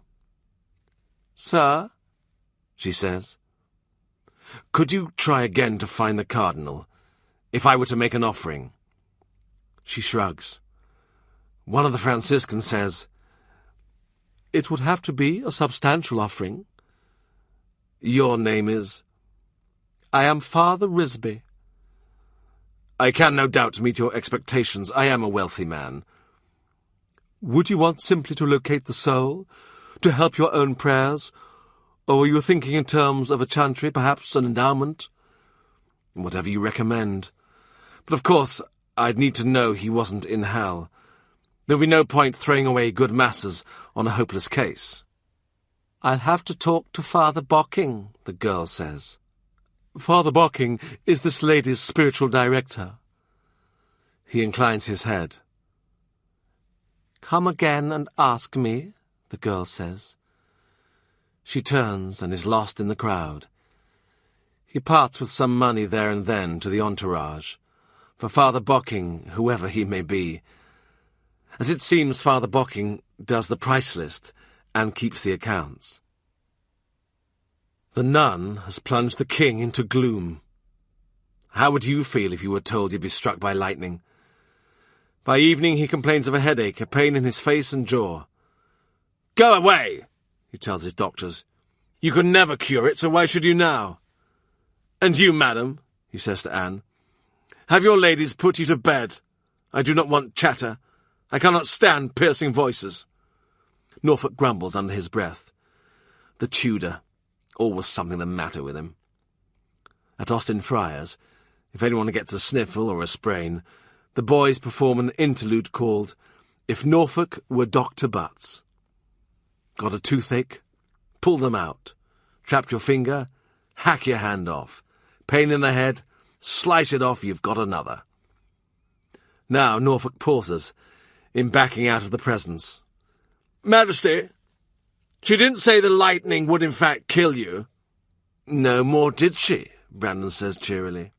"Not dead but dethroned. Not dead but stricken and scorched. That's something to look forward to, is it?" Pitifully indicating his circumstances, the king barks for a servant to bring logs and a page to warm some wine. Am I to sit here, the King of England, with a miserable fire and nothing to drink? He does look cold. He says, "She saw my lady mother." "Your Majesty," he says, cautious, "you know that in the cathedral one of the windows has an image of your lady mother in glass, and would not the sun shine through, so it would seem as if she was in a dazzle of light? I think that's what the nun has seen."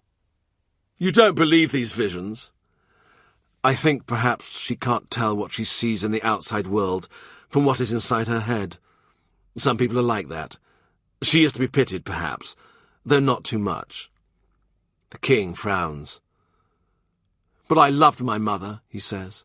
Then, "Buckingham set much store by visions.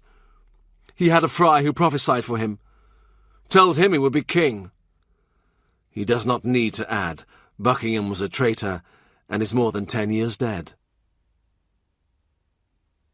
When the court sails for France, he's in the king's party on the Swallow. He stands on deck watching England recede, with the Duke of Richmond, Henry's bastard, excited to be on his first sea voyage, and to be in his father's company too.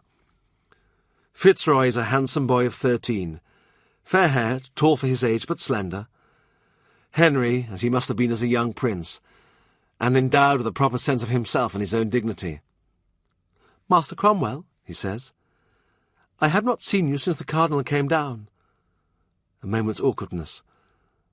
"I am glad you prosper, because it is said in the book called The Courtier that in men of base degree we often see high gifts of nature." "You read Italian, sir?"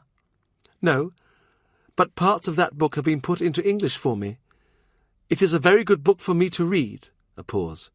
"I wish," he turns his head, lowering his voice, "I wish the cardinal were not dead, because now the Duke of Norfolk is my guardian." "And I hear your grace is to marry his daughter Mary?" "Yes. I do not want to." "Why not?" "I have seen her. She has no breasts." "But she has a good wit, my lord. And time may remedy the other matter, before you live together. If your people will translate for you that part of Castiglione's book that relates to gentlewomen and their qualities, I'm sure you will find that Mary Howard has all of them. Let's hope, he thinks, it won't turn out like Harry Percy's match, or George Boleyn's. For the girl's sake, too. Castiglione says that everything that can be understood by men can be understood by women, that their apprehension is the same, their faculties, no doubt their loves and hates. Castiglione was in love with his wife Hippolyta, but she died when he had only had her 4 years. He wrote a poem for her, an elegy, but he wrote it as if Hippolyta was writing, the dead woman speaking to him. In the ship's wake the gulls cry like lost souls. The king comes on deck and says his headache has cleared. He says, "Majesty, we were talking of Castiglione's book. You have found time to read it?"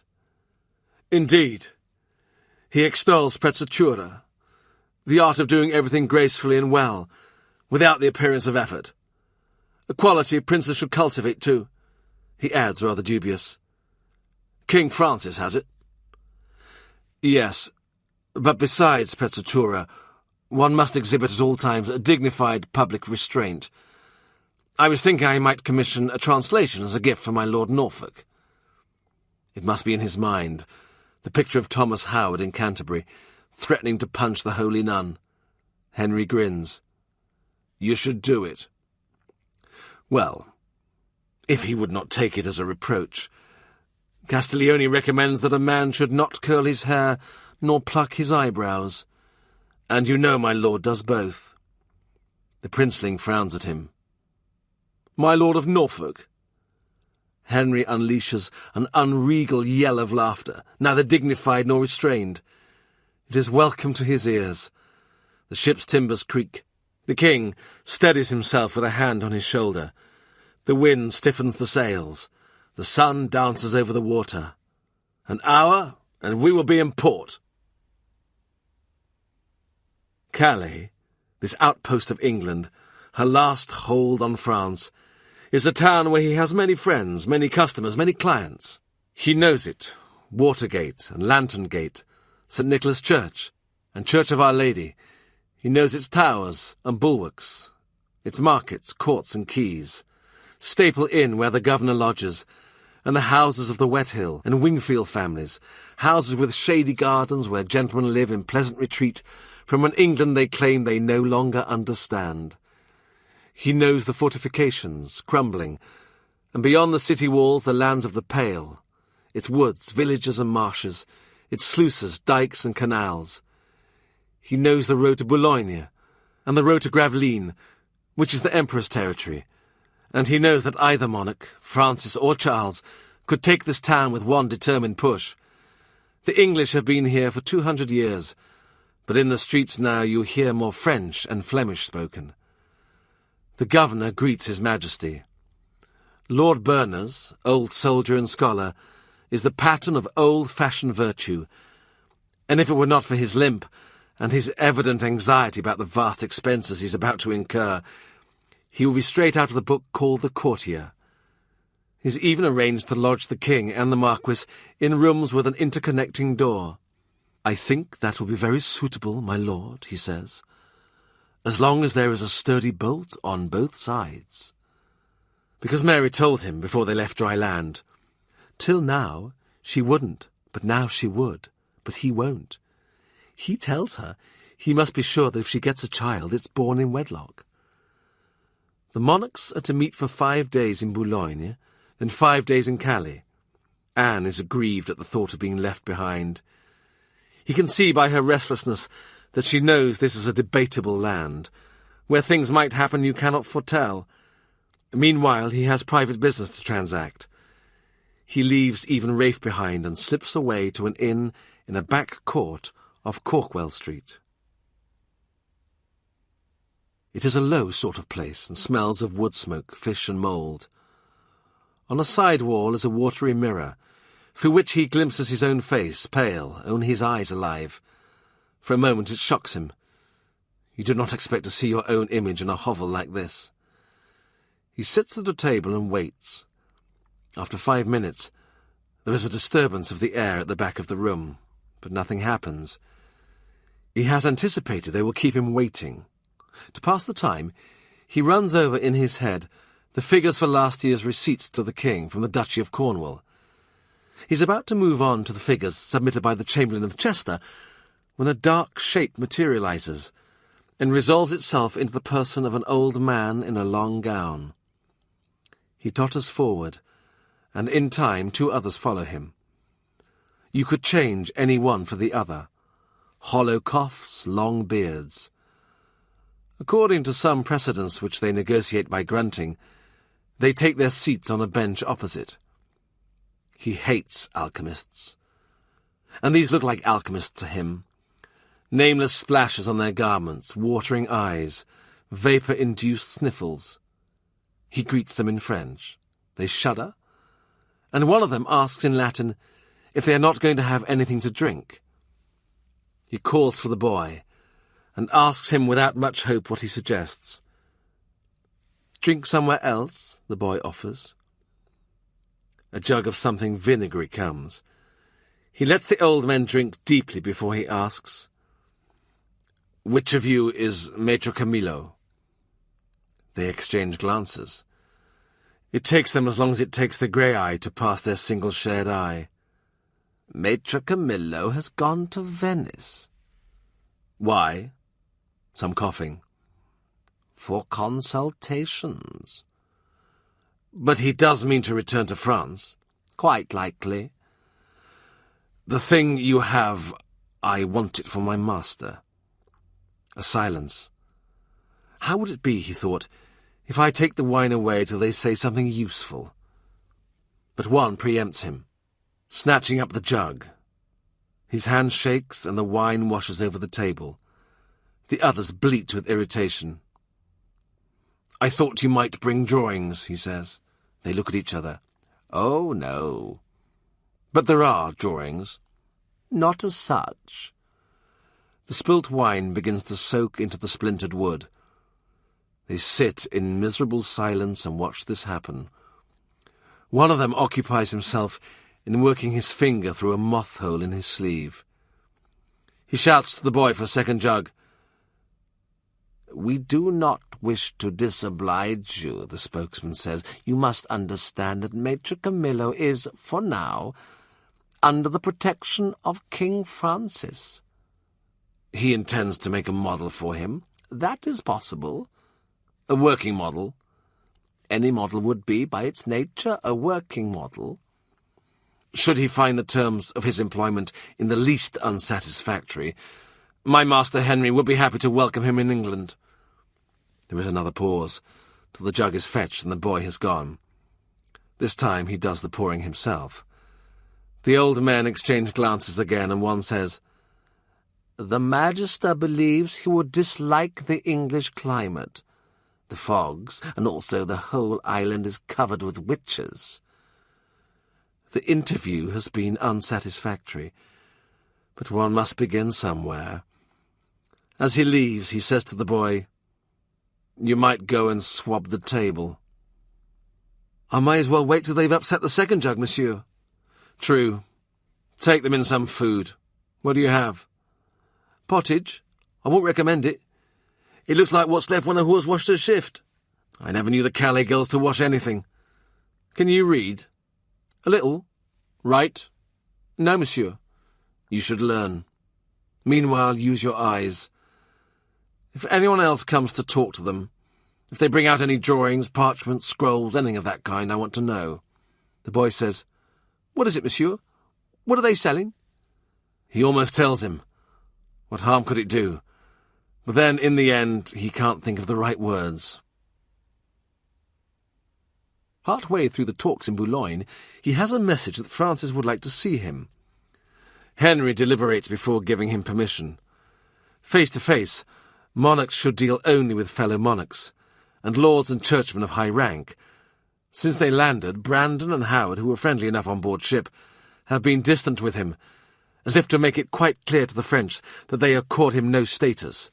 He is some whim of Henry's, they pretend, a novelty counsellor who will soon vanish in favour of a viscount, baron, or bishop. The French messenger tells him, "This is not an audience." "No," he says, "I understand. Nothing of that sort." Francis sits waiting, attended only by a handful of courtiers, for what is not an audience. He is a beanpole of a man, his elbows and knees jutting at the air, his big bony feet restless inside vast padded slippers. "Cromwell," he says, "now let me understand you. You are a Welshman." "No, your Highness." Sorrowful dog eyes. They look him over again. "Not a Welshman?" He sees the French king's difficulty. How has he got his passport to the court, if he is not from some family of humble Tudor retainers? "It was the late cardinal who induced me into the king's business." "Yes, I know that," Francis says. "But I think to myself, there is something else going on here." "That may be, Highness," he says crisply, "but it's certainly not being Welsh." Francis touches the tip of his pendulous nose, bending it further towards his chin. "Choose your prince. You wouldn't like to look at this one every day. Henry is so wholesome in his fleshy, scrubbed pink and whiteness." Francis says, his glance drifting away, "They say you once fought for the honour of France." Guerillano. For a moment he lowers his eyes, as if he's remembering a very bad accident in the street, some mashing and irretrievable mangling of limbs, on a most unfortunate day. "Still, these things pass. Who now remembers Agincourt?" He almost laughs. "It is true," he says. "A generation or two, or 3 or 4, and these things are nothing." Francis says, "They say you are in very good standing with that lady." He sucks his lip. "Tell me, I'm curious, what does my brother King think? Does he think she's a maid? Myself, I never tried her. When she was here at court she was young and as flat as a board. Her sister, however... He would like to stop him, but you can't stop a king. His voice runs over naked Mary, chin to toes, and then flips her over like a griddle cake and does the other side, nape to heels. An attendant hands him a square of fine linen, and as he finishes, he dabs the corner of his mouth and hands the kerchief back. "Well enough," Francis says. "I see you will not admit to being Welsh, so that is the end of my theories." Corners of his mouth turn up. His elbows work a little, his knees twitch. The not audience is over. "Monsieur Cromwell," he says, "we may not meet again. Your sudden fortunes may not last.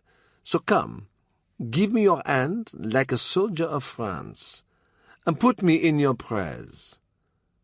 He bows. "Your beadsman, sir." As he leaves, one of the courtiers steps forward and, murmuring, "A gift from His Highness," hands him a pair of embroidered gloves. Another man, he supposes, would be pleased and try them on. For his part, he pinches the fingers and finds what he is looking for. Gently he shakes the glove, his hand cupped. He goes straight to Henry. He finds him in the sunshine playing a game of bowls with some French lords. Henry can make a game of bowls as noisy as a tournament. Whooping, groaning, shouting of odds, wails, oaths. The king looks up at him, his eyes saying, "Well?" His eyes say, "Alone." The king say, "Later."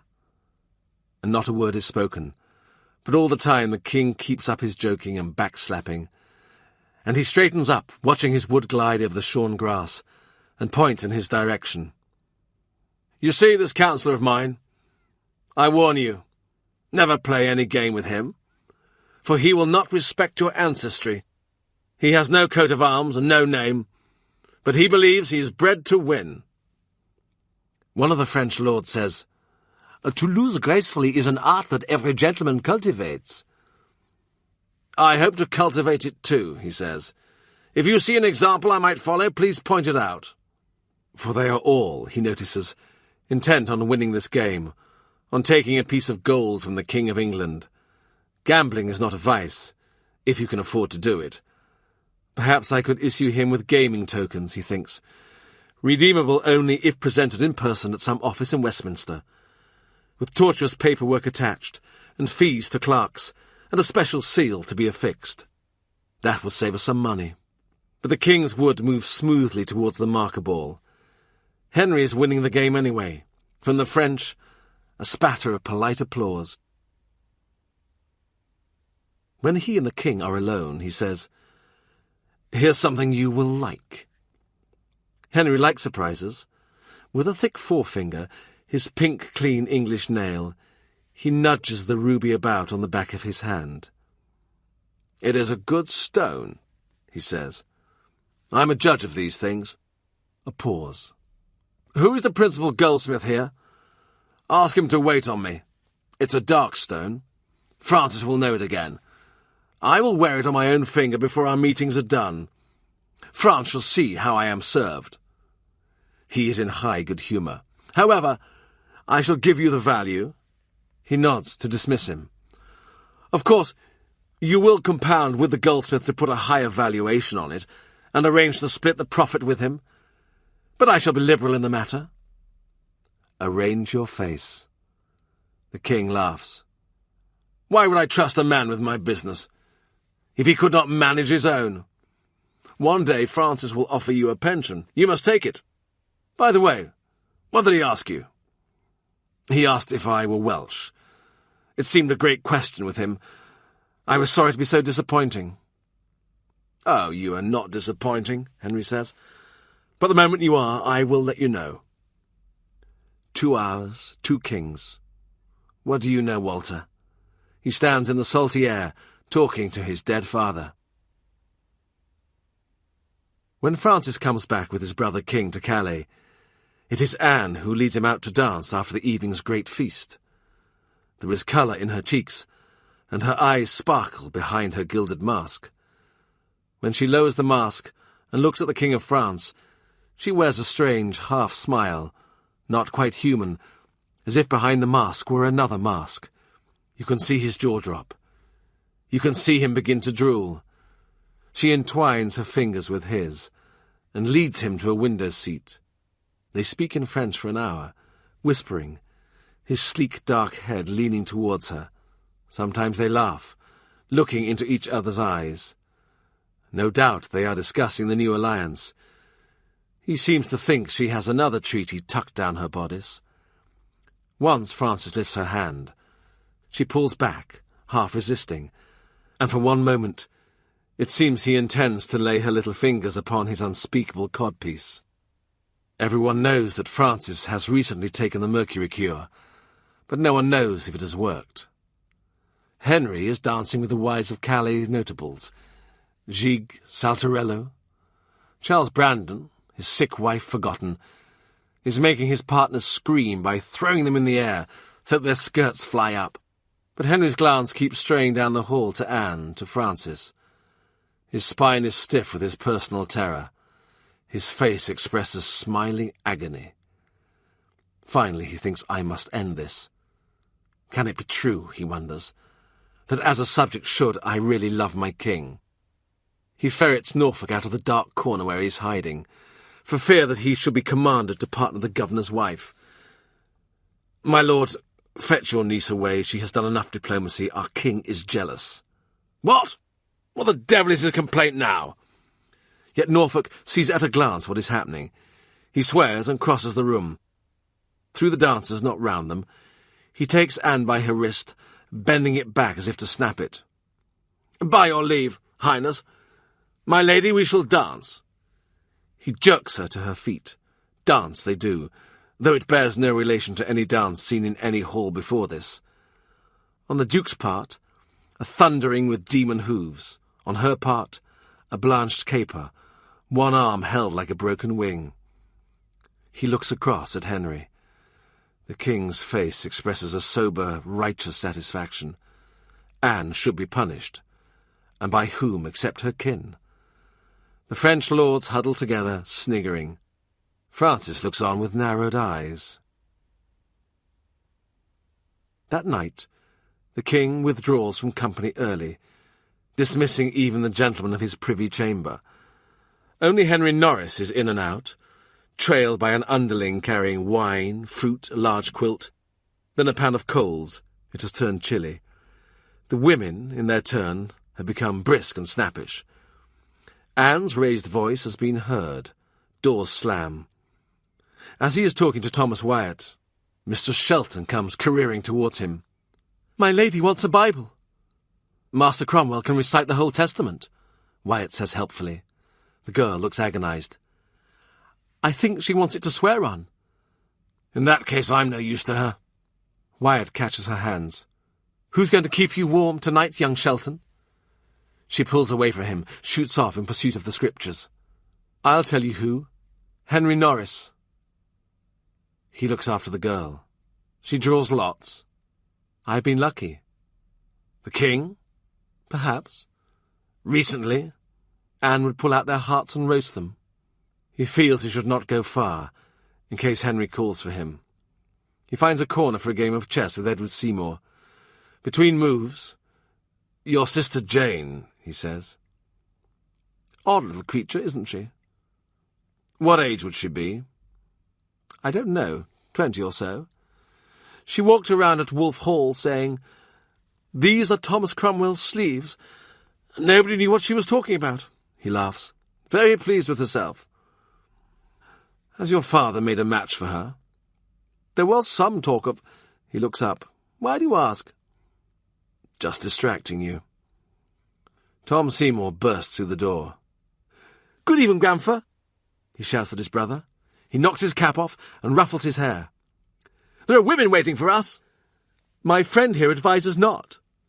Edward dusts his cap. He says they're just the same as English women, but dirtier.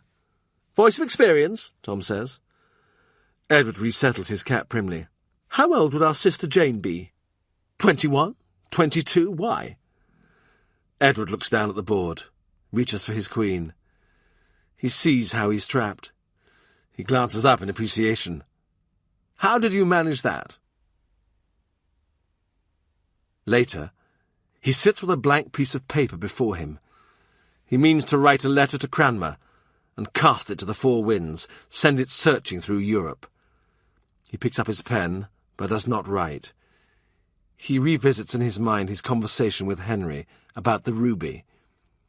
His king imagines he would take part in a backstairs deceit, the kind that might have entertained him in the days when he antiqued cupids and sold them to cardinals. But to defend yourself against such accusations makes you seem guilty.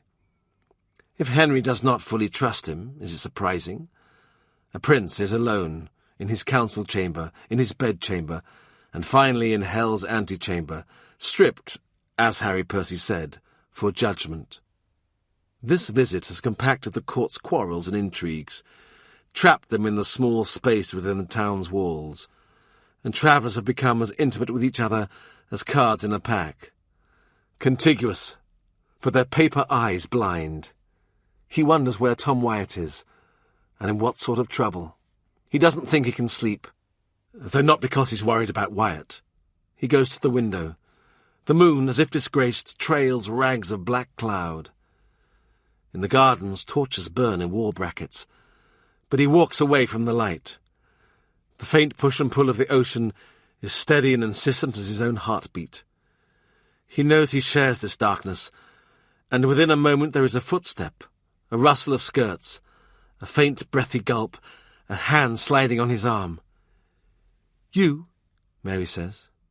"Me?" "Do you know they unbolted the door between them?" She laughs, a merciless giggle. "She is in his arms, naked as she was born. She can't change her mind now." "Tonight I thought they would quarrel." "They did. They like quarrelling. She claims Norfolk has broken her arm.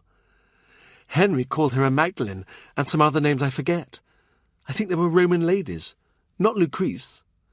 "No, at least I hope not. What does she want the Bible for?" "To swear him, before witnesses, me, Norris. He made a binding promise.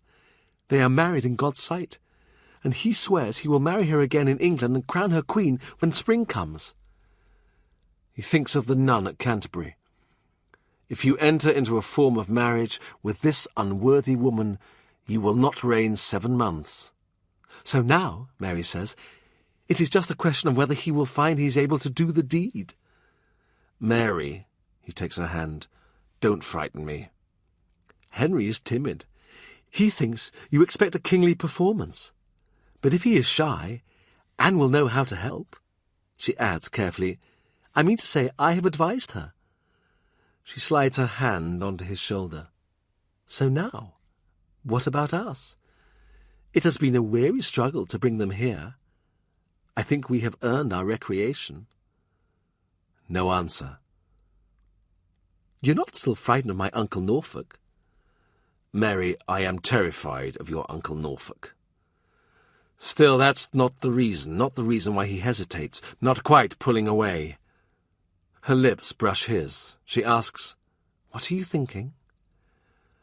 "I was thinking that if I were not the king's most dutiful servant, it would be possible to be on the next boat out."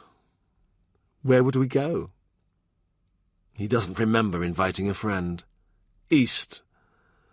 Though I grant this would not be a good starting point. East of the Boleyns, he thinks. East of everybody. He is thinking of the Middle Sea, not these northern waters, and one night especially, a warm midnight in a house in Larnaca. Venetian lights spilling out onto the dangerous waterfront, the slap of slave feet on tiles, a perfume of incense and coriander. He puts an arm around Mary, encountering something soft, totally unexpected. Fox fur. "Clever of you," he says. "Oh, we brought everything, every stitch, in case we're here till winter." A glow of light on flesh. Her throat very white, very soft. All things seem possible if the Duke stays indoors. Her fingertip teases out the fur till fur meets flesh. Her shoulder is warm, scented, and a little damp. He can feel the bounce of her pulse. A sound behind him. He turns, dagger in hand. Mary screams, pulls at his arm. The point of the weapon comes to rest against a man's doublet under the breastbone. All right, says a sober, irritated English voice. Put that away. Heavens, Mary says, you almost murdered William Stafford. He backs the stranger into the light. When he sees his face, not till then, he draws back the blade. He doesn't know who Stafford is. Somebody's horsekeeper. William, I thought you weren't coming, Mary says. If I didn't, it seems you had a reserve. You don't know what a woman's life is. You think you've fixed something with a man and you haven't. He says he'll meet you and he doesn't turn up. It is a cry from the heart. Give you good night, he says. Mary turns as if to say, oh, don't go. Time I said my prayers. The wind has blown up from the narrow sea, snapping at the rigging in the harbour, rattling the windows inland. Tomorrow he thinks it may rain. He lights a candle and goes back to his letter. But his letter has no attraction for him. Leaves flurry from the gardens, from the orchards. Images move in the air beyond the glass, gulls blown like ghosts. A flash of his wife Elizabeth's white cap, as she follows him to the door on her last morning, except that she didn't. She was sleeping, wrapped in damp linen, under the yellow turkey quilt. If he thinks of the fortune that brought him here, he thinks equally of the fortune that brought him to that morning 5 years ago, going out of Austin Friars, a married man, files of Wolsey's business under his arm. Was he happy then? He doesn't know. That night in Cyprus, long ago now, he had been on the verge of handing his resignation to his bank, or at least of asking them for letters of introduction to take him east. He was curious to see the Holy Land, its plant life and people, to kiss the stones where the disciples had walked, to bargain in the hidden quarters of strange cities and in black tents where veiled women scuffed like cockroaches into corners. That night, his fortunes had been in equipoise. In the room behind him, as he looked out over the harbour lights, he heard a woman's throaty laughter, her soft "Alhamdulillah," as she shook the ivory dice in her hand. He heard her spill them, heard them rattle and come to rest. What is it? East is high, west is low. Gambling is not a vice if you can afford to do it. It is 3 and 3. Is that low? You must say it is. Fate has not given him a shove, more of a gentle tap. I shall go home. Not tonight, though. It is too late for the tide. Next day he felt the gods at his back, like a breeze. He turned back towards Europe. Home then was a narrow, shuttered house on a quiet canal, and Selma kneeling, creamily naked under her trailing nightgown of green damask, its sheen blackish in candlelight, kneeling before the small silver altarpiece she kept in her room, which was precious to her. She had told him, the most precious thing I own. "Excuse me just a moment," she had said to him. She prayed in her own language, now coaxing, now almost threatening, and she must have teased from her silver saints some flicker of grace, or perceived some deflection in their glinting rectitude, because she stood up and turned to him, saying, "I'm ready now," tugging apart the silk ties of her gown, so that he could take her breasts in his hands. Chapter 3. Early Mass, November 1532. Rafe is standing over him, saying it's 7 o'clock already. The king has gone to Mass. He has slept in a bed of phantoms. "We did not want to wake you. You never sleep late." The wind is a muted sigh in the chimneys.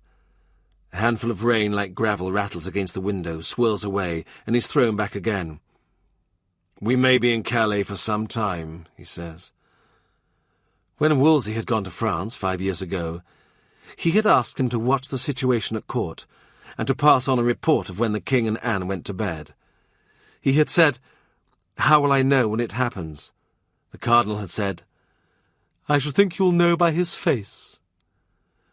The wind has dropped, and the rain respited by the time he reaches the church, but the streets have turned to mud, and the people waiting to see the lords come out still have their coats pulled over their heads like a new race of walking decapitees. He pushes through the crowd, then threads and whispers his way through the gathered gentlemen. "S'il vous plaît, c'est urgent. Make way for a big sinner." They laugh and let him through. Anne comes out on the governor's arm. He looks tense.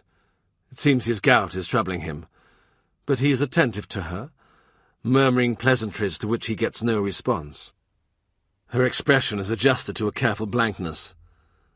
The king has a Wingfield lady on his arm, face up-tilted, chattering. He is taking no notice of her at all. He looks large, broad, benign. His regal glance scans the crowd. It alights on him. The king smiles. As he leaves the church, Henry puts on his hat. It is a big hat, a new hat, and in that hat there is a feather.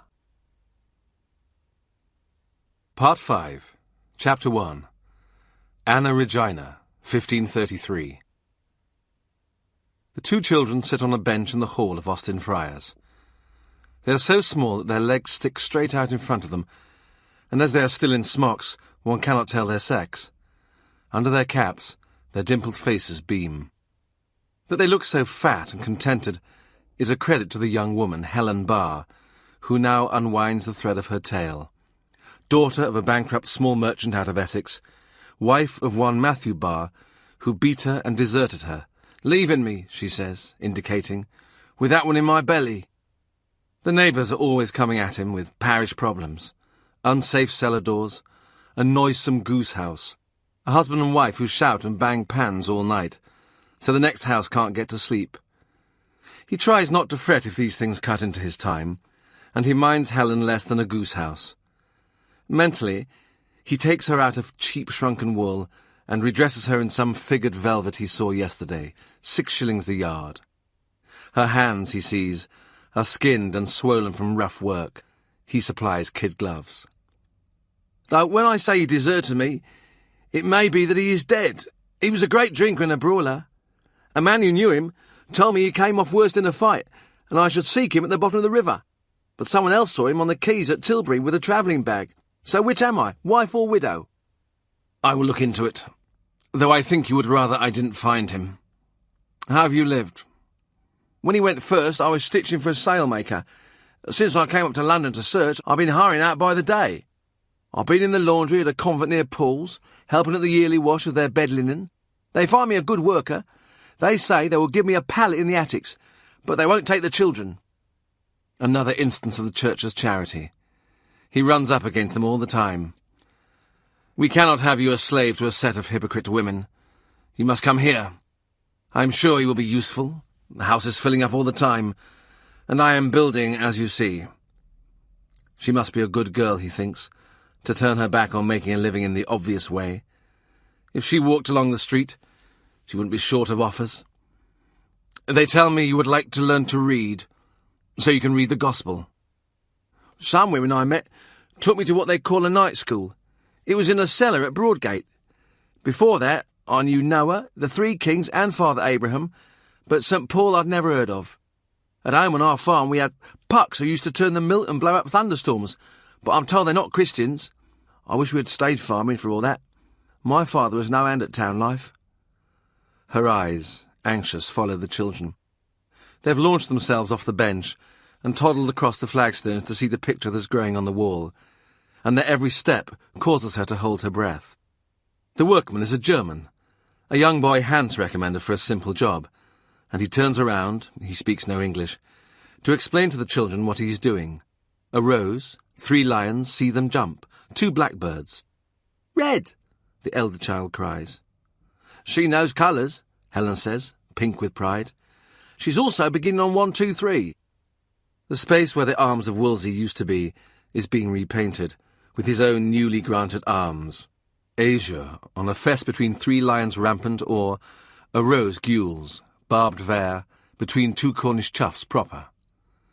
"You see, Helen," he says, "those blackbirds were Wolsey's emblem."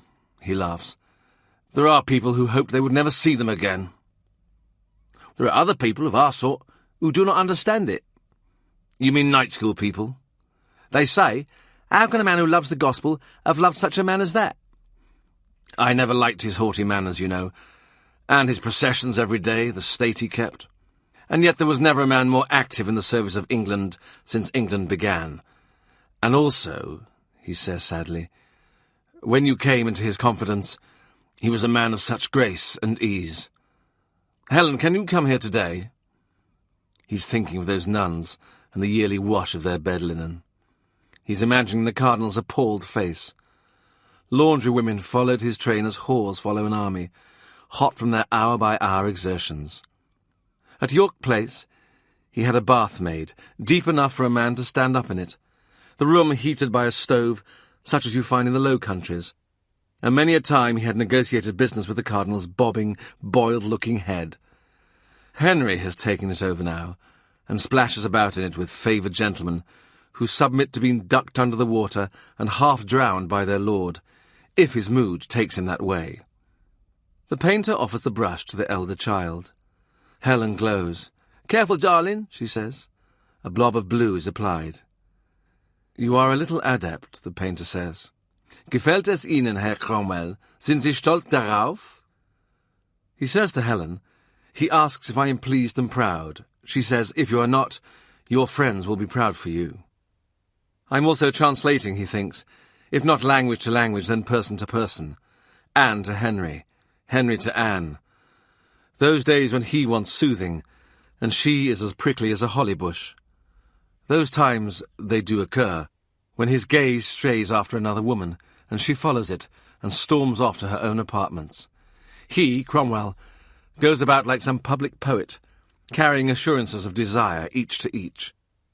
'Tis hardly 3 o'clock, and already the room is half dark. He picks up the younger child, who flops against his shoulder and falls asleep, with the speed at which someone pushed falls off a wall. "Helen," he says, "this household is full of pert young men, and they will all put themselves forward in teaching you to read, bringing you presents and trying to sweeten your days. Do learn and take the presents, and be happy here with us. But if anyone is too forward, you must tell me, or tell Rafe Sadler. He is the boy with the little red beard, though I should not say boy. It will be 20 years soon since he brought Rafe in from his father's house. A lowering, dark day like this, rain bucketing from the heavens, the child slumped against his shoulder as he carried him into his hall at Fenchurch Street. The storms had kept them in Calais for 10 days. Ships out of Boulogne were wrecked, Antwerp flooded, much of the countryside put under water. He would like to get messages to his friends, inquiring after their lives and property, but the roads are impassable. Calais itself is a floating island upon which a happy monarch reigns. He goes to the king's lodgings to ask for an audience. Business doesn't stop in bad weather, but he is told, "The king cannot see you this morning. He and Lady Anne are composing some music for the harp." Rafe catches his eye, and they walk away. "Let us hope in time they have a little song to show for it." Thomas Wyatt and Henry Norris get drunk together in a low tavern. They swear eternal friendship, but their followers have a fight in the inn-yard and roll each other in mud. He never sets eyes on Mary Boleyn. Presumably, she and Stafford have found some bolt hole where they can compose together. By candlelight at noon, Lord Berners shows him his library, limping energetically from desk to desk, handling with care the old folios, from which he has made his scholarly translations. Here is a romance of King Arthur. "When I started reading it, I almost gave up the project. It was clear to me it was too fantastical to be true. But little by little, as I read, it appeared to me that there was a moral in this tale." He does not say what it is. "And here is Froissart done into English, which His Majesty himself bade me undertake. I could not do other, for he had just lent me £500. Would you like to see my translations from the Italian? They are private ones. I have not sent them to the printer." He spends an afternoon with the manuscripts, and they discuss them at supper. Lord Berners holds a position, Chancellor of the Exchequer, which Henry has given him for life, but because he is not in London and attending to it, It does not bring him in much money, or the influence it should. I know you are a good man for business. Might you in confidence look over my accounts? They're not what you'd call in order. Lord Berners leaves him alone with the dog's breakfast that he calls his ledgers. An hour passes. The wind whistles across the rooftops, the candle flames tremble, hail batters the glass. He hears the scrape of his host's bad foot. An anxious face peers around the door. What joy! All he can find is money owing. This is what you get for devoting yourself to scholarship and serving the king across the sea, when you could be at court with sharp teeth and eyes and elbows, ready to seize your advantage. I wish you'd called on me earlier. There are always things that can be done. Ah, but who knew you, Master Cromwell, the old man says. One exchanged letters, yes. Wolsey's business, King's business. But I never knew you. It did not seem at all likely I should know you until now. On the day they are finally ready to embark, the boy from the alchemist's inn turns up. You at last. What have you got for me? The boy displays his empty hands and launches into English of a sort. On dit, those magi have returned to Paris. Then I am disappointed. You are hard to find, monsieur. I go to the place where le roi Henri and the grand putain are lodged. Je cherche milord Cromwell, and the persons there laughed at me and beat me. That is because I am not a milord. In that case, I do not know what a milord in your country looks like. He offers the boy a coin for his efforts, and another for the beating, but he shakes his head. I thought to take service with you, monsieur. I have made up my mind to go travelling. Your name is? Christophe. You have a family name? Ça fait rien. You have parents? A shrug. Your age? What age would you say? I know you can read. Can you fight? There is much fighting chez vous? Christophe has his own squat build. He needs feeding up, but a year or two from now he will be hard to knock over. He puts him at 15, no more. You are in trouble with the law? In France, he says, disparagingly, as one might say, in far Cathay. You are a thief? The boy makes a jabbing motion, invisible knife in his fist. You left someone dead. He didn't look well. He grins. You're sure you want Christophe for your name? You can change it now, but not later. You understand me, monsieur? Christ, of course I do. You could be my son. Then he looks at him closely, to make sure that he isn't. That he isn't one of these brawling children the Cardinal spoke of, whom he's left by the Thames, and not impossibly by other rivers, in other climes. But Christophe's eyes are a wide, untroubled blue. You are not afraid of the sea voyage? He asks. In my house in London there are many French speakers. You'll soon be one of us. Now at Austin Friars, Christophe pursues him with questions. Those magi, what is it they have? Is it a cart of buried treasure? Is it, he flaps his arms, the instructions for one to make a flying machine? Is it a machine to fare great explosions, or a military dragon, breathes out fire? He says, Have you ever heard of Cicero? No, but I am prepared to hear of him. Till today I have never heard of Bishop Gardiner. On dit, you have stole his strawberry beds, and give them to the king's mistress, and now he intends— The boy breaks off, and again gives his impression of a military dragon. To ruin you utterly and pursue you unto death. And well beyond, if I know my man. There have been worse accounts of his situation. He wants to say, she is not a mistress, not any more. But the secret, though it must soon be an open secret, is not his to tell. 25th of January, 1533. Dawn. A chapel at Whitehall. His friend Roland Lee as priest. Anne and Henry take their vows, confirm the contract they made in Calais. Almost in secret, with no celebration, just a huddle of witnesses, the married pair both speechless, except for the small admissions of intent, forced out of them by the ceremony. Henry Norris is pale and sober. Was it kind to make him witness it twice over, Anne being given to another man? William Brereton is a witness, as he is in attendance in the King's privy chamber. Are you truly here? He asks him. Or are you somewhere else? You gentlemen tell me you can bilocate like great saints. Brereton glares. "You've been writing letters up to Chester. The king's business, how not?" They must do this in a mutter, as Roland joins the hands of bride and groom. "I'll tell you just once, keep away from my family's affairs, or you'll come off worse, Master Cromwell, than you can imagine." Anne is attended by only one lady, her sister. As they leave, the king towing his wife, hand on her upper arm, towards a little harp music, Mary turns and gives him a sumptuous smile.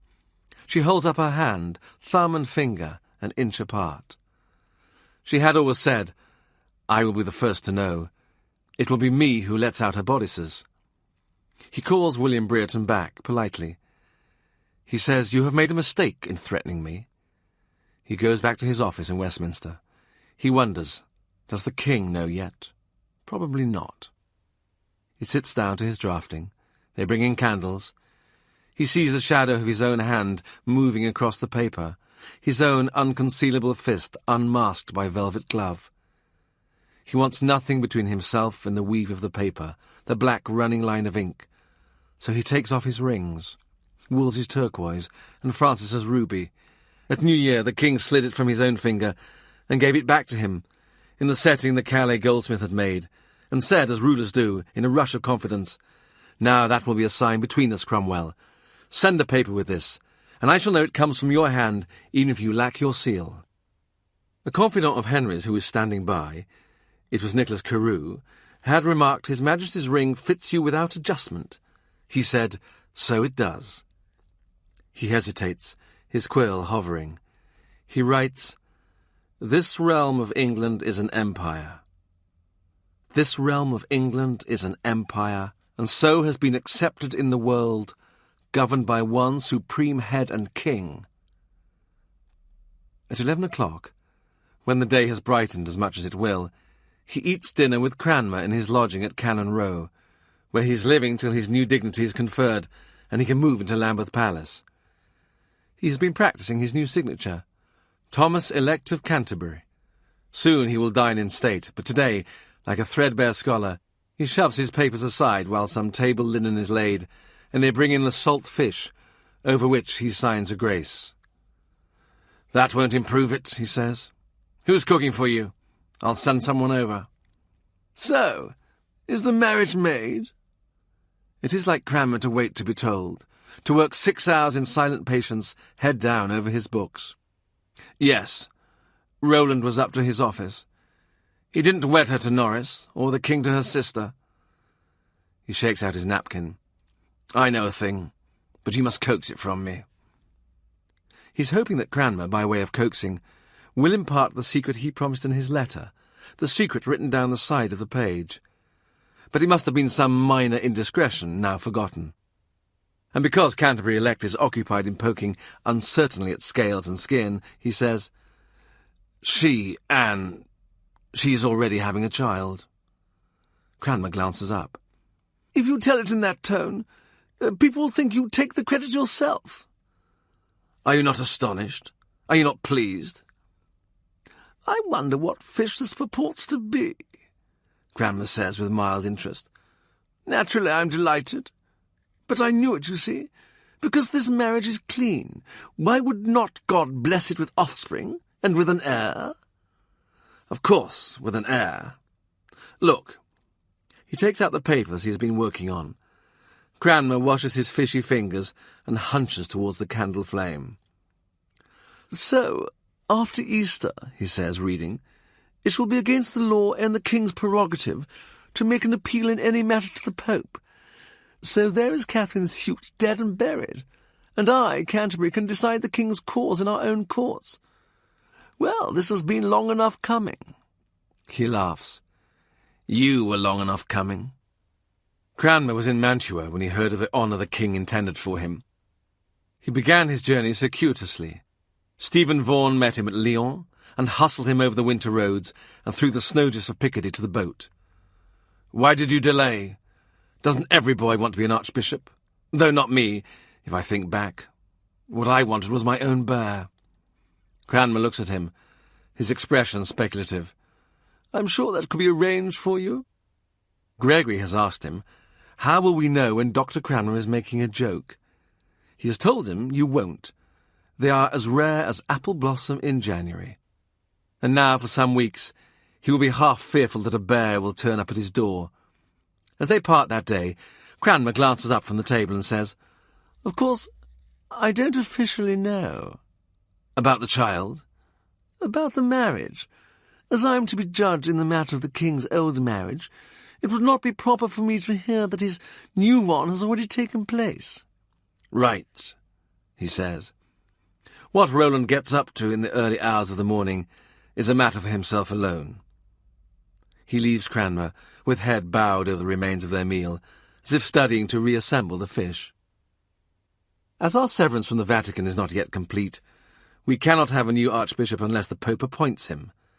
Delegates in Rome are empowered to say anything, promise anything, pro tem, to get Clement to agree.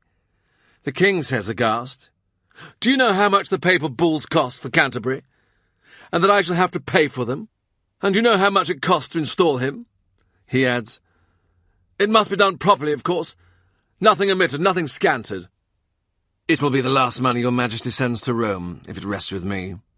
"And do you know," the king says, as if he's discovered something astonishing, "that Cranmer has not a penny of his own? He can contribute nothing." He borrows the money, on the crown's behalf, from a rich Genovese he knows called Salvago. To persuade him into the loan, he sends around to his house an engraving which he knows Sebastian covets. It shows a young man standing in a garden, his eyes turned upwards to an empty window, at which it is to be hoped very soon a lady will appear. Her scent hangs already in the air, and birds on the boughs look inquiringly into the vacancy, ready to sing. In his two hands the young man holds a book. It is a book shaped like a heart. Cranmer sits on committees every day, in back rooms at Westminster. He's writing a paper for the king, to show that even if his brother's marriage to Catherine was not consummated, it does not affect the case for the annulment. For certainly they intended to be married, and that intention creates affinity. Also, in the nights they spent together, it must have been their intention to make children, even if they did not go about it the right way. In order not to make a liar out of Henry or Catherine, one or the other, the committee men think up circumstances in which the match may have been partly consummated or somewhat consummated, and to do this they have to imagine every disaster and shame that can occur between a man and a woman alone in a room in the dark. "Do you like the work?" he inquires, looking at their hunched and dusty persons. He judges them to have the experience they need.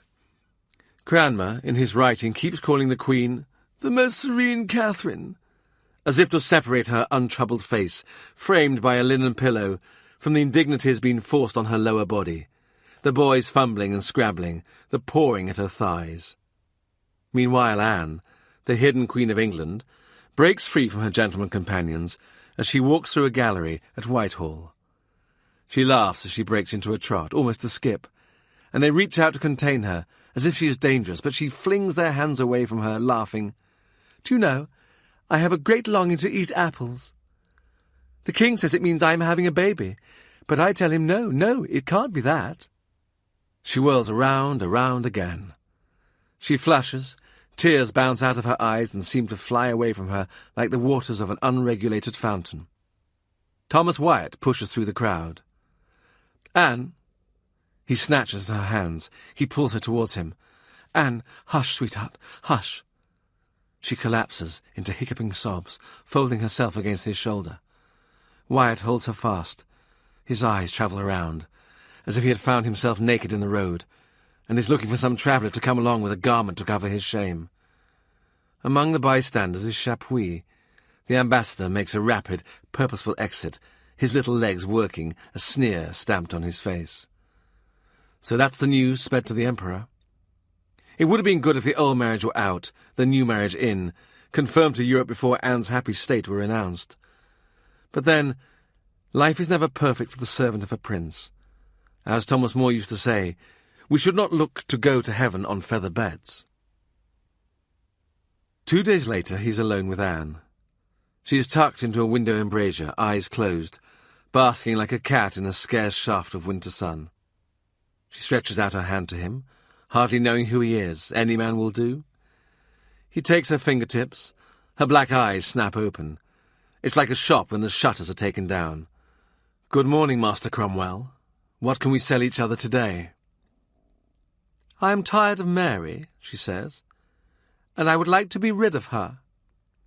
Does she mean Catherine's daughter, the princess? "She should be married," she says, "and out of my way. I never want to have to see her. I don't want to have to think about her. I have long imagined her married to some obscure person." He waits, still wondering. "I don't suppose she would be a bad wife for somebody who was prepared to keep her chained to the wall." "Ah, Mary, your sister. What did you think?" "Oh," she laughs, "you thought I meant Mary the King's bastard. Well, now you put it in my mind, she should be married too. What age is she?" 17 this year. "And still a dwarf?" Anne doesn't wait for an answer. "I shall find some old gentleman for her, some very honourable, feeble old gentleman, who will get no children on her, and whom I will pay to stay away from court. But as for Lady Carey, what is to be done? She cannot marry you. We tease her that you are her choice. Some ladies have a secret preference for common men. We say, 'Mary, oh, how you long to repose in the arms of the blacksmith.' Even at the thought you are growing hot." "Are you happy?" he asks her. "Yes." She drops her eyes, and her small hands rest on her rib-cage. "Yes, because of this, you see," she says slowly. "I was always desired, but now I am valued. And that is a different thing, I find."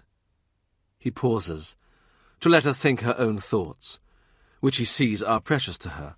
"So," she says, "you have a nephew Richard, a Tudor of sorts, though I am sure I cannot understand how that came about." "I can draw out for you the tree of descent." She shakes her head, smiling. "I wouldn't give you the trouble. Since this—" her fingers slip downwards. "I wake up in the morning, and I scarcely remember my name. I always wondered why women were foolish, and now I know."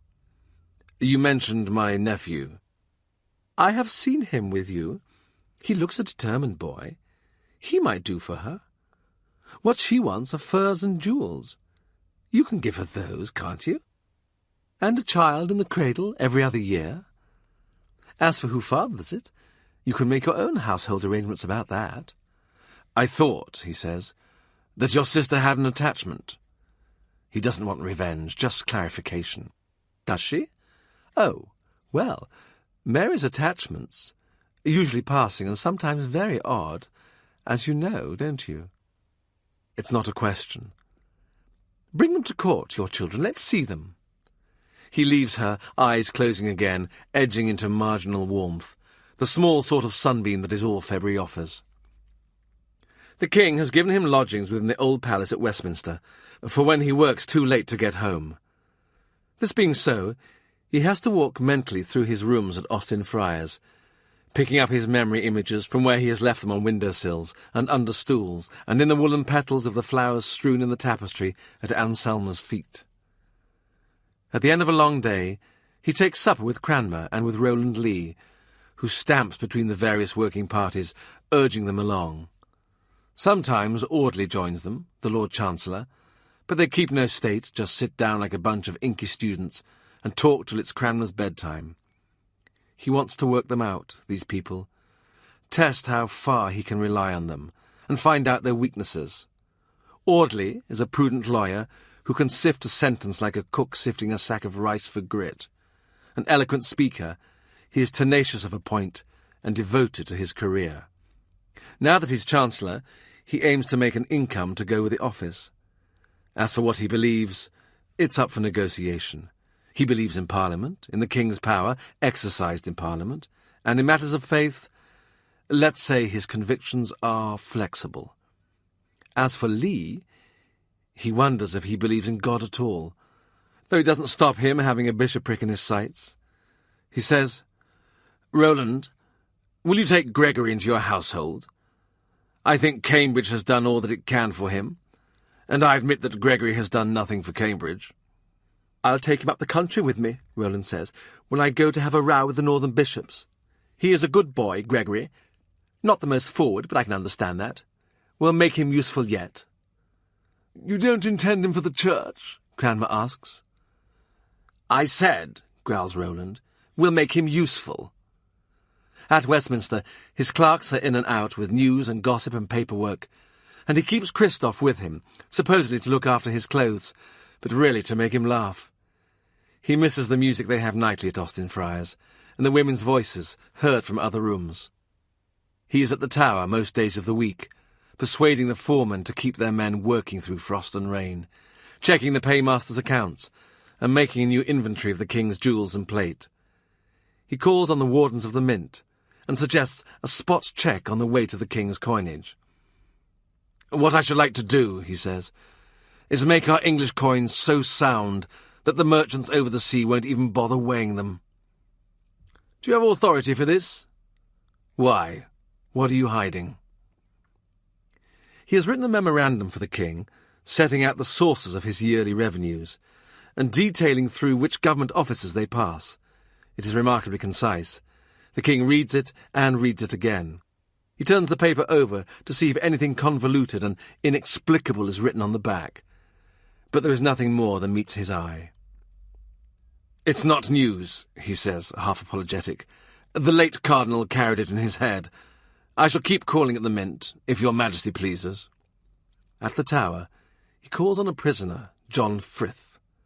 At his request, which does not count for nothing, the prisoner is cleanly kept above ground with warm bedding, sufficient food, a supply of wine, paper, ink, though he has advised him to put away his writing if he hears the key in his lock. He stands by while the turnkey admits him, his eyes on the ground, not liking what he's going to see. But John Frith rises from his table, a gentle, slender young boy, a scholar in Greek, and says, Master Cromwell, I knew you would come. When he takes Frith's hands, he finds them all bones, cold and dry, and with telltale traces of ink. He thinks, he cannot be so delicate, if he's lived so long.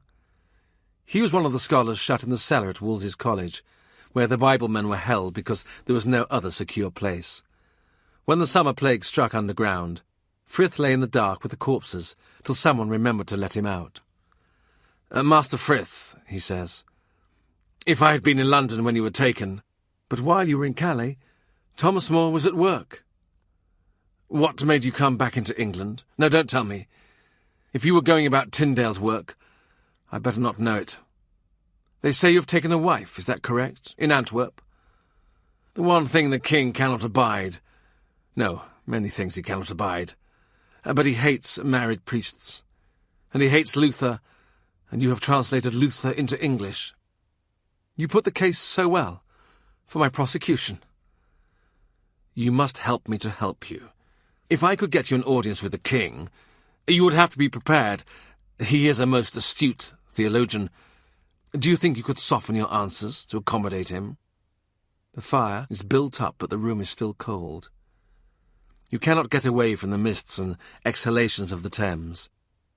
Frith says, his voice barely audible, Thomas More still has some credit with the king, and he has written him a letter saying, he manages to smile, that I am Wycliffe, Luther, and Zwingli rolled together and tied up in a string. One reformer stuffed inside another, as for a feast you might parcel a pheasant inside a chicken, inside a goose. More means to dine on me, so do not injure your credit by asking for mercy. As for softening my answers, I believe, and I will say before any tribunal. Do not, John. I will say before any tribunal what I will say before my last judge. The Eucharist is but bread. Of penance we have no need. Purgatory is an invention ungrounded in Scripture. If some men come to you and say, Come with us, Frith, you go with them. They will be my men. You think you can take me out of the Tower? Tyndale's Bible says, With God shall nothing be impossible. If not out of the Tower, then when you are taken to be questioned, that will be your chance. Be ready to take it. But to what purpose? Frith speaks kindly, as if speaking to a young pupil. You think you can keep me at your house, and wait for the king to change his mind?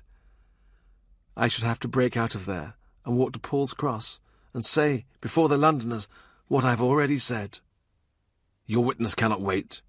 Not on Henry. I might wait till I was old. They will burn you. And you think I cannot bear the pain? You are right, I cannot. But they will give me no choice. As Moore says, it hardly makes a man a hero to agree to stand and burn once he is chained to a stake. I have written books, and I cannot unwrite them. I cannot unbelieve what I believe. I cannot unlive my life. He leaves him. 4 o'clock. The river traffic sparse, a fine and penetrative vapour creeping between air and water.